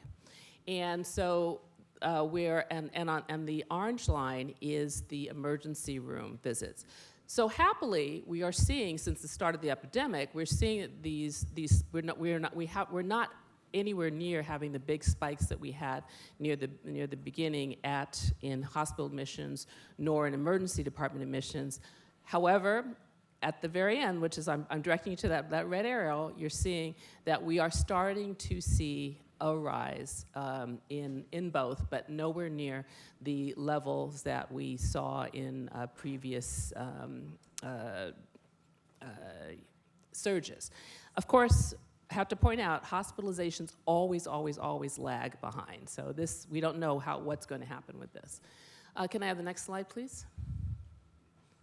So the main things that I just want to bring to your attention is that the number of COVID cases in Fulton County is increasing, and I did forget to mention that wastewater surveillance also backs that. So we are seeing more of it in our wastewater. Many of you are aware of the fact that there's another variant. That's what viruses do. They mutate and they have developed more different variants. The newest one is the EG5, which you can refer to as Eris. And that, as of now, is the dominant variant in the US. What is helping, of course, is that the early data indicates that this Eris is not, it may be a little bit more easily transmissible, which might explain the fact that almost all of us know somebody who relatively recently has, tested positive for COVID, but it doesn't appear to be causing any more. The disease that it looks to be causing does not seem to be more severe than has been previously the case. So for this slide, I just want to hammer home the point about vaccinations are still our best protection against COVID-19, and they definitely help prevent severe illness and hospitalizations. So as many of you are aware, the Food and Drug Administration and the CDC have recently approved the new COVID-19 vaccine, and it offers greater protection than the older form of the vaccine. So in fact, we here in Fulton, we got our first shipment yesterday, and so we will very soon be hopefully getting the rest of our shipments in, and so that we can start getting those out to people. Everyone is encouraged to get this new booster. In fact, with the older, we're now, as we're getting the new one in, we are warehousing the old booster. The recommendation from CDC is that everyone over the age of 6 months is eligible and should be encouraged to get this vaccine. I won't go into the specifics of the vaccine unless any of you are nerdy enough, like me, to want to hear about it. But I want to just make sure that everyone is aware that we are also making available rapid test kits. So in all of the, we have been working with the library system to make free rapid test kits available in the libraries. They're also available at any of our clinics. We have also a kiosk that we've been working with the City of Atlanta to have COVID-19 PCR testing available at a few kiosks here in the area. And you can always find out information about that on our website, their location and the like. The other thing I wanted to talk about, which is important too, is about cost for these, because with the ending of the public health emergency, the vaccine is no longer provided for free for everyone. But so what we are doing is that people who are insured, they will be, their insurance will cover that. They will not have to pay anything out of pocket. For people who are not insured, children and adults, there's a program through the state, the Vaccines for Children and Adult program. It's part of the state immunization program. And so people who qualify for that will get the vaccine for free, and we will also, if they have no insurance, we will waive the administration fee. So for that group of people who don't meet the criteria yet, the out-of-pocket cost of the vaccine for uninsured clients or clients that do not qualify for this free vaccine program will be $40.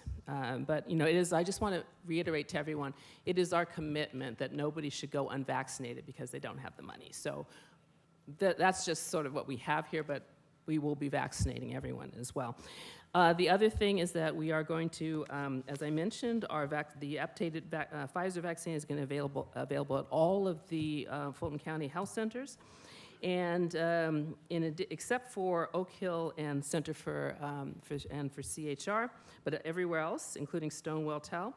And then we're going to continue to do our outreach efforts, going out with our mobile teams to outreach events to senior citizens, to other places where they are known. So that is not going to stop.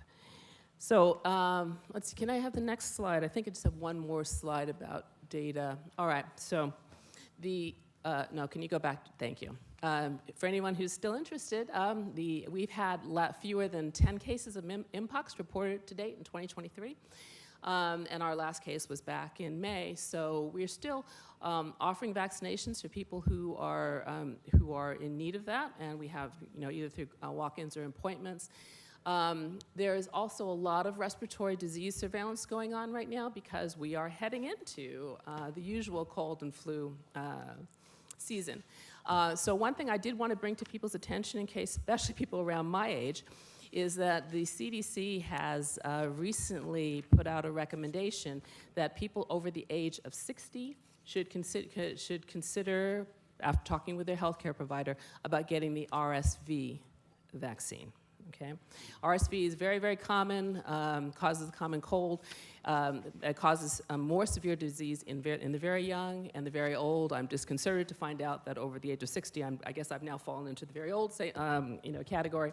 And I got my RSV vaccine 2 weeks ago. So I wanted to bring that to your attention as well.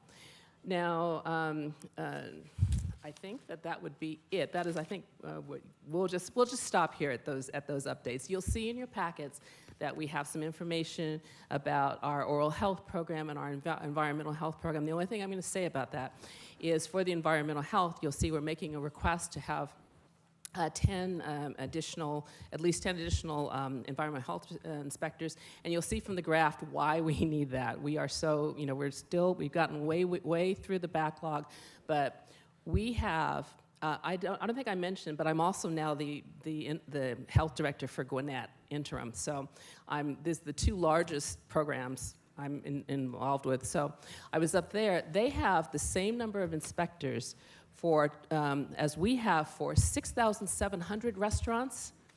They have the same number for 2,700 restaurants. We are amazingly understaffed. So I'm just calling your attention to that. And then there's information about the oral health program in our request. So I'm just going to, I powered through that, partly because I'm hungry, but also because, do feel free to, ask me any questions right now if you have questions. All right, are there questions? Who's that? Commissioner Thorne? Yes. With the COVID vaccine, I know the state of Florida, they said 65 and over is recommended. Have we had, the populations that are dying from it are being hospitalized? What is the age groups of that? Do we have children that are contracting COVID and being hospitalized? Yeah, we still do. I mean, children have always been less affected than others. And luckily, mortality rates for all groups, again, thankfully, have dropped over the past years. You should know, I want to make people aware that the recommendation that has come from out of Florida from their Surgeon General has been highly contested by others in the field. I won't get into that or why we think that they made that recommendation, but that is not the general recommendation from the CDC, the FDA, the NIH, any other group.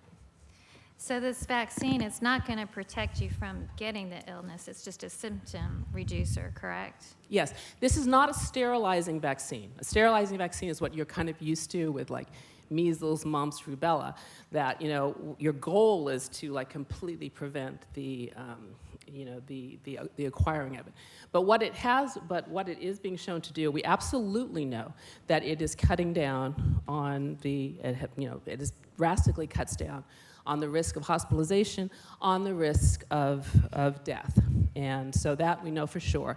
And it also goes that there is, evidence is showing that, even though it does not provide sterilizing immunity, it does when it's been looked at in an ecological way, that it does seem to provide some protection against actual infection too. So it's not a complete wash, but it is definitely shown that it cuts down on admissions and deaths. Okay. How often do you have to get, how long is it supposed to last?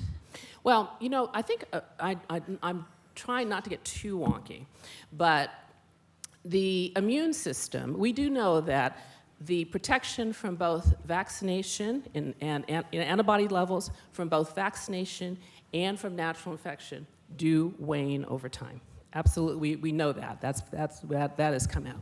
So but the thing about the immune system is that it's basically a two-sided. There's like the B cells, which is that produce the antibodies, and with any infection that you get or any vaccination you get, those antibodies drop over time. That's just the way that it works. But what the vaccinations and natural infection also do is they rev up the T cell system, which are killer cells, T helper cells, and the like. So they are primed for the next go round, the next exposure to the virus.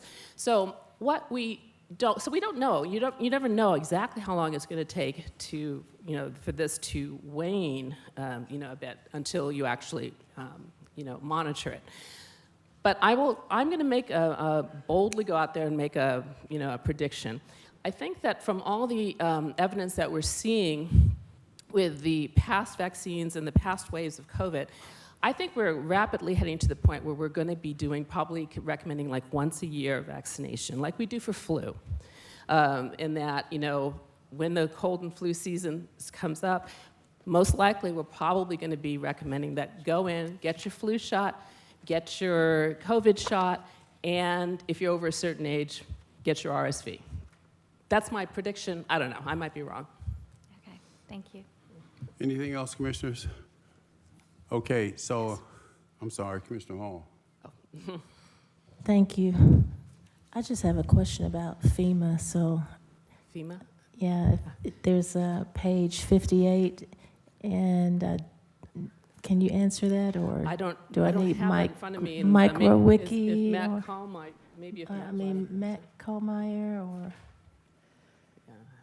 nobody's here? I mean, you can ask me the question. I don't know what. I just wanted to know if the recent flood qualifies for FEMA, Oh. because I've had churches, and I don't know how many people saw the videos of the church where the woman was literally swimming in the parking lot. Yeah. The water was up to her neck. I'm sorry. I don't know. I can't. I think we'll have to go research that, because it hadn't been declared as a disaster area, so I'm not sure it does, but let us go, we'll go research that. with Thank Nancy. you, We'll because find out. there are a couple of locations like that. Thank you so much. Yes, ma'am. Okay, so I'm going to entertain a motion for lunch and executive. Chairman, could we maybe just cover the next item, because Chairman Patrice has been here all day. No, she's She- yeah. okay. We, for lunch and executive session, items of real estate, litigation, and personnel, and we'll hopefully spend as much time on the budget restrictions for next year as we did on this public safety. So let's vote, please. Need a second? Thank you. And the vote is open. And the motion passes, 6 yeas, 0 nays.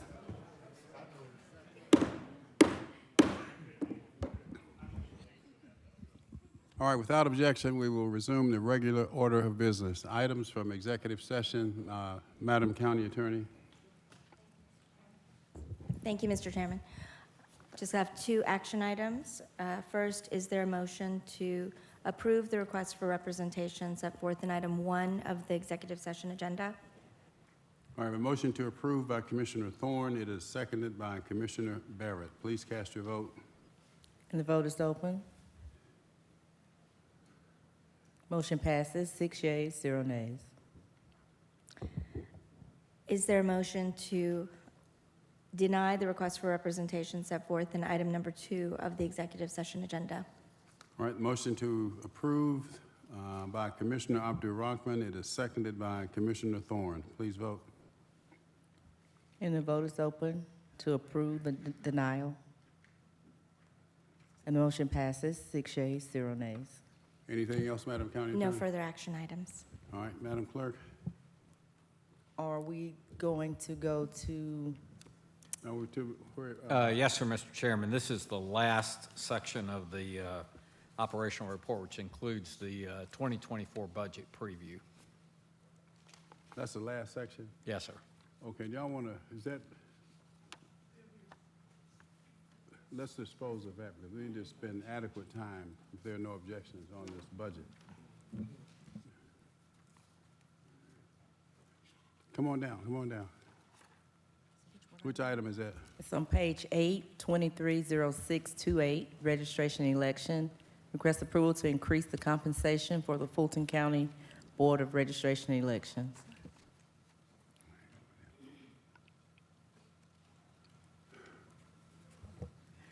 Good afternoon, Commissioners. I'm Patrice Perkins Hooker, a Fulton County resident and currently the chair of the Board of Registration and Elections. Our board members took a vote to try to get an increase in the amount of the stipend that is paid only on a monthly basis, from the $300 a month for the chair to $600 a month for the chair, and from the $250 for the members to $500.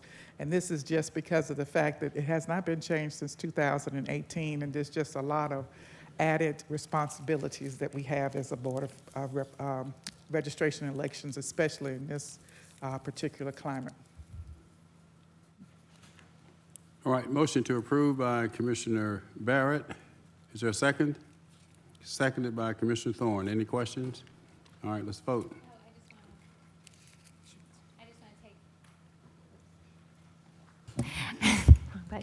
I just wanted to take a point of comparing COP as only $150 in stipend, but when I spoke with the other members that are no longer members of the board, they said they figured they spent about 62 hours a month working on it. So I just want to say I think it's fair, and I wanted to thank Ms. Hooker for traveling all the way from the south part of the county from her meeting through a flood zone up to Alpharetta for my town hall. So I just wanted to take that opportunity. All right, any other comments? All right, let's vote. And the vote is open. And the motion passes, 4 yeas, 0 nays. Next item. Thank you very much, Commissioners. All right, Mr. Chairman, we'll go back, and Madam Clerk, if you could go to page 55, and Sharon will cover briefly the COVID reserve and ARPA spend. I don't think there's going to be much of any question about that. We did include, per request, a list of surplus properties. You'll note that most of this is, well, all of it is land except the one place on Strickland Road that we've had difficulty getting any buyers for. Also leased properties.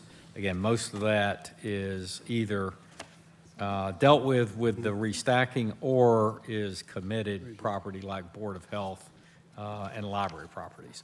But Sharon will spend most of her time on a preview of the 2024 budget, as we talked about up front.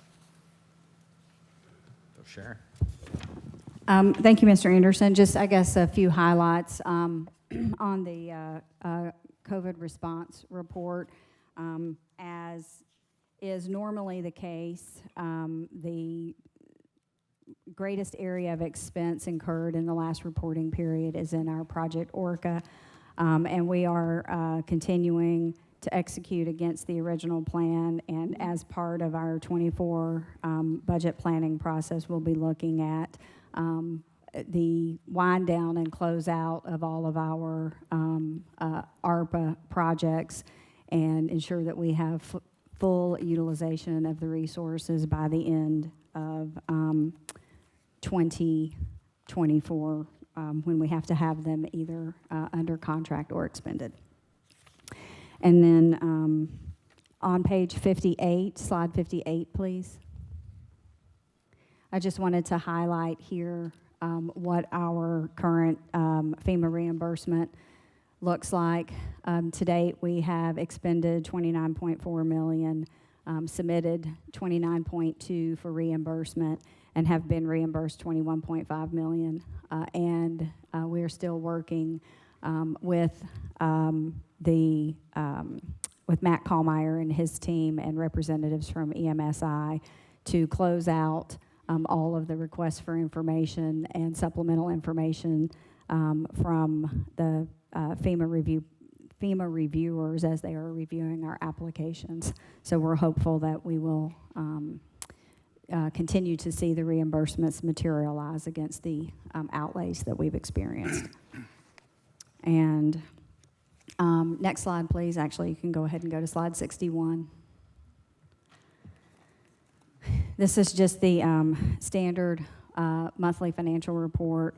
Just wanted to highlight here that through the end of August, actual expenses in 2023 were $494 million. That's about a 55% utilization rate against the current year budget. If we were just looking at this on a pure straight line basis and assuming that all expenses occurred ratably, we would be at about a 67% spend rate. However, the last 3 months of the year, if you go to the next slide, the last 3 months of the year, you can see on this chart that our spending does increase substantially, particularly the months of November and December historically have been where we see the most expenses as we wind down our fiscal year. And next slide, please, slide 63.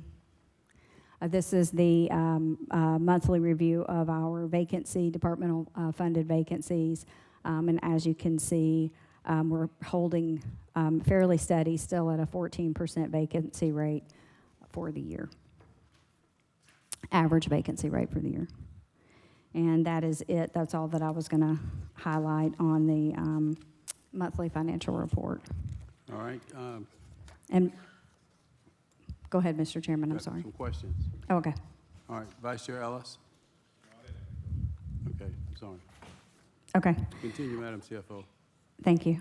As the manager indicated, slides 70 through 73 included the update on leased properties. I'll just pause here to see if anyone has any questions on that information.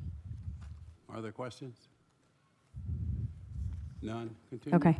All right, well then if we could move on to slide 77, please. We did want to spend a few minutes today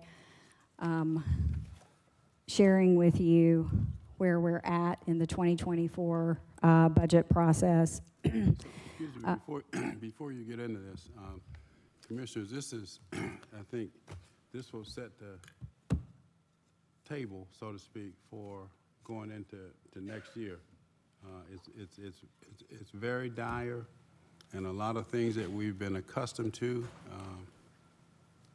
we will be very challenged to fund everything that we've been accustomed to funding. And I think the manager and Ms. Whitmore and others have done a great job in presenting this to us in a way that's very easy to understand. But in the final analysis, it's going to take the discipline on the part of the 7 of us.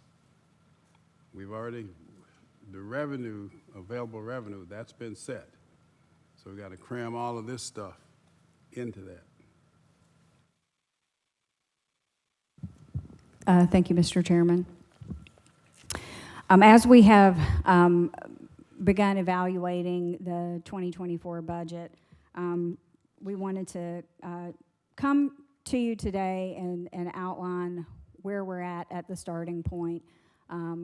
The departments have submitted their budget request. At this point in the process, the budget analyst in the finance department are balancing those requests out, validating, ensuring that there are no duplications, and things like that, so that in the next week or so they can present to us the summary of the ask. Preliminarily, I can tell you that the enhancement requests are in the $170 million range.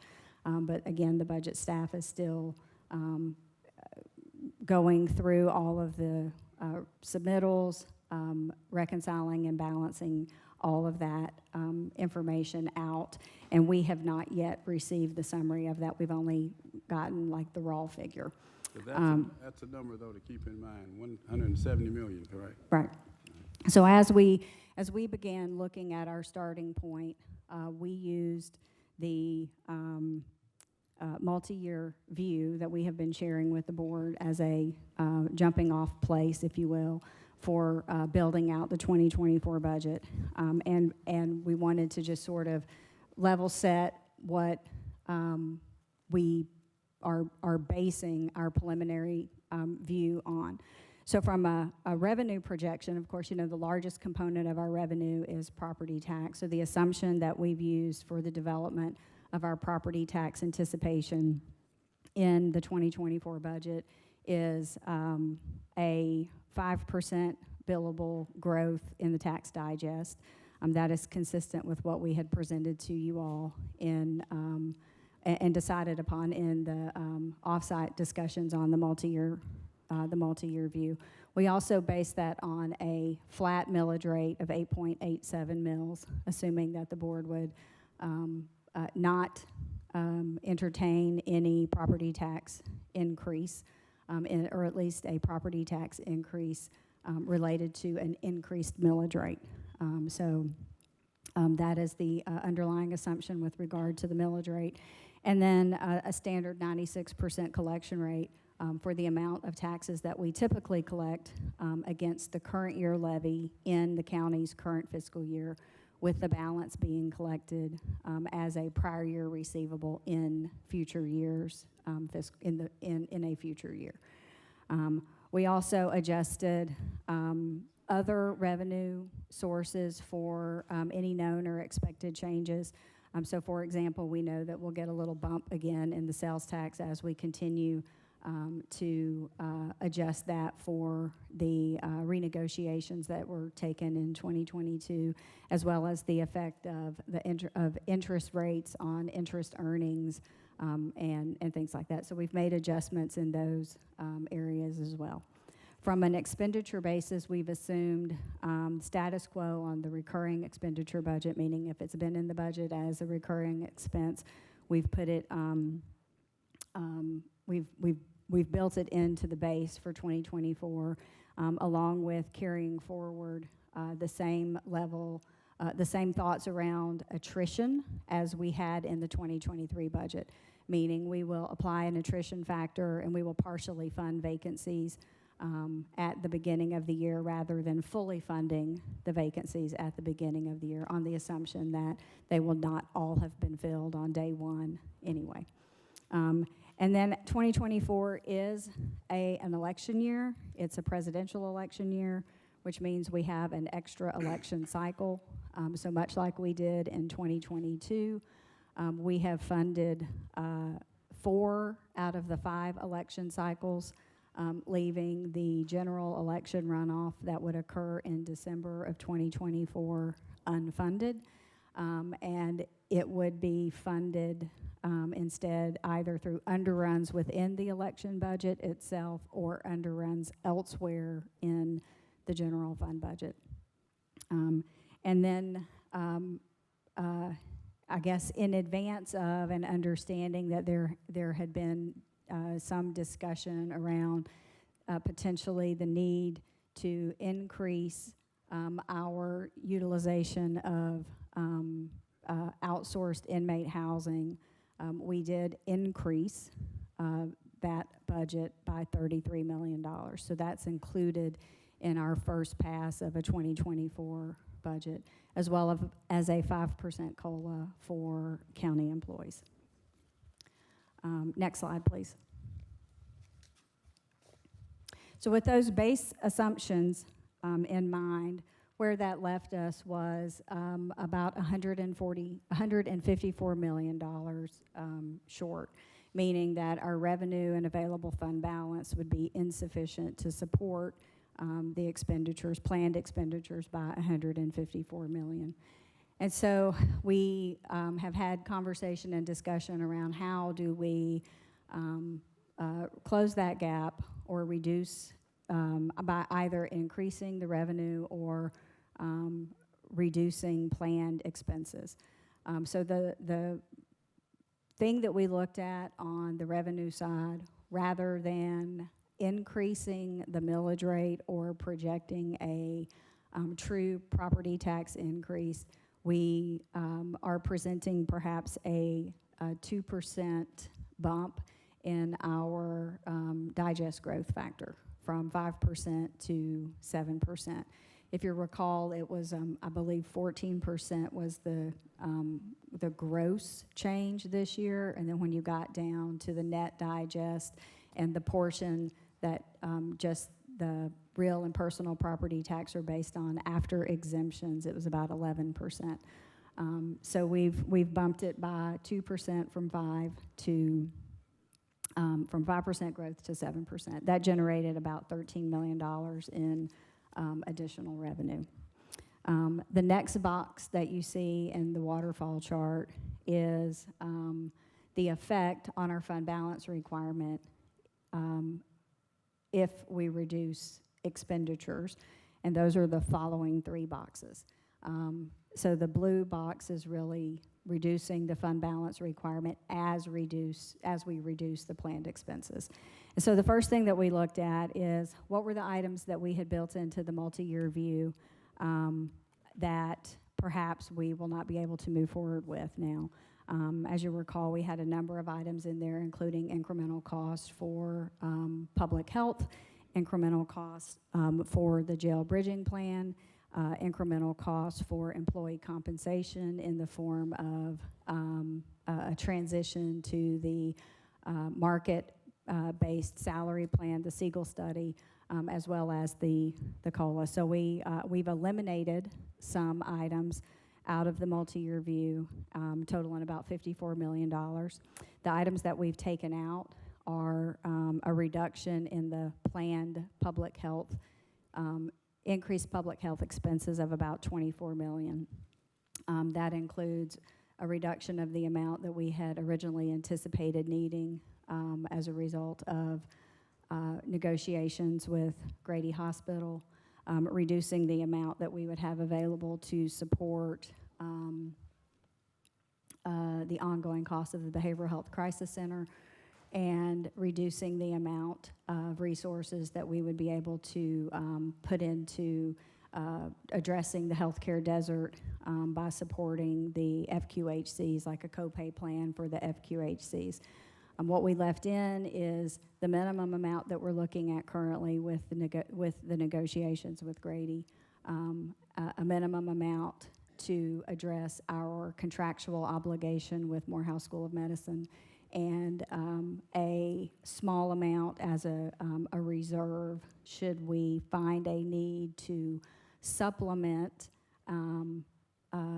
salaries for the third-party provider for the Behavioral Health Crisis Center, because we know that those professional level counselors, therapists and such, psychiatrists, in the metropolitan area, we may need to pay more than what the state funding that has been provided would allow for. So we've left a small amount in to cover that.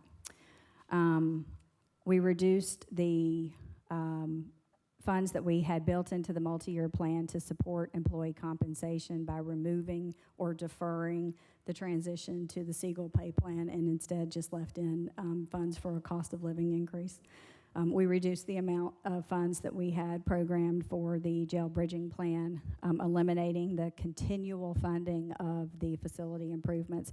We'll do one pass on the jail blitz and repair all of the issues in the housing units currently, but then we would not have additional resources programmed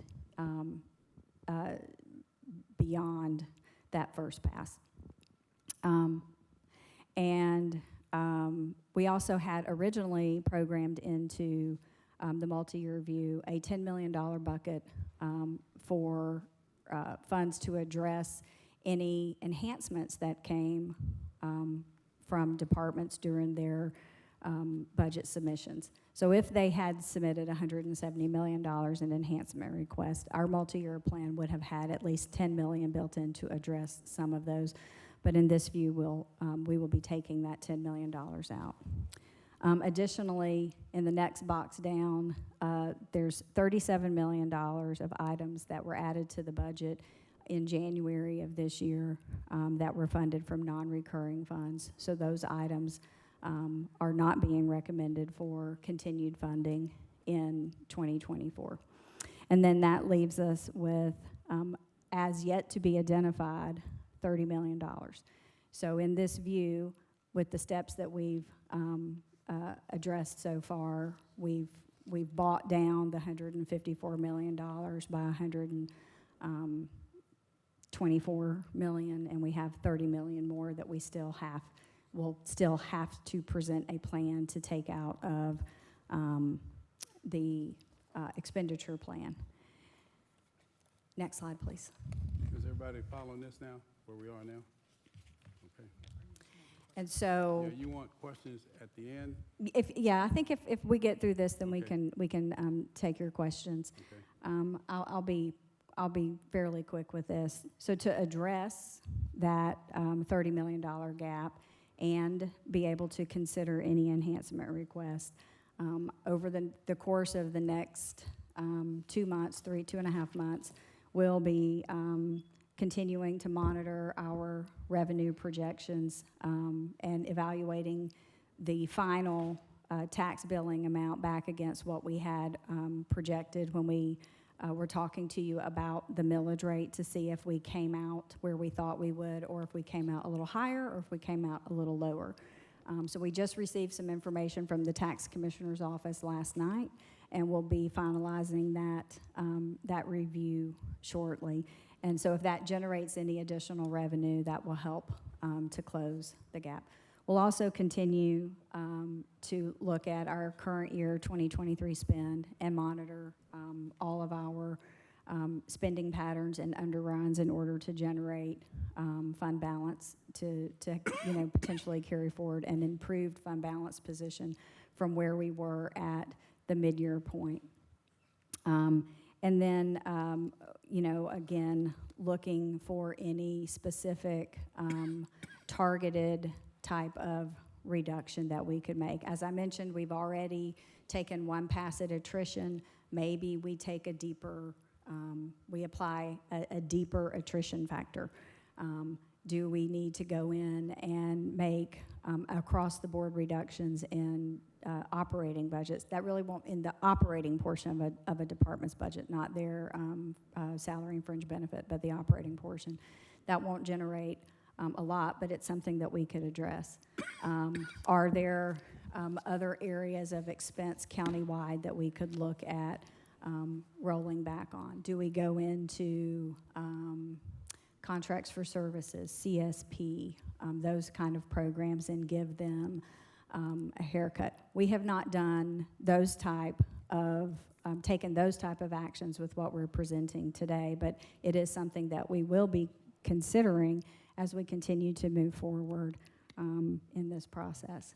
And then lastly, we will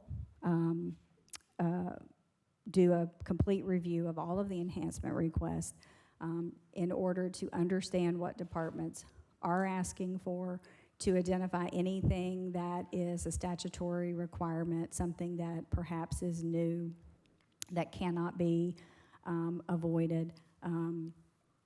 And if we identify those, then we will have to find a way to fund them within the resources that we have available to us. Next slide, please. And so with that, this is just the schedule for the year, and the arrow just kind of shows you where we're at in the process. Our plan, as I stated, is to continue this review process. Last year, we did come back to the board on more than one occasion with an update. We hope to be able to do that as we finalize our enhancement review and give you the opportunity to hear our additional thoughts, update you on the revenue picture, continue to look at our expense patterns, and then we will have the proposed budget to you on or before November 15th, and I think this year the board meeting falls on the 15th. So we'll make our presentation to the board at that point in time.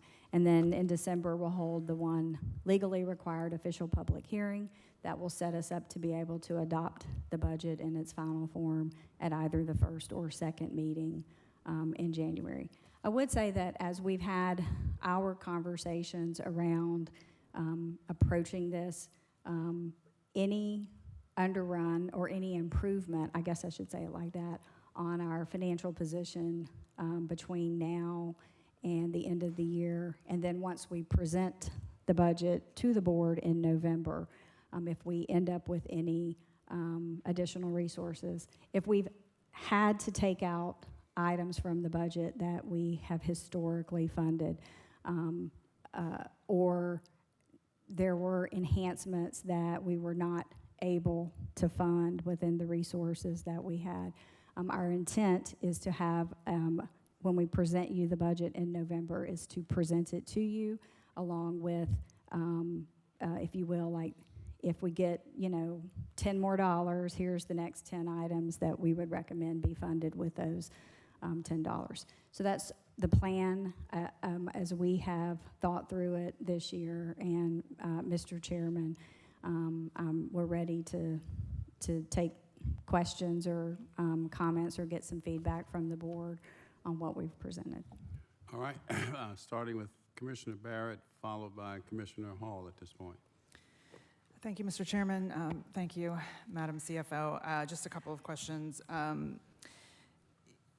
You mentioned the 5%, that you're building it on the 5% billable digest growth rate, but then actually not, because you're doing it on 7%, correct? So Bumping to 7 would be one way to help close that gap, yes. But we started with 5 because that is what we had presented in the offsites and what we had previously discussed with the board. Gotcha. I'm curious what kind of economic environment research you all do to sort of come up with what seems to be reasonable, because, I mean, to your point, I think the budget last year was it on 5% or was it on 3? And then we ended up with 14. It was on 3 last year. Yeah, so I think there tends to be, I'm just feeling, again, a lot of this is anecdotal for me because it's still my first year going through the full range of the process, but there seems to be this, overarching storyline that you all will find the money and we sort of have it hidden away in all these places and it's just there and somehow it's going to magically appear. And I think one of the reasons is because of the assumptions. And I'm just wondering how if we can be obviously we don't have a crystal ball and we don't know what the economy is going to do, but there are a lot of people out there in the world making predictions, certainly, about where we're going to go. I'm just wondering how much of that you take into consideration when you're coming up with this percentage. We have some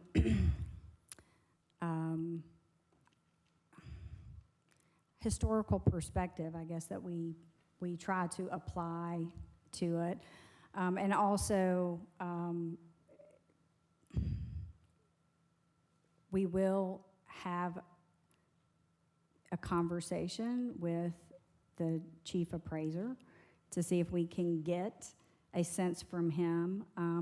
My experience has been we get general, like we're seeing increases in this sector or that sector, but we don't get a hard number to work with. We have to take into to consideration that a good portion of growth may be occurring inside a tax allocation district where we will not benefit from that. And so we have to take all of that into consideration and then look back and sort of look at the average maybe over the last 5 or 6 years. The concern is if we go too high and we set our expectations too high, then we will be in a position where when we get the digest next year, 5 or 6 months into the year, it may not be in the double digits. It could be single digits, and we've planned for double, and that could be catastrophic. So I think we tend to lean a little more on the conservative side of estimating on the lower side, so we benefit from something that comes in higher than estimating more aggressively on the higher side and struggling then to take corrective action when the digest information does finally come in. So oftentimes we are developing next year's budget without even the benefit of knowing what the current year's actual billed amount is. I said we just got that information in last night, so we've been talking about this for the last 6 weeks without the benefit of really knowing what that amount will truly be. So, I mean, we have to take all of that into consideration. I don't know, Dick, if you want to add anything. The only thing to I it. would add, I think we take our own counsel because it's such a lagging indicator. It's property tax value-based almost exclusively. So unlike the state, who really does, I think, try to do a great job at what is the economy, what's the economic growth, and how does that translate to sales taxes and other taxes. Ours, economic activity, I'm not even sure when it has effect on property tax values until sometime perhaps down the pike. So it is less precise. I think you're stating it very well, or asking the question. Hence why they're more conservative than not. Yeah, and this is getting out there on the edge. I'm definitely not asking because I'm criticizing. I'm really just asking to get a good feel for it, and also just to sort of put it out there that it is imprecise. It is hard to pin down, but it does sort of give us sometimes this look as if, well, we either A, we didn't plan appropriately, or we kind of did it purposefully and hid the money. So I just wanted to have that conversation. Commissioner Barry, if I may just read out, what net digest growth rate has been over the last few years, for you so you can see, because we did look at, what the trend has been, as the CFO said. So if you look at 2013, our net digest growth was 1%. 2014 was 3%. 2015 it was 10. 16 was 3%. 17 was 5%. And then 18, it was, which was that was an anomaly that year. It was a 15% growth. And then 19 was 8. 20 was 5. 21 was 6.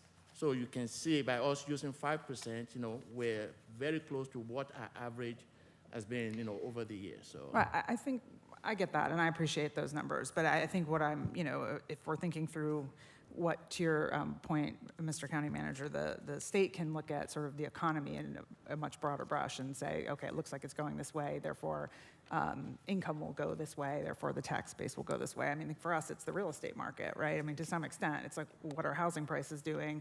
How much building is going on in the county? And so there are things that we could certainly look at. And I think if you don't line those things up with the numbers you just read out, then you don't really have a true picture of why it was 5 one year and 10 the other and 3 the other. So, I mean, I'm not saying we have a magic ball, a crystal ball here. I get that we don't, but I do think it would be helpful to kind of take a look at the full picture, if we can, of what the economic indicators are. I'm going to ask myself a question, but when we have the billing data, we have the data, right, to predict what the growth rate will be for the current year. Is that correct? When we get the digest is when we know what the, the growth in the digest is. When we get the billing data, it's really to confirm our projection against that digest value, because we still have to make an estimate for what the effect of appeals will be, Right. which is another imprecise process. And then we have to calculate the effect or the impact of the tax allocation districts, the growth in the tax allocation districts. That's in our gross and it's in our net, but we don't actually get to benefit from the billings on that. We only collect on what was in there in the base year. Thank you. I didn't really mean to open up an entire can of worms over there, but I did want to ask that. The other question I have is on page, slide, I guess, 78, or 80, I can't really tell. Yeah, 78, that one. You talked through a lot of the details, but is there a way to get that in a list or something? Because you listed it like this is a very high level chart, but you went into a lot of detail about which things you're adding, cutting, what have you. I think it'd be really helpful to see the list. And not that it isn't subject to change, I get that it is, but I think it would just be helpful. Yeah, we can share that. Okay, great. And then the other thing you talked about was sharing a list of kind of in priority order of the things that you would fund if there was additional money. And so I guess my question there is there a way to see sort of what all of the enhancement requests have been for all the departments so that we can sort of make our own decision about what the priorities should be? We typically provide the list to the board when we present the budget, the proposed budget. So happy to do that. Right now, I don't have a list. That's what I said. They're still reconciling the list and trying to make sure that there were no duplicate requests and things like that. And a department may have asked for something that we actually already covered as part of the base budget and all of that. So yes, we can share the list with you. But as we talked through it this year, we thought that it would be important that we provide something that let you know, in essence, here's where things look in November. And when we come back to you in January, if the numbers have changed, these would be the next 3 things that we would plan to recommend to the board to fund, and these are the reasons why. Okay, I think that's all I have right now. Thank you. All right, excuse me, Commissioner Hall, please. Thank you, Mr. Chair. I was looking at page 80 and just wondering, are we not doing the department budget presentations this year? Because I don't see them on here.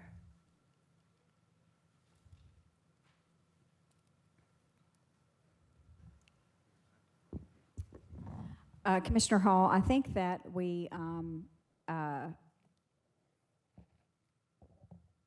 are planning this year to go through, as we did in the last 2 years, and have our COOs meet with each agency to explicitly review their enhancement requests and to understand the enhancement requests. We have not, I guess it's fair to say, we have not finalized plans to have like the old style departmental budget hearings, but instead may have a session with some of the elected officials, with the county manager, Dr. Rochelle Alton, and myself. But we had not planned to go through the full departmental budget hearings. Instead, had planned to use the COOs and their capacity to review those requests with the agencies and to advocate for them in our internal review of their requests. Okay, so are we going to receive, let's see.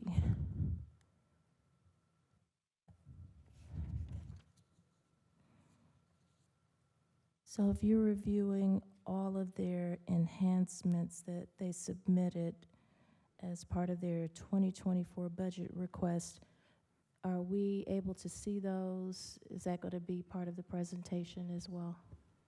Yes, ma'am. We'll provide you with the enhancement requests from the departments. Okay. The department budget presentations used to be a very good way for new commissioners to get a complete look at the process and how and what the departments were presenting, and get an overall understanding of why, because you could hear about, you know, why they were presenting what they were presenting and asking for certain things in relation to the work that they needed to do. So I'm sorry to see that not be part of the process anymore. Thank you. Commissioner Abdul-Rahman. Thank you, Chairman. County Manager, not to put you on the spot there, we often hear the chairman say, you know, we look at what we have, we look at what we need, and some decisions need to be made.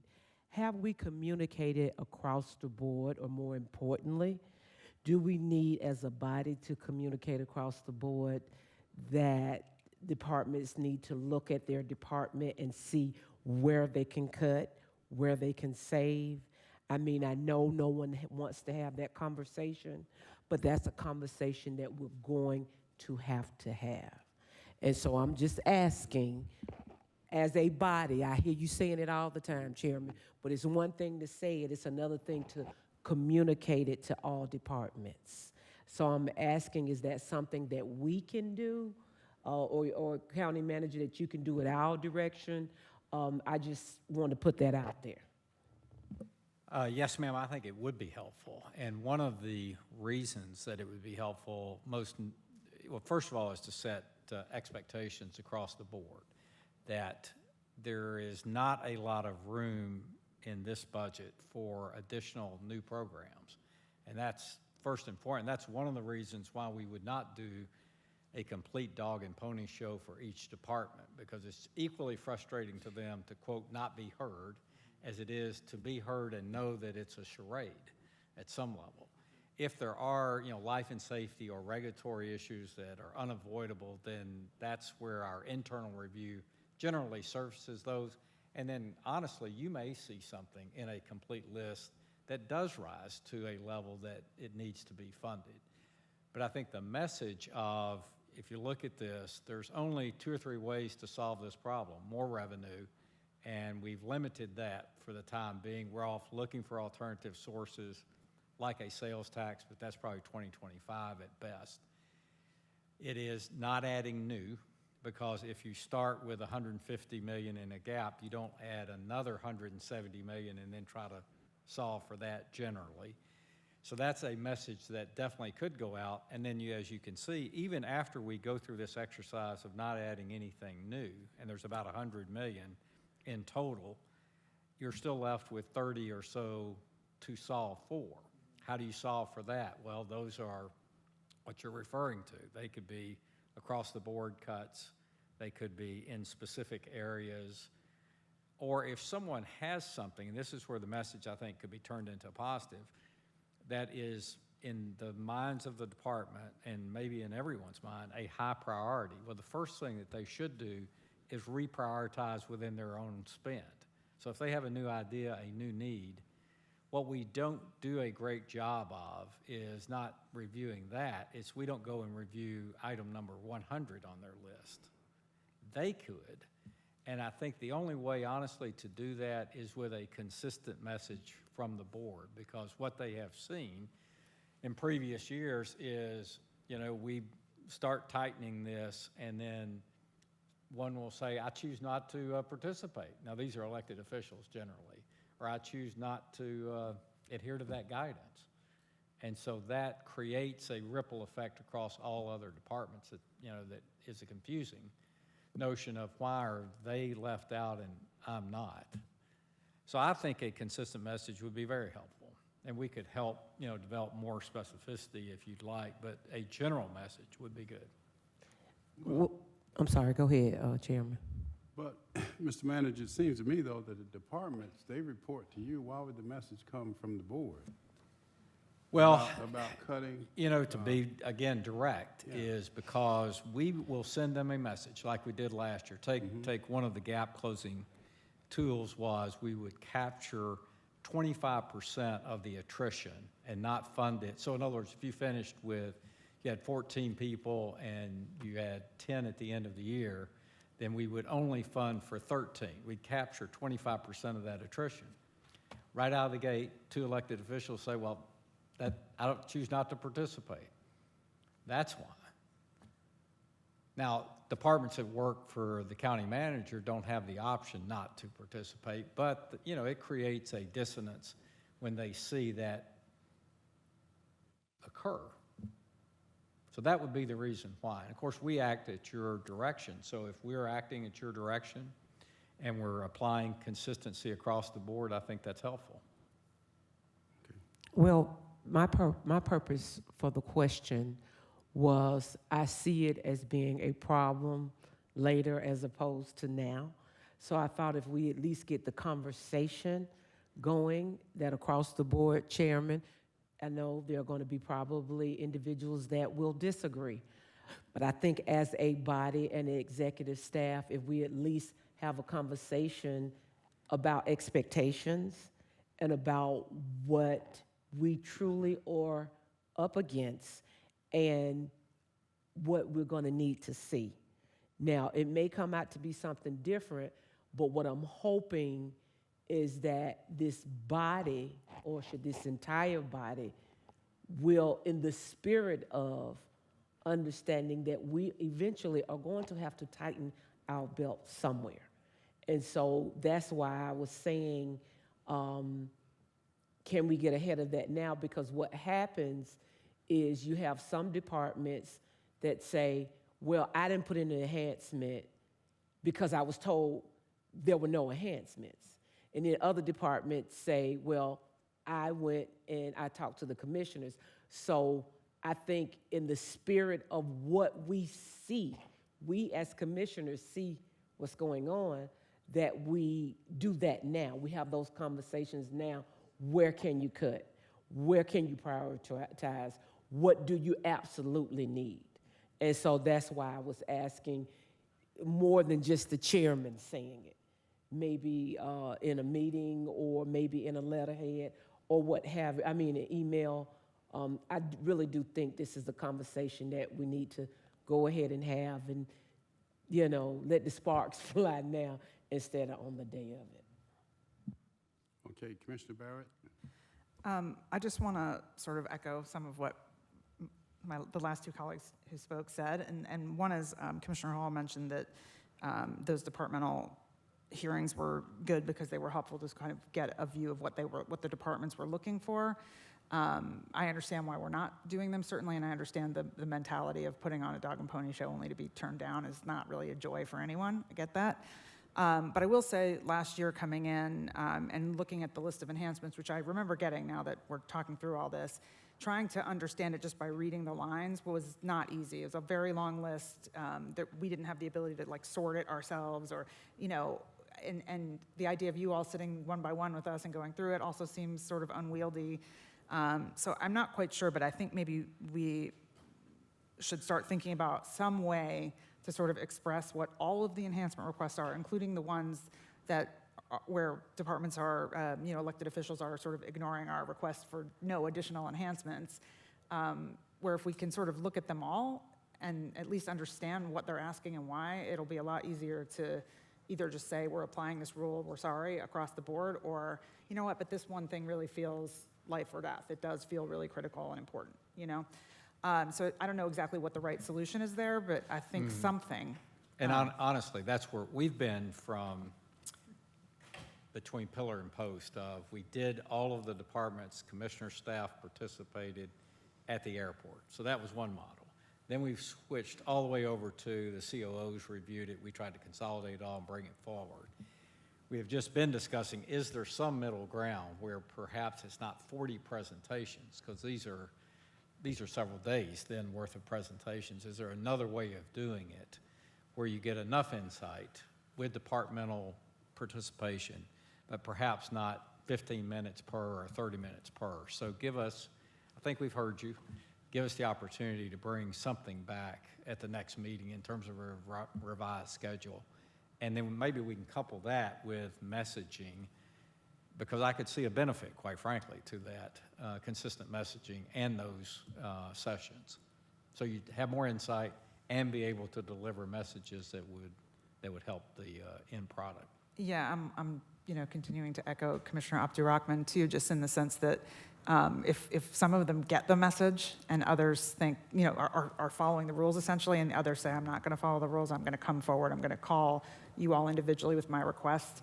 If we hear them all in some way, then maybe we eliminate that. And I'm smiling because I'm just imagining some of the you know, startup pitches where you have like 3 minutes to pitch. So they got to do it, and they got to do it in 3 minutes. Vice Chair Ellis?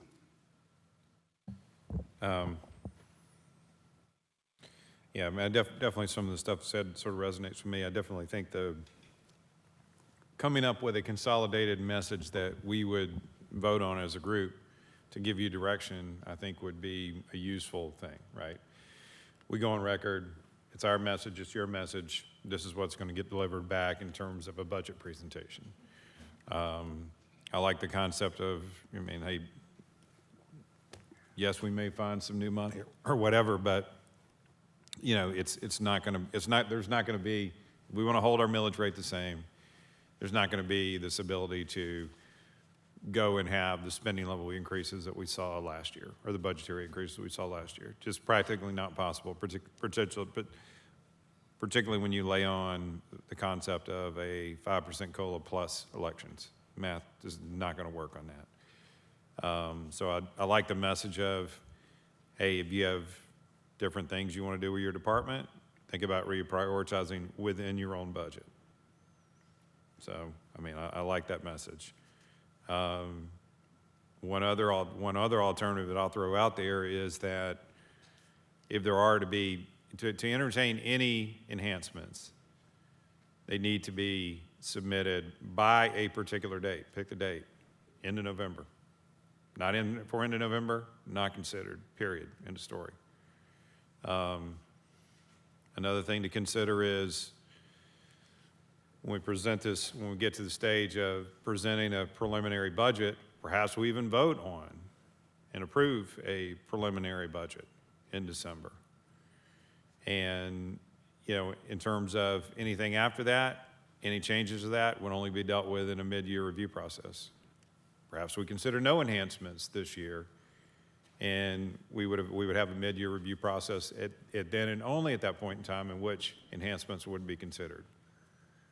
So we had some better time to vet them, strike them up against, kind of dollar availability, are they really true need or not? That's another thing to potentially consider that would be a little bit different, but perhaps could be a more beneficial process for us to think about and consider. Commissioner Thorne? I'm good. All right. Other comments, suggestions? I think the message was well received.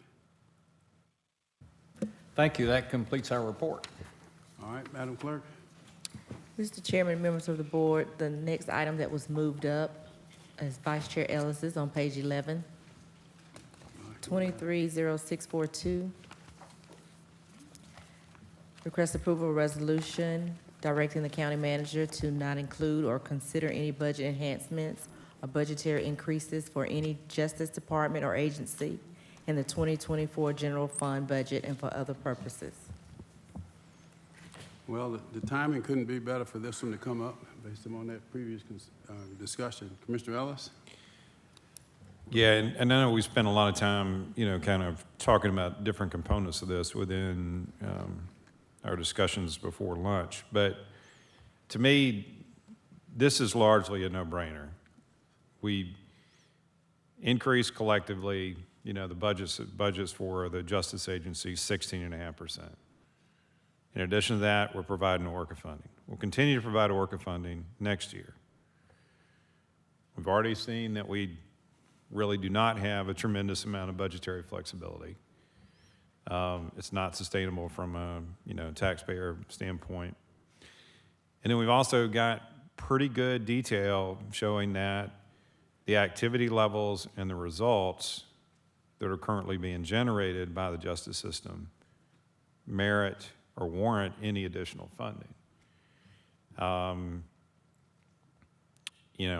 I think we should go ahead and send that message now that that's the way we're approaching the budget with this group collectively, given the significant amount of funding that they've got. And the onus is upon you all to figure out if there needs to be horse trading within your groups. You can maybe do some of that horse trading with some dollars.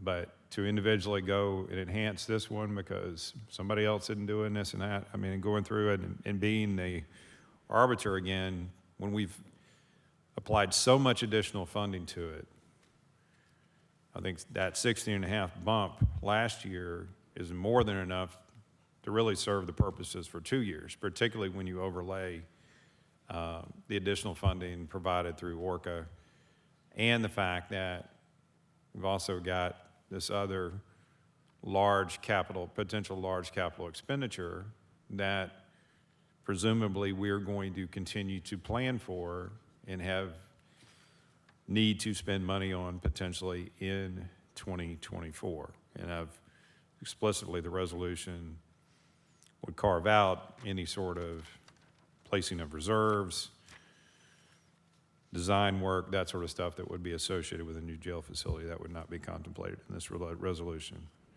So that's the resolution. Hopefully you all will support it. We can send that message, and I think it will simplify the budget process for our management staff and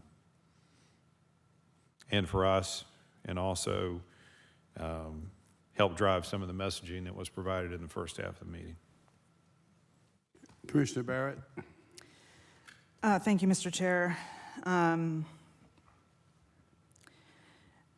I cannot support this item as it's written for a variety of reasons.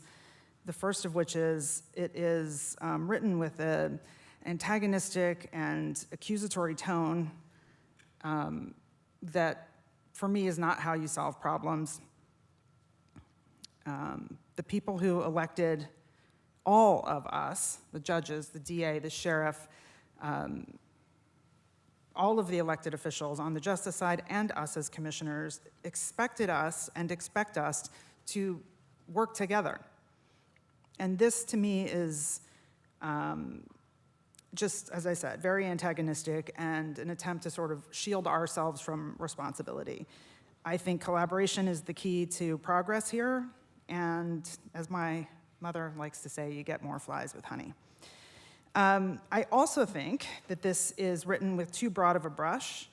By including all of the justice partners in this restriction, you have the potential here to do more harm than good, because there are going to be things where costs have gone up, and in order to even maintain the same level, let alone to make improvements, we would have to increase certain parts of the budget. So, we had the whole Public Defender's Department sitting here today, and this would affect them as well, as an example. And I think there's a lot of people over on the justice side. You may not agree with the work everyone is doing over there, but there are a lot of people on that side of the fence who are doing incredible work and are taking this challenge of improving their system and reducing the jail population very seriously. So hampering them, even just with the first part of what this gets at, which is to not raise their budgets at all. The second part is to be punitive, to say, we put these standards in place 6 months ago, you haven't met them, you haven't shown improvement, so in order to, because we have, the only thing we can do to punish you, we're going to take money away. I don't see how that solves the problem. That seems like a slap on the wrist that actually, again, could exacerbate the problem, create a new backlog, and make things even worse. And lastly, for me, what this does is it takes the power and decision-making away from us individually as commissioners, as a body, to vote on specific enhancements. And it also takes it away from the county manager's team, who we entrust to do this kind of work, to prioritize and decide what is critical and what is not. And I believe that Mr. County Manager and Madam CFO and the whole team over there have done an excellent job of doing that all along the way. So making this hard line in the sand, I don't think is, again, useful. I don't think it takes advantage of the tools we have as a board or the tools the county manager has as an executive. And I think to the point that all the points that were just made in the last agenda item, we don't have money for anybody's enhancements. So there is no reason to pass this. We're either going to have an across-the-board no enhancements except for the emergencies and the things we must do, or we're not. This is unnecessary to me, and I can't support it. Vice Chair Ellis, followed by Commissioner Thorne. Okay, we want to go on record. If you'd like more of the same from our justice partners, and go on record with that. Last year, we had a process. The manager and their team brought forth what I thought was a reasonable budget. More people added, significant more funding outside of their recommendations last year. Thus, I want us to go on record now and give them clear direction. So I stated before, if we had not provided significant amounts of funding, it would be one part, it would be a different discussion. But the fact of the matter is, we provided significantly more funding to these operations than we did other operations within the county. And thus, I think this is a year, if we're going to entertain anything and look at it, it should come from other areas of the county. Also, I will say this about, you may view it as antagonistic, hurt somebody's feelings. Okay, sorry about that. I don't really care, because the people that I represent are coming to me saying, we've got to have results, and demanding that I take some action on behalf of them to foster the accountability that's needed. So if it takes being very direct, given where we are right now and the lack of results that we have seen so far, then I will be. And I intend to, for today and for the foreseeable future, until we start to see results. I want to share just a few things, and I shared earlier. And one of the things that I want to encourage us also to think about in the arena of justice, until we ever do anything more with any of these budgets, that we have a clear baseline with every one of our justice agencies before we consider changing them. We have not had that, and we have acted anecdotally year over year, as opposed to looking at something and saying, is this really justified? So that data, the 2019 data, criminal trials, got it from David Summerlin, so I didn't make this up, right? You saw it? And we're on track to do less trials today, criminal trials, today than we did in 2019. Think about that. Just think about that, okay? And, okay, we had somebody come to us last year at budget time. They made a specific budget enhancement request that their professional services be increased by $1.1 million because the chief judge had indicated there would be 150 to 200 criminal trials this year. That was the district attorney. That was the request that she was granted. Guess what? That number of trials is nowhere near happening, but yet we funded based on that representation. We have no trail to go back and look at these things to say, was that even merited? It's all done in a vacuum, frequently last minute, with some anecdotal appeal. And until we get to some true activity level baselines, we're going to continue to get less than optimal results and probably pay too much money for them. Is it tough to put everybody in the same boat? Potentially, but it's a system. Might some people be performing a little bit better than some others? Potentially, but it's a system. Yes, we had a lot of people down here from the public defender, but their budget's been increased 36% since 2020. We've got 27 additional ORCA positions. Their salaries are the highest in the state in terms of what we've got them raised up to. Got them different, more increased facilities, better technology, et cetera. So it's not like we haven't supplied additional funding to it. Other areas which don't have anything to do with this, somewhere like probate court, but their budget increased 57.5% since 2021. So they've seen a lot of resources too. State court, they got 237 people in there on misdemeanor charges, barely moved since last year. We've already discussed the stuff with the sheriff, already discussed the stuff with the DA. It's a system. Until collectively the system gets together, we can talk about playing nice with them and all that sort of stuff, but I don't do their job. I'm not the person they need to collaborate with. It's the public defender and the DA and the judges, the sheriff. Those are the ones that need to be collaborating. If this forces them to do a better job of that, fantastic. We have the Project ORCA stuff, and I've sat in on some of those meetings. People don't show up. Alden's doing a nice job of running it, trying to facilitate stuff. There's no collaboration. We created an environment, an opportunity for them to collaborate. Until that happens, it doesn't matter we're not the ones that need collaborating with. They need to collaborate with each other with this collective pot of money they have and the collective set of resources they have to generate a better result. Commissioner Thorne. Thank you. I just kind of want to reiterate what Commissioner Ellis, Vice Chair Ellis, just said. I mean, you say this is an antagonistic tone, this resolution. It seems very factual based to me. It does not seem antagonistic.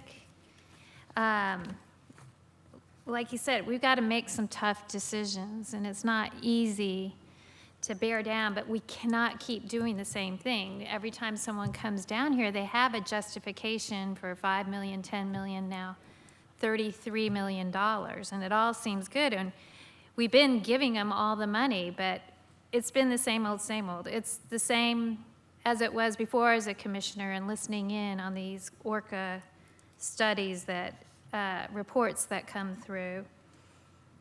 And this resolution will be only through mid-year budget of 2024 to evaluate. So it's not even a full year.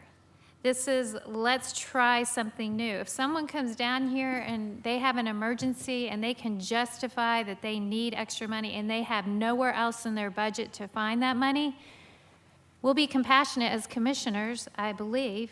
We're not gonna, let them fail. But it has to be justified. It can't be as simple, let's give me $10 more million, I need this.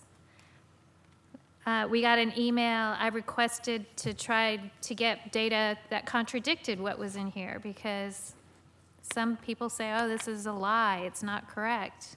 I'm like, well, present me the corrections. Give me the correct data.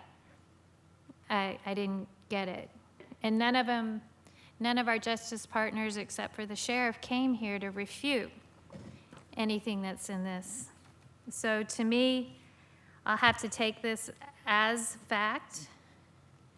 And I'm very much in support, as hard as it is to support, but I think we need to send a message that we can't keep throwing money at a problem until we start seeing results.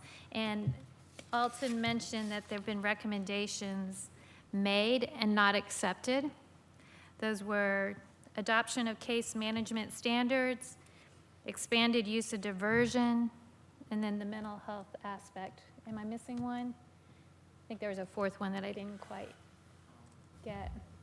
Court standards, expanded diversion, civil/criminal court and Superior Court, and the fourth one. And sorry, it's been a long day. But I will bring back there's been a series of recommendations consistently.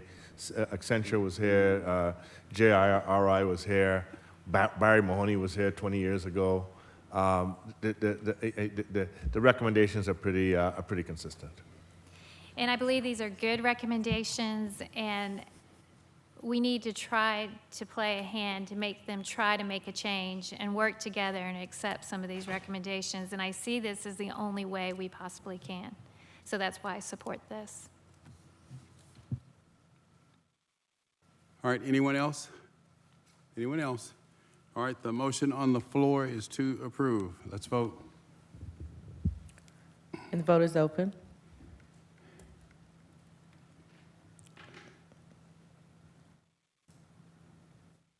And the motion fails, 3 yeas, 3 nays. Next item. Back on page 8, bottom of page 8, 230629, Real Estate and Asset Management. Request approval to award a contract without competition in amount of $2,600,000 to provide postage services. All right, is there a motion? Motion to approve by Commissioner Thorne. It is seconded by Commissioner Hall. Please vote. And the vote is open.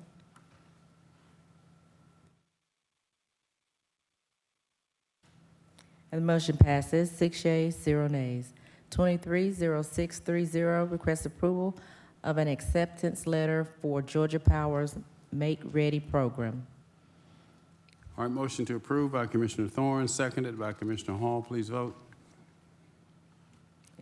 Vote is open.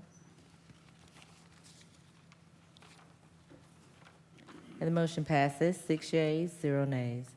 On page 9, 230631, request approval to increase spending authority in the amount of $1,230,530 to provide support services for the jail bridging plan. Motion to approve by Commissioner Hall, seconded by Commissioner Abdul-Rahman. Commissioner Hall, you have the floor. Thank you, Mr. Chair. Is anyone here that can answer this? Yes, ma'am.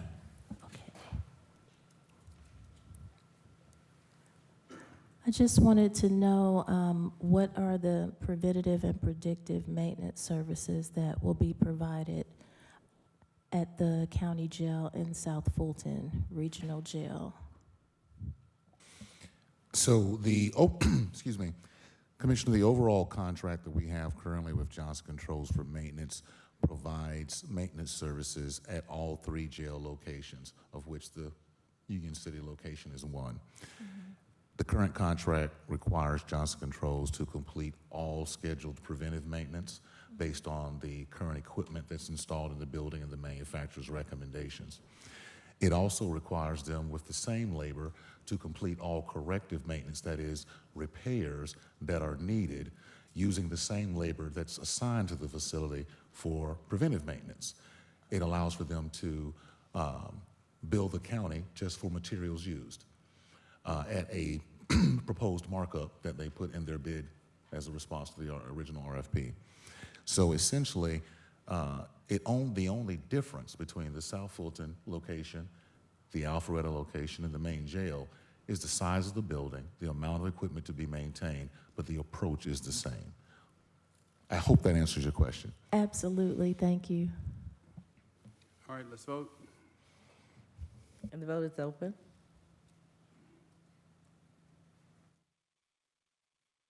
And the motion passes 4 yeas, 0 nays. 230632, request approval to amend an existing contract in an amount not to exceed $25,300 for an increase in fees for interior design, furniture, and installation of items for the Peachtree, MLK, East Point Library expansion. All right, I have a motion to approve by Commissioner Abdu-Rahman, seconded by Commissioner Thorne. Please vote. And the vote is open. And the motion passes 5 yeas, 0 nays. 230633, request approval to amend an existing contract in the amount of $7,400 to provide wayfinding, programming, design, and construction administrative services for the East Point Library. All right, motion to approve by Commissioner Hall, seconded by Commissioner Thorne. Please vote. And the vote is open. And the motion passes 6 yeas, 0 nays. 230634, request approval to increase spending authority in amount not to exceed $555,397 to cover the cost to support Phase 2 for the relocation of the Clerk of Superior Court, Sheriff's Office, Information Technology, Dream Police, and Marshal Office to the County Central Warehouse. All right, motion to approve by Commissioner Hall, seconded by Commissioner Thorne. And the vote is open. And the motion passes 6 yeas, 0 nays. Under Health and Human Services, 230635, Community Development, request approval to increase spending authority in the amount not to exceed $662,401 to provide housing rehabilitation services. All right, favorable motion by Commissioner Hall, seconded by Commissioner Thorne. Please vote. And the vote is open. And the motion passes 5 yeas, 0 nays. On page 10, 230636, Public Works, request approval of the lowest responsible bidder in an amount not to exceed $300,000 to provide standby utility pavement patching and paving services. Motion to approve by Commissioner Abdu-Rahman, seconded by Commissioner Barrett. Please vote. And the vote is open. And the motion passes 6 yeas, 0 nays. 230637, request approval to increase spending authority in an amount not to exceed $80,000 to provide building code administrative services. Motion to approve by Commissioner Hall, seconded by Commissioner Thorne. Please vote. And the vote is open. And the motion passes 6 yeas, 0 nays. 230638, request approval to increase spending authority in amount not to exceed $200,000 to provide small water meter installation services. All right, a favorable motion by Commissioner Hall, seconded by Commissioner Thorne. Please vote. And the vote is open. And the motion passes 6 yeas, 0 nays. Under Justice and Safety, 230639, Public Defender, request approval of an MOU with the United Way of Greater Atlanta in the amount of $100,000 to support a select group of chronically homeless individuals released from the Fulton County Jail. Motion to approve by Commissioner Thorne, seconded by Commissioner Abdul-Rahman. And the vote is open. And the motion passes, 6 yeas, 0 nays. 23040, State Court. 0640, request approval to increase spending authority in an amount not to exceed $250,000 to provide substance use disorder monitoring services. Motion to approve by Commissioner Thorne, seconded by Commissioner Barrett. And the vote is open. And the motion passes, 5 yeas, 0 nays. 6 yeas with Commissioner Abdul-Rahman. On page 11, Commissioners' action items. 230510, request approval of resolution to rescind a motion previously passed by the Board of Commissioners to refrain from taking any action regarding the composition of the Board of Ethics until certain matters are no longer pending before the Board of Ethics and for other purposes. All right, Sponsored by Chairman Pitts. Motion to approve by Commissioner Motion to approve by Commissioner Abdul-Rahman. Commissioner Hall does not want to second that, so remove her name as a seconder. Can you remove her? What's your question, Mr. Hall? Thank you, Mr. Chair. I just wanted more of an explanation as to why we're rescinding it, or that you are rescinding it.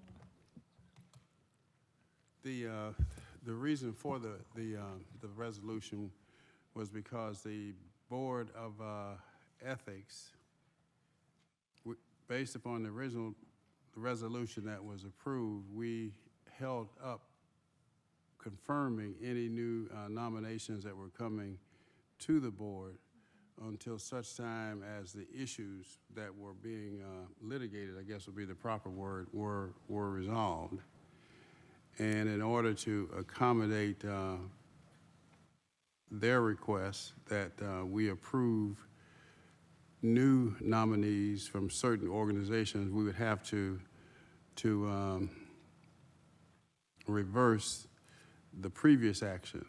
So that's why it was introduced, and that's why it was introduced. But I was gonna ask, has there been any activity?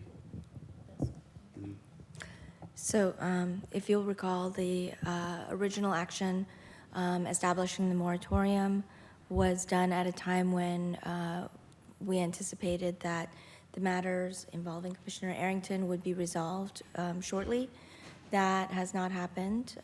The Board of Ethics attorney has informed me that there may be some discussions regarding resolution by agreement, and that until they decide whether or not that is going to occur, they decline to answer the most substantive questions that we posed to them, because they believe that that would give away litigation strategy, is what he told me.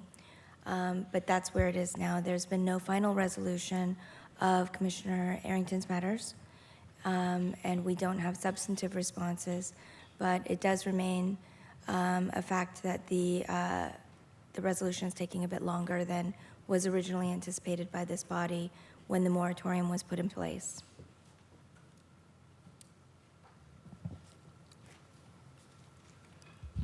So we didn't take action because we were waiting for a resolution.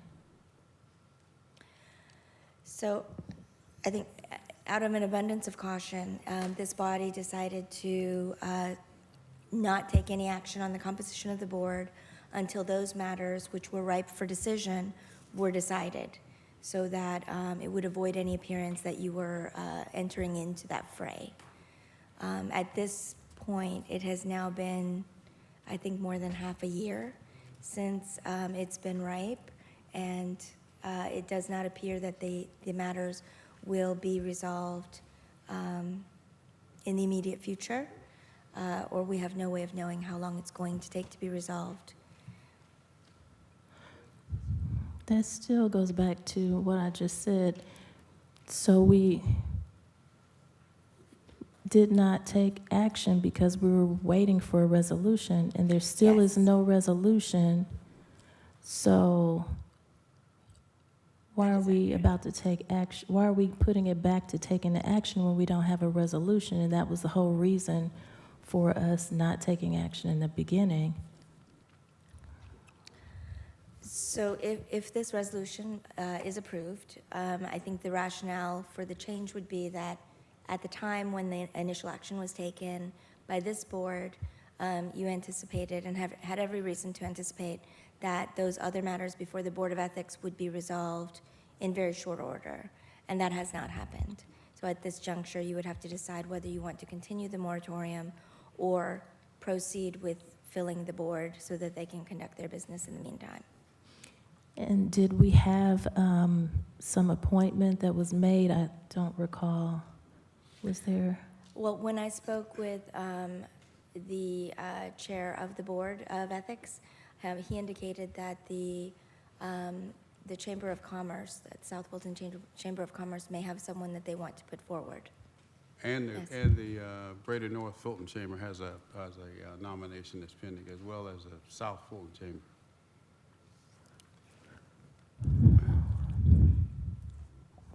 Thank you. Commissioner Abdul Rahman. Thank you, Chairman. I'm going to support this. When it originally came to us, one, it was supposed to be a temporary measure. However, I think we're going on a year now. My understanding on my level of communication is that it is interfering with their ability to do what they need to do. And so I think it's prudent at this point in this juncture, since we did hold it up, we did wait, I think to linger this would do more damage than good.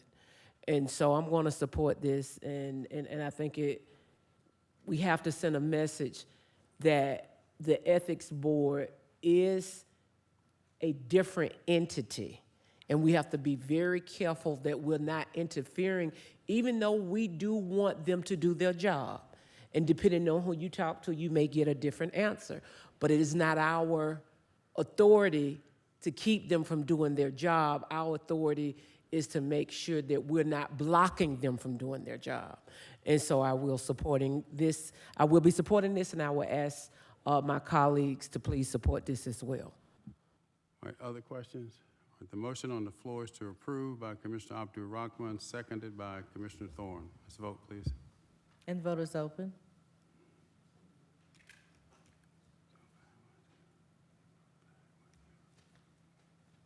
And the motion passes, 5 yeas, 0 nays. Next item. 230512, request approval of resolution requiring contracts or other written agreements to accompany agenda items appearing on the meeting agenda of the Board of Commissioners to uphold transparency and governance, providing exceptions for those contracts or agreements processed by the Department of Purchasing and Contract Compliance, and for those excluded under the Georgia Open Meetings Act or for emergency situations. All right, a motion to approve by Commissioner Thorne is seconded by Commissioner Ellis.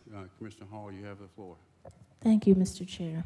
I just wanted to know, have there been any additional changes since the last time we heard this? Because I know the last time, I think it was Felicia Strong-Whitaker had offered some changes.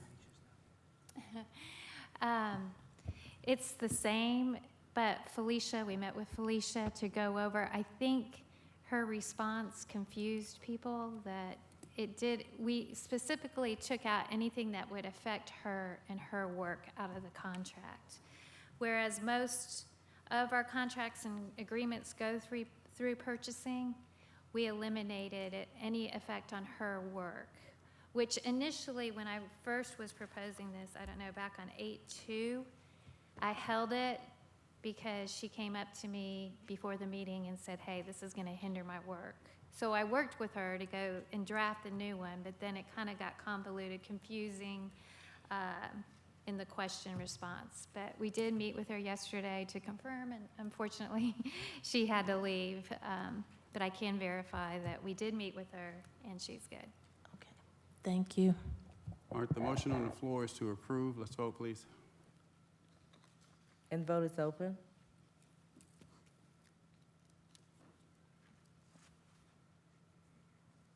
And the motion passes, 5 yeas, 1 nay.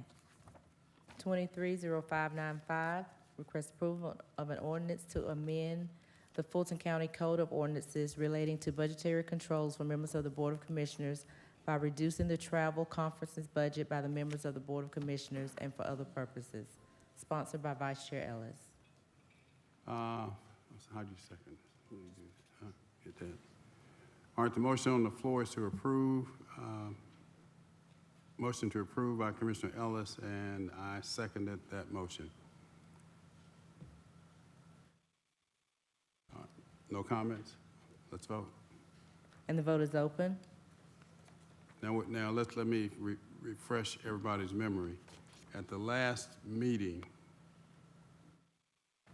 the original legislation was to cap it at 30,000. If I recall correctly, Commissioner Thorne made a friendly amendment that for first year commissioners, it would be 50,000, and that was accepted. So that's what's technically before us. Go ahead, you have the floor, And Commissioner. then what is it after that? Back to 30 after that first year.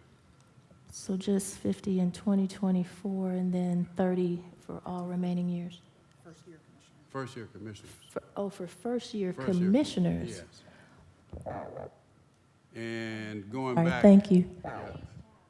And going back 3 or 4 years, including year to date, there's only one time has any commissioner used more than $30,000 for travel. That 1 year was 31,000 and some change. All right, the motion on the floor is to approve. Let's vote, please. And the vote is open. And the motion fails, 3 yeas, 3 nays. Next item. On page 12, Commissioners' full board appointments, 230599, Fulton Atlanta Land Bank Authority. Commissioner Hall has nominated Anita Harris for a full board appointment to a term ending August 7th, 2027. All right, is there a motion? Motion to approve by Commissioner Hall. Is there a second? Is there a second? Is there a second? All right, fails for lack of a second. And I'll make a motion to, substitute motion to deny. I'm sorry, Commissioner Hall. Thank you, Mr. Chair. Madam County Attorney, the last time this came up, you said there might be a conflict because this is my chief of staff. But it was brought to our attention by Commissioner Arrington that and by the executive director of the Land Bank Authority, Chris Norman, that there are government employees and there are elected officials, including county commissioners, that have been on this board. So how does that not create a conflict? So I believe what I said last time was not that there would be a conflict of interest, but that there could be a question raised about that in terms of the level of influence that someone on a commissioner's staff might have on the body that is potentially going to be voting on funding.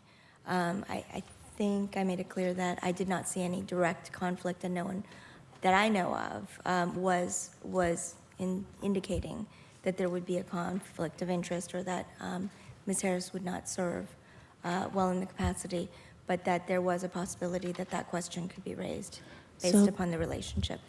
Okay, so that question could not be raised from elected officials, such as commissioners being on that board? That question could not be raised by other staff of other elected officials being on that board, since that is something that has happened in the past and confirmed by the executive director of the Land Bank Authority? How is this different from what has happened many, many years before? I would have to take a look at the specific examples to compare and see how those do compare.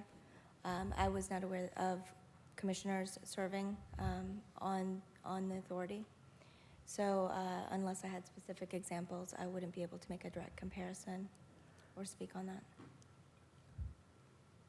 So you can review it and make a recommendation, or you cannot? I'm sorry. I hear you asking me to review it, so I will look into who has served and then provide you with a response as to how those situations compare to this proposal. Thank you, I appreciate that. All right, the motion on the floor is to deny. I made the motion. It's seconded by Commissioner Abdul Rahman. Let's vote, please. And the vote is open.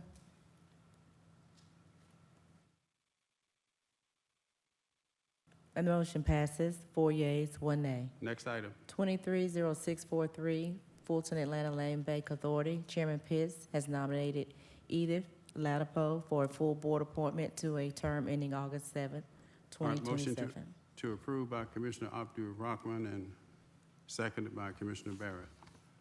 Let's vote. And the vote is open. And the motion passes, 5 yeas, 0 nays. On page 13, 230644, Beltline Affordable Housing Advisory Board. Chairman Pitts has nominated Cora Dunstan for a full board reappointment to a term ending upon commencement of the approval of Atlanta City Council. All right, a motion to approve by Commissioner Abdul Rahman, seconded by Commissioner Thorne. Let's vote. And the vote is open. And the motion passes, 6 yeas, 0 nays. The next three are Region 3 EMS Council, 230645. Chairman Pitts has nominated Steve L. Moyers for a full board reappointment to a term ending June 30th, 2025. Let's take all three of these together. These are reappointments, including Matt Kalmeyer and And 230646, Chairman Pitts has nominated Rod M. Smith for a full board reappointment, term ending June 30th, 2025. 230647, Chairman Pitts has nominated Matt Kalmeyer for a full board reappointment to a term ending June 30th, 2026. All right, motion is to approve all three. Motion to approve by Commissioner Abdul Rahman, seconded by Commissioner Barrett. Please vote. And the vote is open.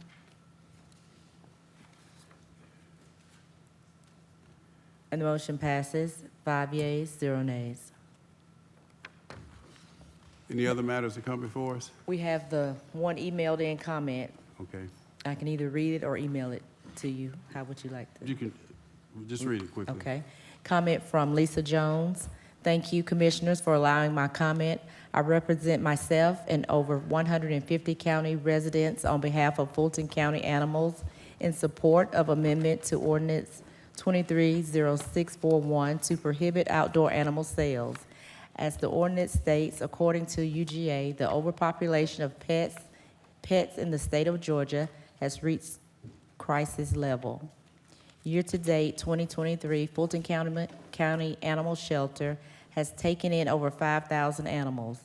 After 4 years, 2019 through 2022, of no-kill status, we are sliding backwards. Outdoor pet sales place profit over welfare, driving overpopulation of unvetted animals, burdening taxpayers with sick animals. This Honorable Board of Commissioners has shown its dedication to Fulton County animals with the opening of our state-of-the-art animal care facility slated to open November 1st. We urge you to continue the commitment by prohibiting outdoor sales. No All further. right, any further matters to come before us? No further items. No further matters to come before us today. We are adjourned. Thank you so much.